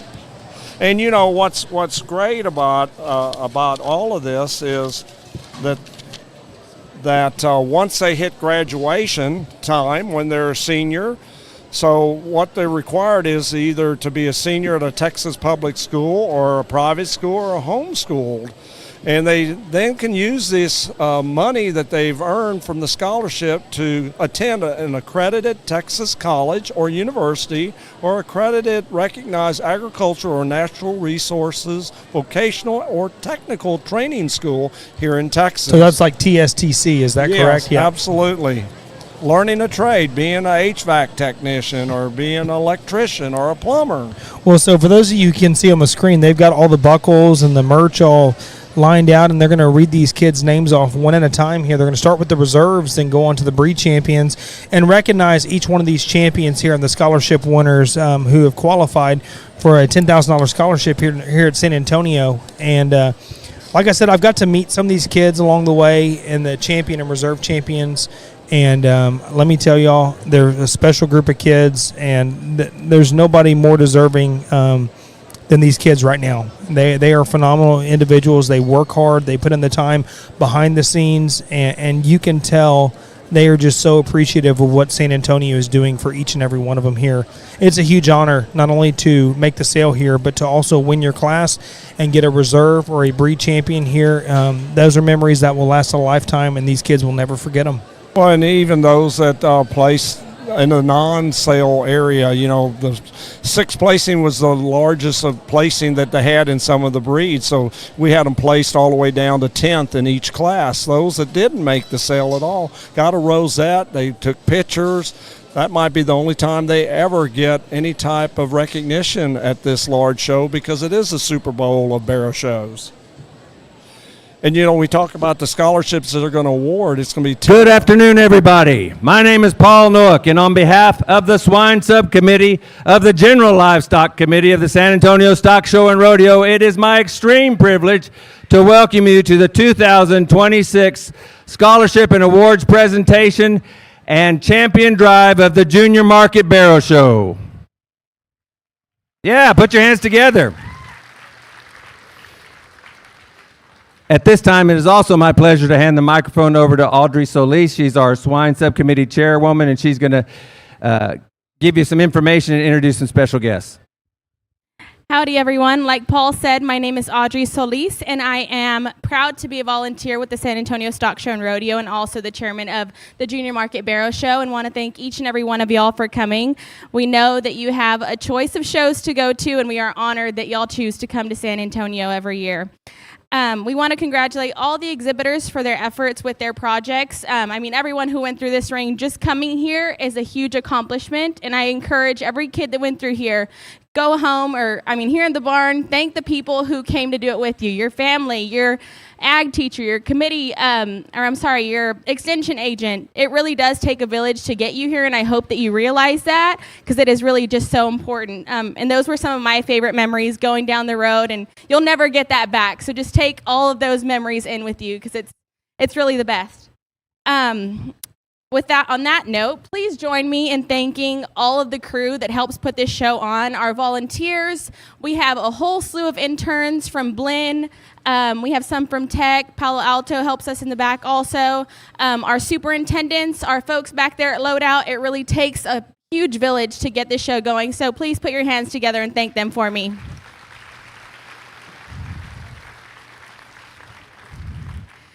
Our mission here is a volunteer organization that emphasizes agriculture and education to develop the youth of Texas. Because of the dedication of over 7,000 volunteers, the San Antonio Stock Show and Rodeo is able to provide financial support to Texas youth. And to date, the San Antonio Stock Show and Rodeo's educational commitment totals more than $279 million.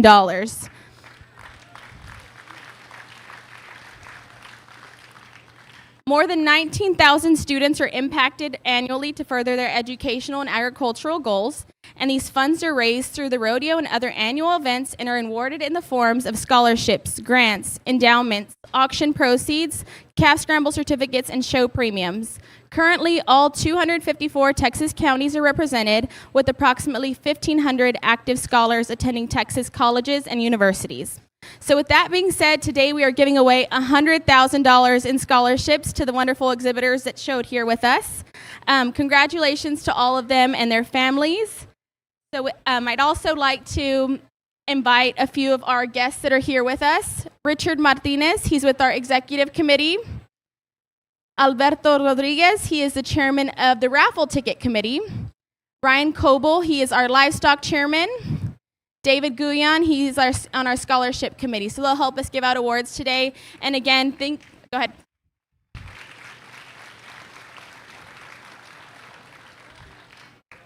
Again, thank each and every one of y'all for coming. God bless you and your families, and have a safe trip home. Thank you, Audrey. All right, folks. Now let's get on with our awards presentation. The exhibitor of our reserve champion, Berkshire Barrow, Addison Butler, Armstrong County, 4-H.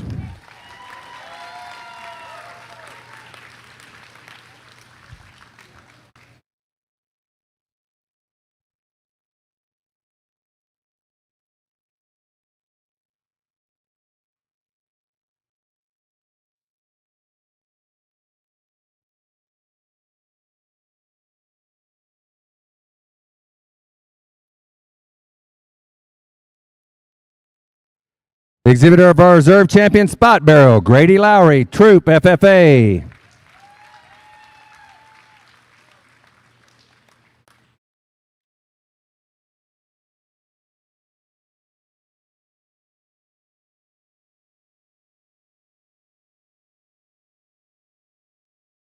Exhibitor of our reserve champion Hampshire Barrow, Curtis Mulestein, Stanford FFA.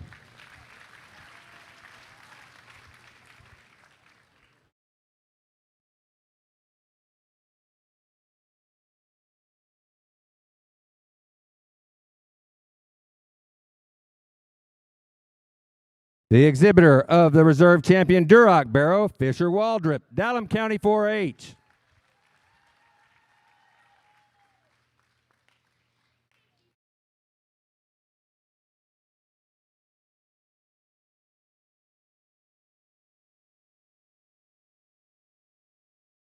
The exhibitor of our reserve champion dark crossbred barrow, Dallas Martinez, Shelby County 4-H.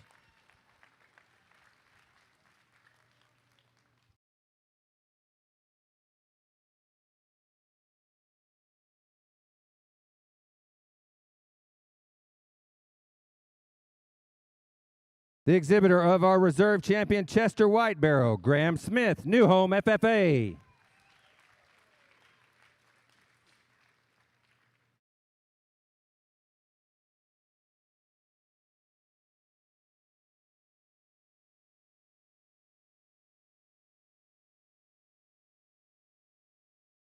The exhibitor of our reserve champion Yorkshire Barrow, Braden Forts, Marion FFA.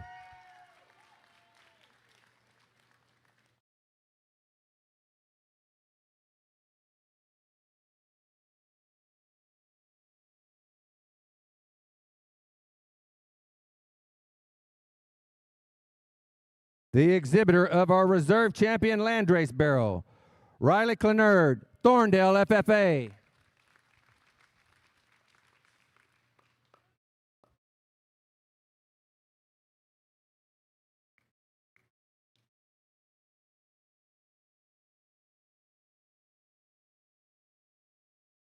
The exhibitor of our reserve champion light crossbred barrow, Rowdy Lofton, Santa Fe FFA.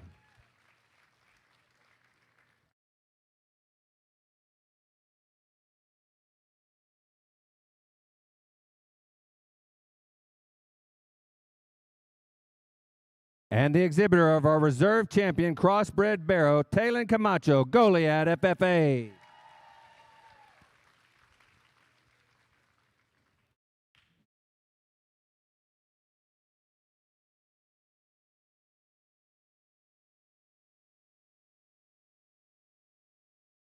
What do you say, folks? Should we give out a few scholarships this afternoon? The exhibitor of the champion Berkshire Barrow and the winner of a $10,000 scholarship, Kevin Clift, Randall County 4-H.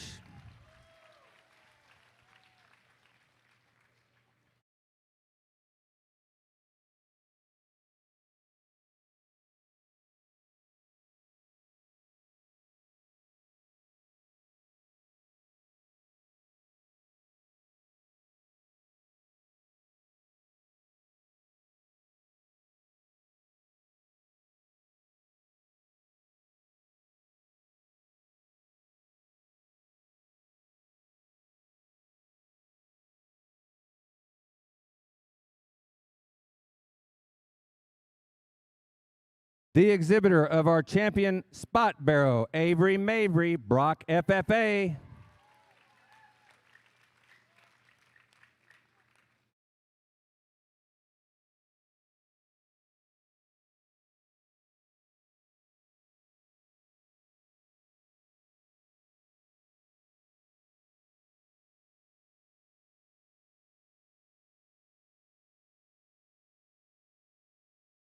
And folks, now our scholarship winner for the spot class is Grant Meyer, Falls County 4-H, the winner of a $10,000 scholarship.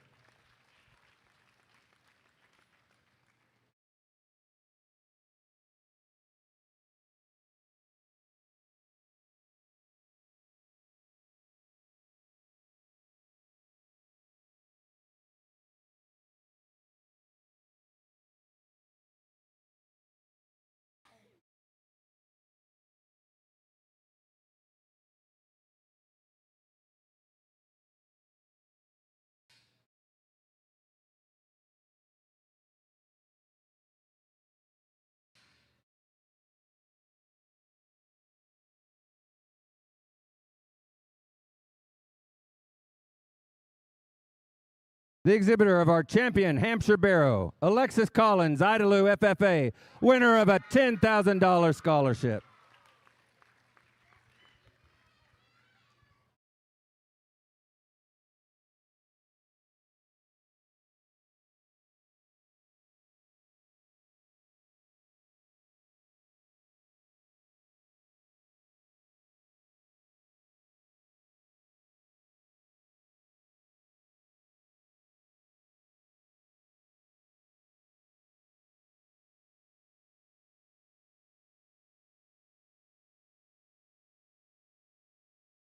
The exhibitor of our champion Duroc Barrow, Jagger Collier, Snyder FFA, winner of a $10,000 scholarship.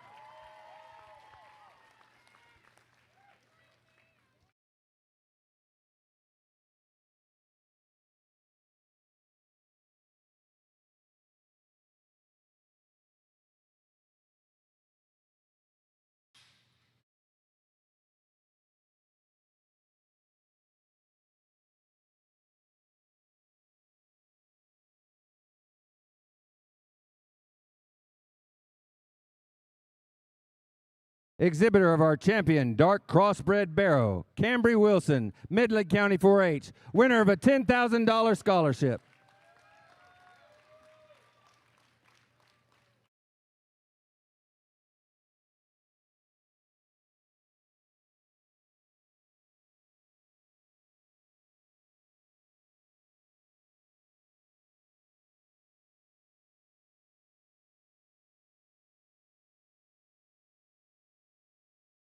Exhibitor of the champion Chester White Barrow, Kylie Huseman, Lubbock County 4-H, winner of a $10,000 scholarship.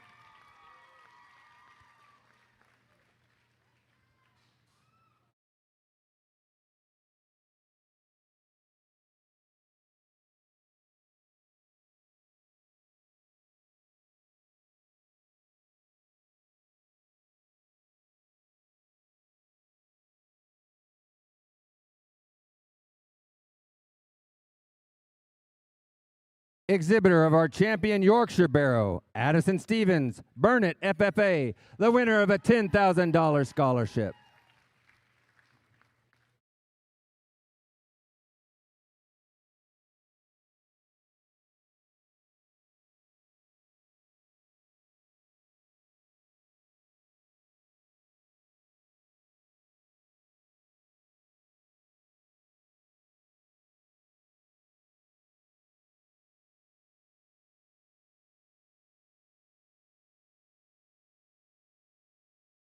Exhibitor of our champion Landrace Barrow, Hunter Harris, Canyon New Braunfels FFA, winner of a $10,000 scholarship.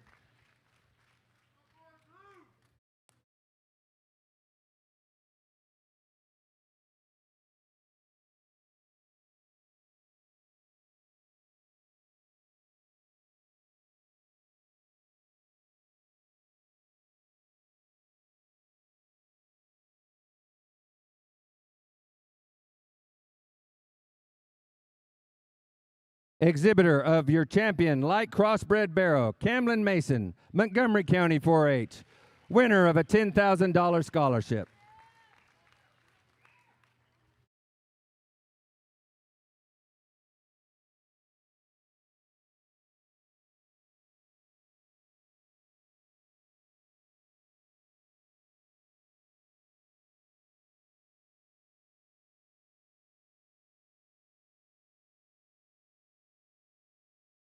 And the exhibitor of the champion crossbred barrow, William Fernandez, Winkler County 4-H, winner of a $10,000 scholarship.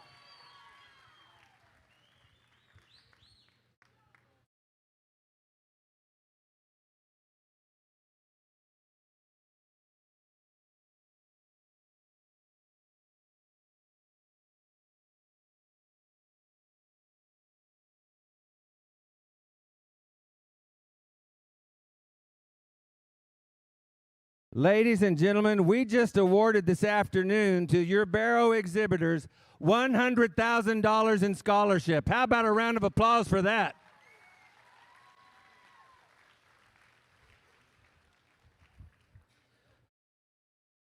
Folks, if you'll bear with us for a few moments while we stage some things, we're going to get things going here to judge these barrows. It's also going to give me an opportunity to make some recognition here of a few people. You know, every year we talk about the fact that this swine subcommittee at the stock show out here is kind of a family. And we, unfortunately, again this year, lost a couple of family members that were dear to us. And we really would be remiss if we didn't recognize them today. First was Ronald Schwartz. Ronald, longtime member of the swine subcommittee, worked back here at that holding pen for many, many years, and he passed away. And then we also lost Betty McCain, who used to work with her husband, Jimmy, and many of you might remember her over in the swine kitchen for many years. So, again, we wanted to recognize them, take some time to recognize them today at this ceremony.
Folks, as Audrey mentioned, we did have here at the Swine Show a hardworking crew of youngsters, of our college interns. We had interns here from Texas Tech University, Texas A&M Kingsville, Tarleton, Palo Alto, Blinn College, and Texas A&M University, all helping us out here for several days and working hard in the show. So we do appreciate their efforts.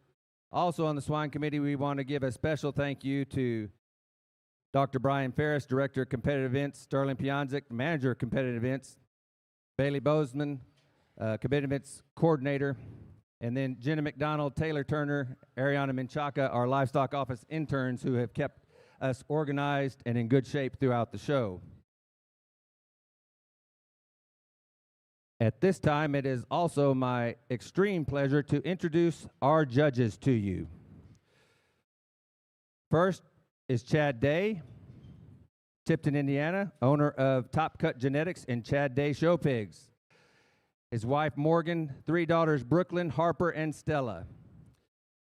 He attended Blackhawk Junior College with an associate's degree in bag business. Hobbies include showing pigs with his family and enjoying the lake whenever he can get away. He's had the opportunity in his career to judge numerous state and national shows across the country. And his favorite things about livestock shows or agriculture is the time that's spent together as a family, from the late nights in the barns to the early mornings on a show day. He said every moment shows us all the value of hard work, patience, and pride in what we do.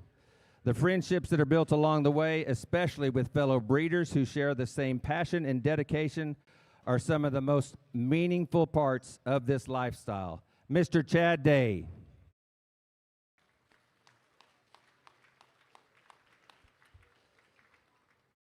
Next, Nick Hofschulte from Wyandotte, Oklahoma. He has a livestock and feed production business. His wife, Holly, daughters, Kinley, Harper, Hazelin, and son, Will. He judged livestock at Connor State College. Hobbies and interests include breeding and showing livestock and spending time with his family and friends. Really enjoys to learn new things about business and industries that he's not familiar with as he's become older. His accomplishments he lists as just being a husband and father of 4. His favorite thing about livestock shows and agriculture is having fellowship with the greatest network of people there is available and giving back to the industry that gave so much to him. Mr. Nick Hofschulte.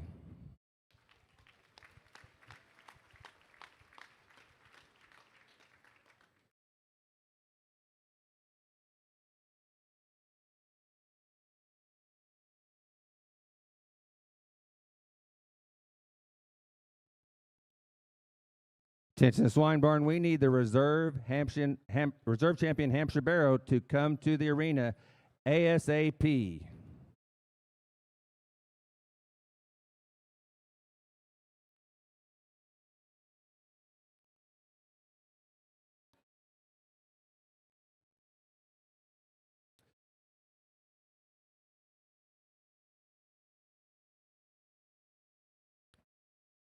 While we wait a moment for that, folks, again, Audrey touched on this briefly, but I'd like to encourage any one of you. As she said, we have quite a few volunteers here on this swine subcommittee that work countless hours. But you know what? We're always looking for new people. So if you like hog shows and you want to come be a part of our family, we're more than welcome to have you. And we'd encourage you to check online, sarodeo.com, and you can find information there on how you can get involved with our shows here and volunteer out here at the San Antonio Stock Show and Rodeo. We'd always like to have new people coming in to help us out. That's what makes us better, and we welcome you to be a part of our family.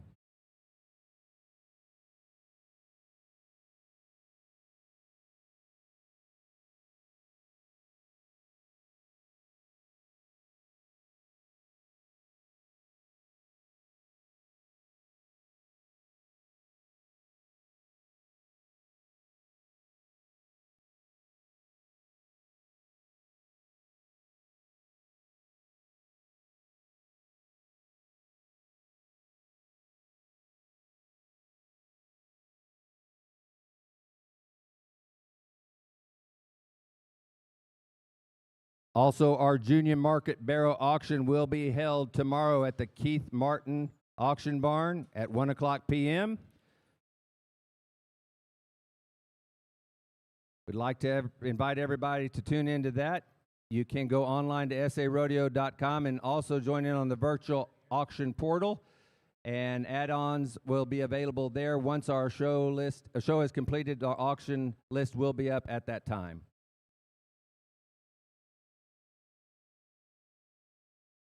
Attention the swine barn, if we could have our champion Barrows, please return to the holding pens for staging for our round, champion round.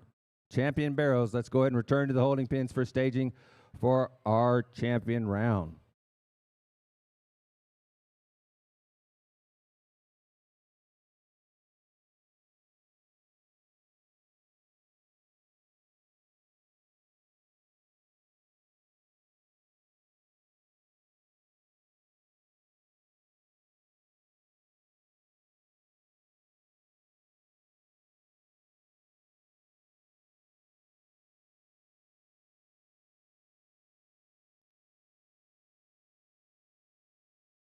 All righty, folks. I think we're ready now to take a look and introduce our reserve champion Barrows here at the 2026 Junior Market Barrow Show.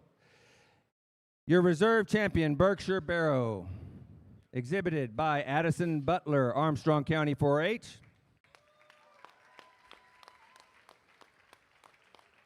Addison's the daughter of Kyle and Desha Butler. Hobbies and interests include pigs, fishing, and boys, but not necessarily in that order.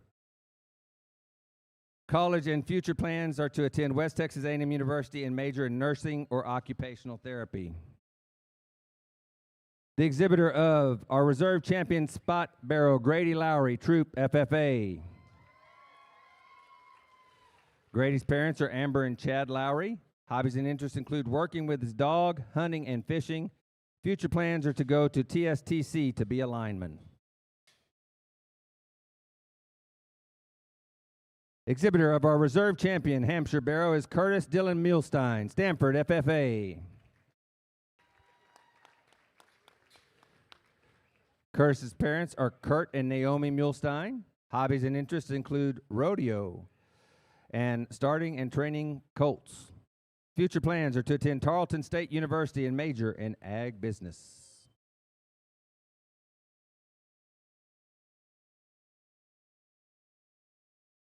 Exhibitor of our reserve champion Duroc Barrow is Fisher Dub Waldrip of Dallam Hartley County 4-H. Fisher's parents are Clay and Kendall Waldrip. Hobbies and interests include showing pigs, flying with his dad, and being with family and friends. Future plans, he wants to go to flight school and be a spray pilot.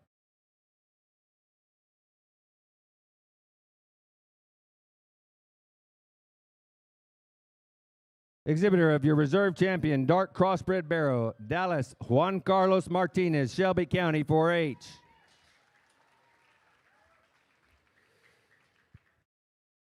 Parents are Berto Martinez and Brandy Smith. Hobbies and interests include showing pigs, playing football, and hanging out with all his friends, especially the girls. College and future plans are to obtain a degree in hard knocks by raising and selling competitive show pigs.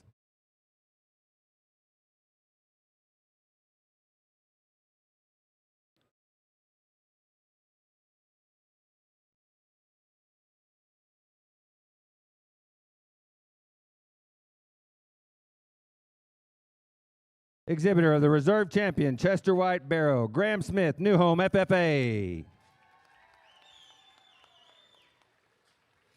Graham's the son of Peter and Ashley Smith. Hobbies and interests include hunting, football, showing pigs, and meeting all of the ladies at the stock shows.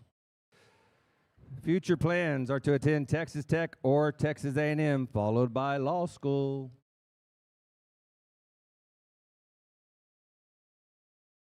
Exhibitor of the reserve champion, Yorkshire Barrow, Braden Forts, Marion FFA. Braden's the son of Christy and Matt Forts. Hobbies and interests include showing pigs, driving his parents crazy, and hanging out with friends. Future plans, he wants to be a lineman.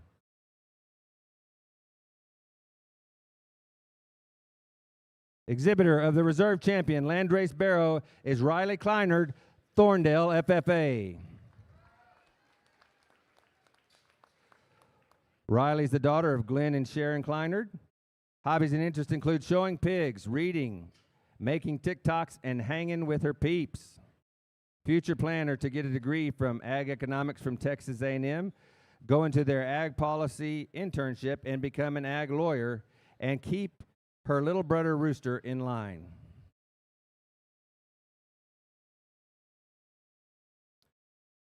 Exhibitor of the reserve champion, Light Crossbred Barrow, Rowdy Lofton, Santa Fe FFA. Rowdy is the son of Wesley and Tamara Lofton. Hobbies and interests include playing baseball, working livestock, and spending time hunting and fishing. Future plans is committed to play collegiate baseball.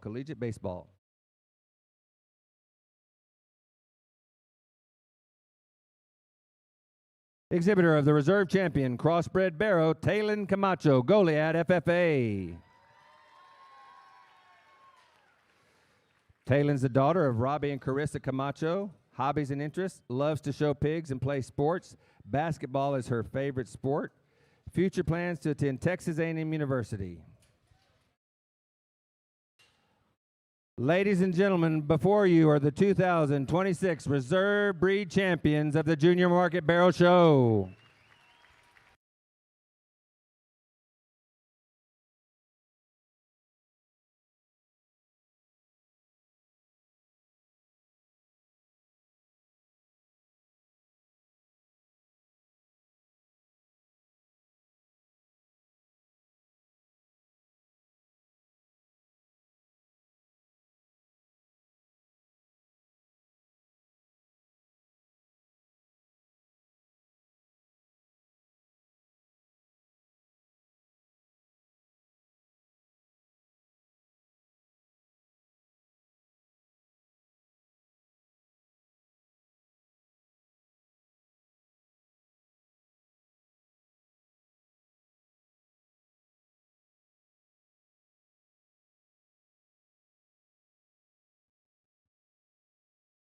You guys can hang tight here for a second. We're going to kind of split these our talks up here as we got the reserves out. We're going to let them start filtering those champions up here and getting them weighed and getting them in the pins so we can kind of keep in a rhythm here. But first off, it's certainly a pleasure to be here. I had the opportunity to come down here and work alongside of Nick here for the past week. It's been a great honor to be a part of this event and to see what it's all about. You know, you hear about San Antonio, and this is my first time to be down here to be involved in it in any sort of an aspect. And like I say, it's been a great privilege and a great honor to work through here.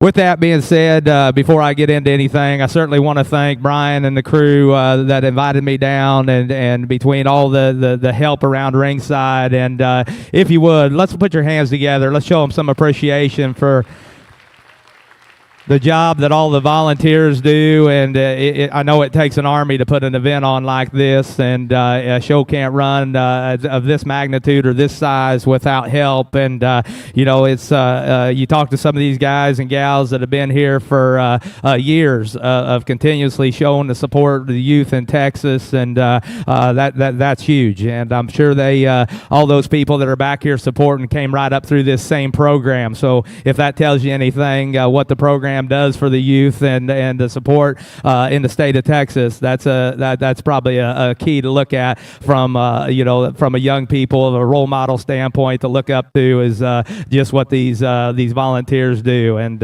it wouldn't run smooth to be remiss. Donna over here, I don't know how many years I never asked her that she swung that gate back there, or how many times she's opened and closed it. But people like her that do those small things, so the guys loading them out and keeping things going. Though it makes mine and Nick's job transition back there about as smooth as you can, and certainly appreciate working along ringside. I've had the opportunity to work a few shows with her down here in that SIF pen, so great to see the support and the help of all the people for sure. But with that being said, I'm not a big speech guy by any stretch of imagination, and touch on a few things there. But you know, I sat over there around ringside, and Nick and I, we've had a few days to talk about different things, and it's been a great experience. Blake and Kendall over at the cattle ring, we've got a few days to hang out with them, and it's been good. I think just to sit around and to talk to people in the industry and the different perspectives of where we think it's at, and not going to harp on it, but I will say, you know, one of the things that keeps reoccurring in our conversation is definitely trying to keep people interested and trying to keep the participation of these kids and the experience that these kids have in a positive fashion. And as we all know, I don't care what facet of it is, whether my side of it is in trying to sell show pigs, or on the semen side of the business, or the auctioneering side of the business. It takes this group right here to make everything work. And you know, that's one of the things as family and experience around here is just trying to keep everybody in a positive fashion, because I know, I'll tell you firsthand, it's easy to get negative, and it happens to me time and time again. And I've got to set myself down and move forward. No matter what we get ourselves into, there's always good in it. and always be grateful for where you're at, because there's a lot of times that there's somebody that may have it a lot worse than what you do, and be grateful for the opportunities that we do have in these events and things like that, where we get to showcase our animals as well as represent our kids and put our kids up here on a pedestal with whether it be the scholarships and such that they get an opportunity to hang in there with. So like I say, I'm not going to harp too much. I would be remiss, my wife and kids at home, they've certainly put a big week in of me being gone and taking care of stuff. I just hope they have more appreciation for what I have to put up with while I'm usually around there. So, they've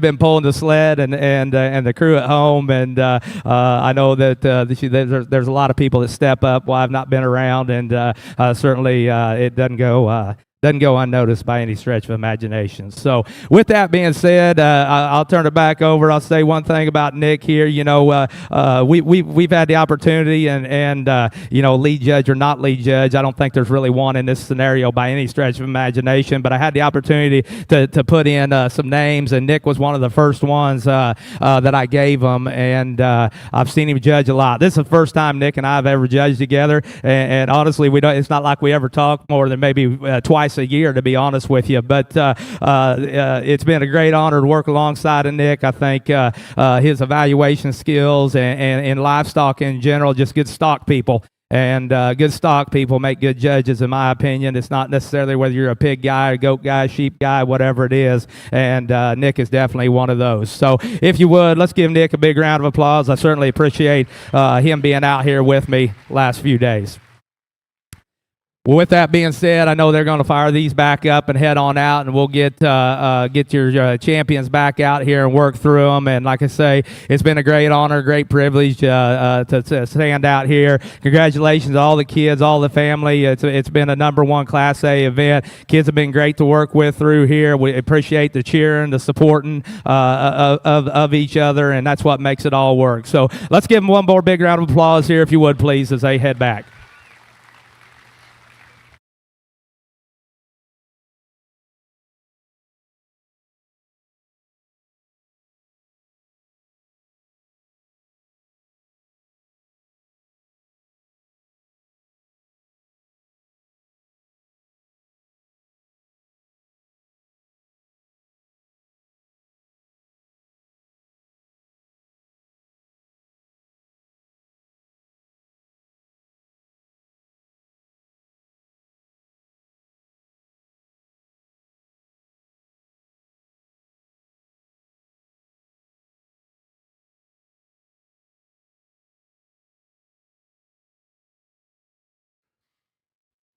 Alrighty, folks, are y'all ready to kick off the Super Bowl of Barrow Shows? Let's select a Grand Champion Junior Market Barrow, exhibiting the champion Berkshire Barrow, Kevin Crusher Cliff, Randall County 4-H. Kevin's the son of Chad and Kristen Cliff. Hobbies and interests include showing pigs, steers, football, track, and spending time with friends and family. Future plans are to attend Southern Methodist University and major in business.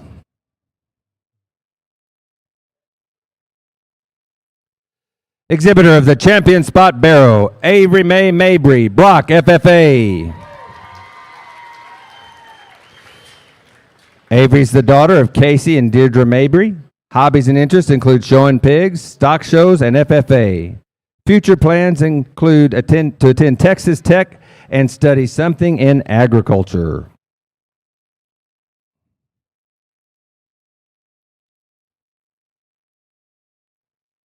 Exhibitor of the Champion Hampshire Barrow, Lexi Collins, Idalou FFA.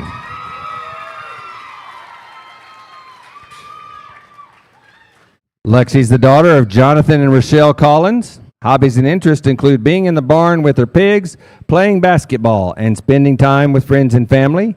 Future plans are to attend Texas Tech University.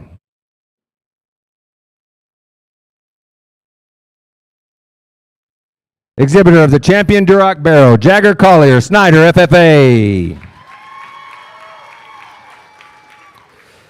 Jagger's the son of Will and Lauren Collier. Hobbies and interests include working with his pigs, competing in FFA, hunting, and working on his family dairy farm. Future plans are next year he will major in animal science at Texas Tech and plans to eventually return to run his family's dairy. Exhibitor of the champion dark crossbred barrow, Cambry Wilson, Midland County 4-H.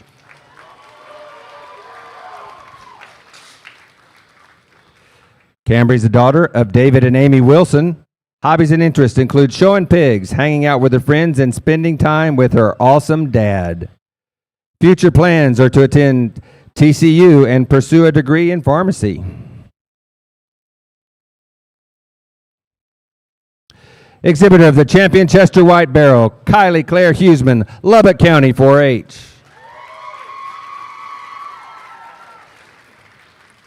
Kylie's the daughter of Lonnie Huseman. Hobbies and interests include swimming, driving her old man crazy. Future plans are to be a criminal psychologist and attend Texas Tech.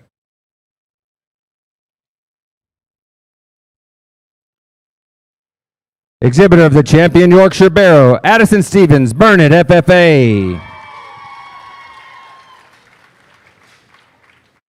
Addison's the daughter of Christy and Tell Stevens. Hobbies and interests include ballet, drill team, and showing pigs. Future plans are to attend Texas A&M and be on the dance team.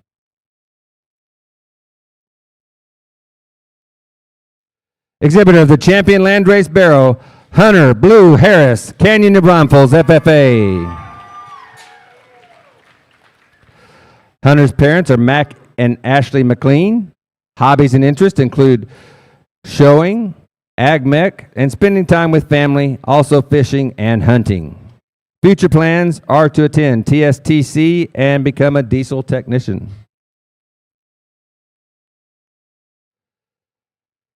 The exhibitor of the champion light crossbred barrow, Camelin Mason, Montgomery County 4-H.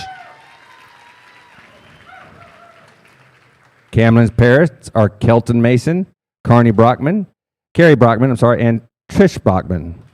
Hobbies and interests include showing pigs and steers, and owning and operating a second gear show business, and hanging out with friends and family. Future plans are to attend Texas A&M University. Whoop.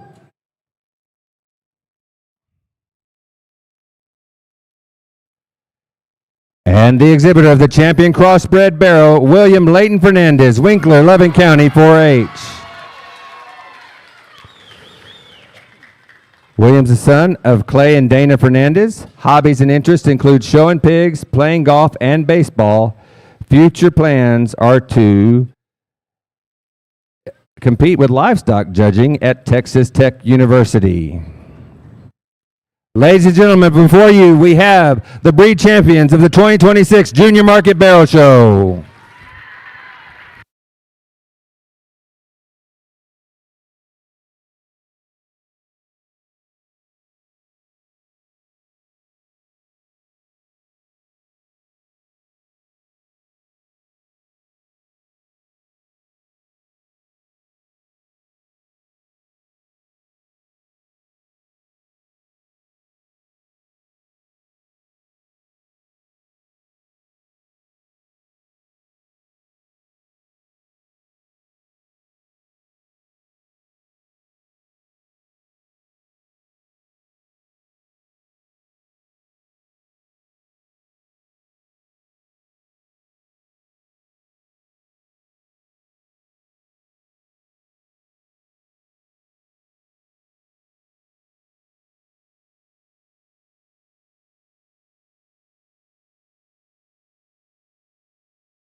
Well, guys, just go ahead and park them if you will, and I'll talk for a little bit. Again, Chad, I've had a great time judging alongside him. Like he said, we don't talk all the time, but it's so refreshing just to get to do it with the stockman and a stockman of his kind that makes his living raising livestock and selling livestock. It's been a blast doing that with him. Let's give him a big round of applause for what he's done with your young people here at San Antonio.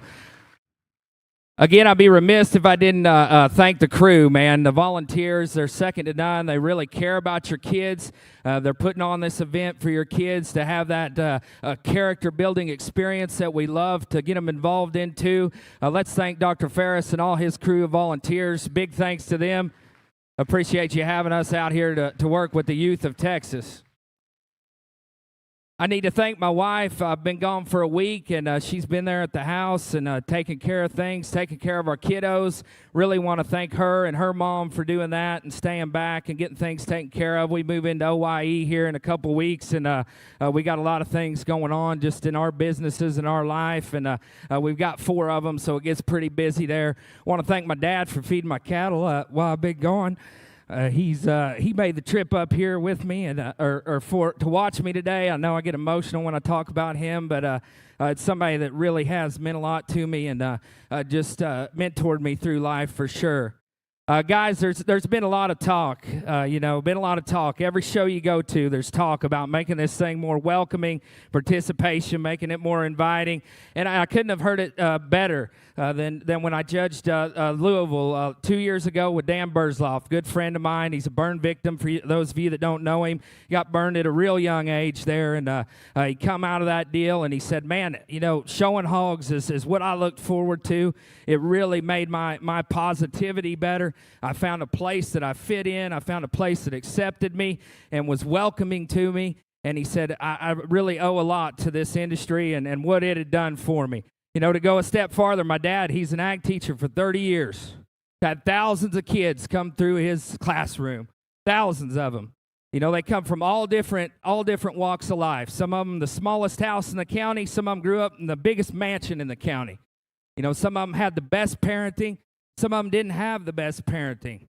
But I guarantee you, if you found them all today and lined them up, those kids that had an experience with showing livestock, they dang sure tell you that it made their character better in a positive way. And it gave them a start. It gave them some direction.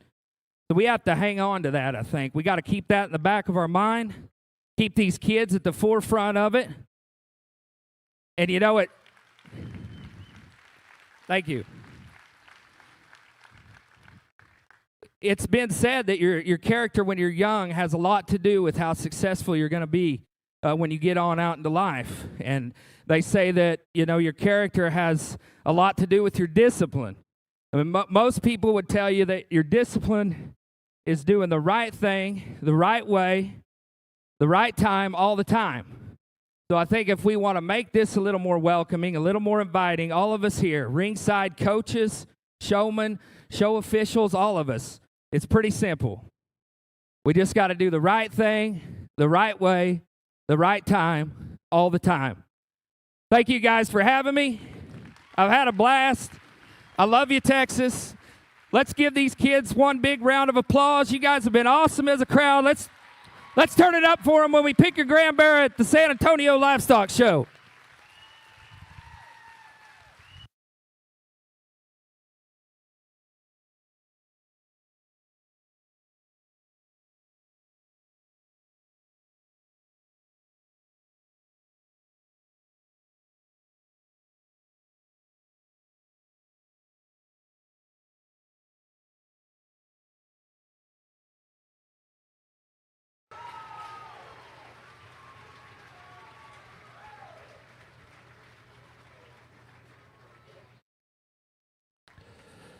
Congratulations to Cambry Wilson, Midland County 4-H exhibitor of our grand champion, Market Barrow.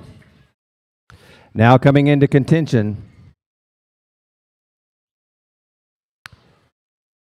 Dallas Martinez, Shelby County 4-H.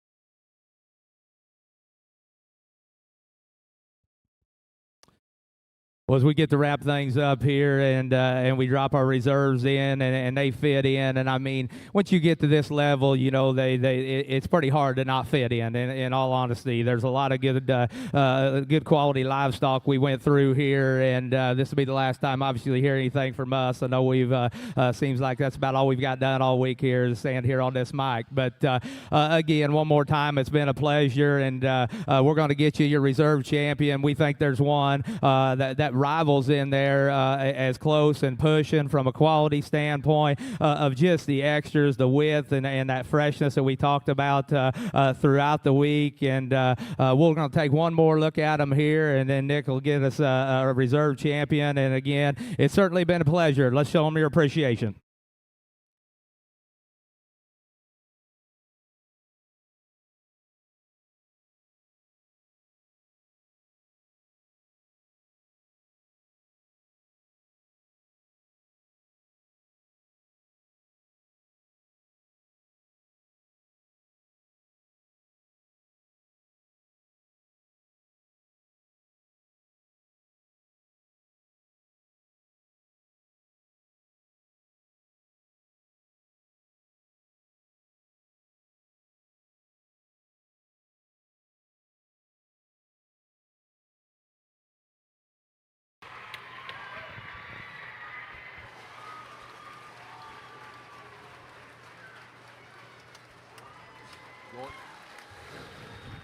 Congratulations to Addison Stevens, Burnett FFA, exhibitor of our reserve grand champion, Market Barrow.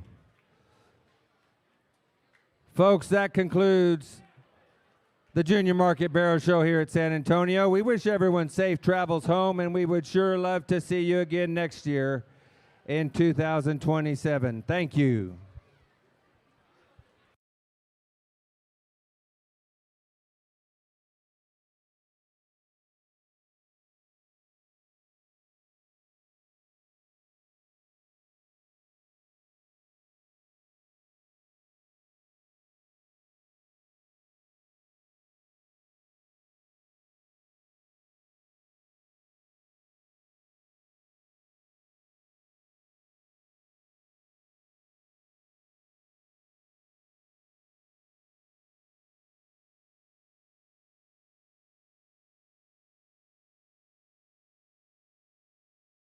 Folks, we know everybody is ready to celebrate. We appreciate that, but we also do need your assistance. We've got to turn this barn over for our Ag Mechanics contest, and these champion barrows are going to be needed to move to the auction barn. We will need to move those champion barrows over to the auction barn so we can begin turnover of this barn. Thank you.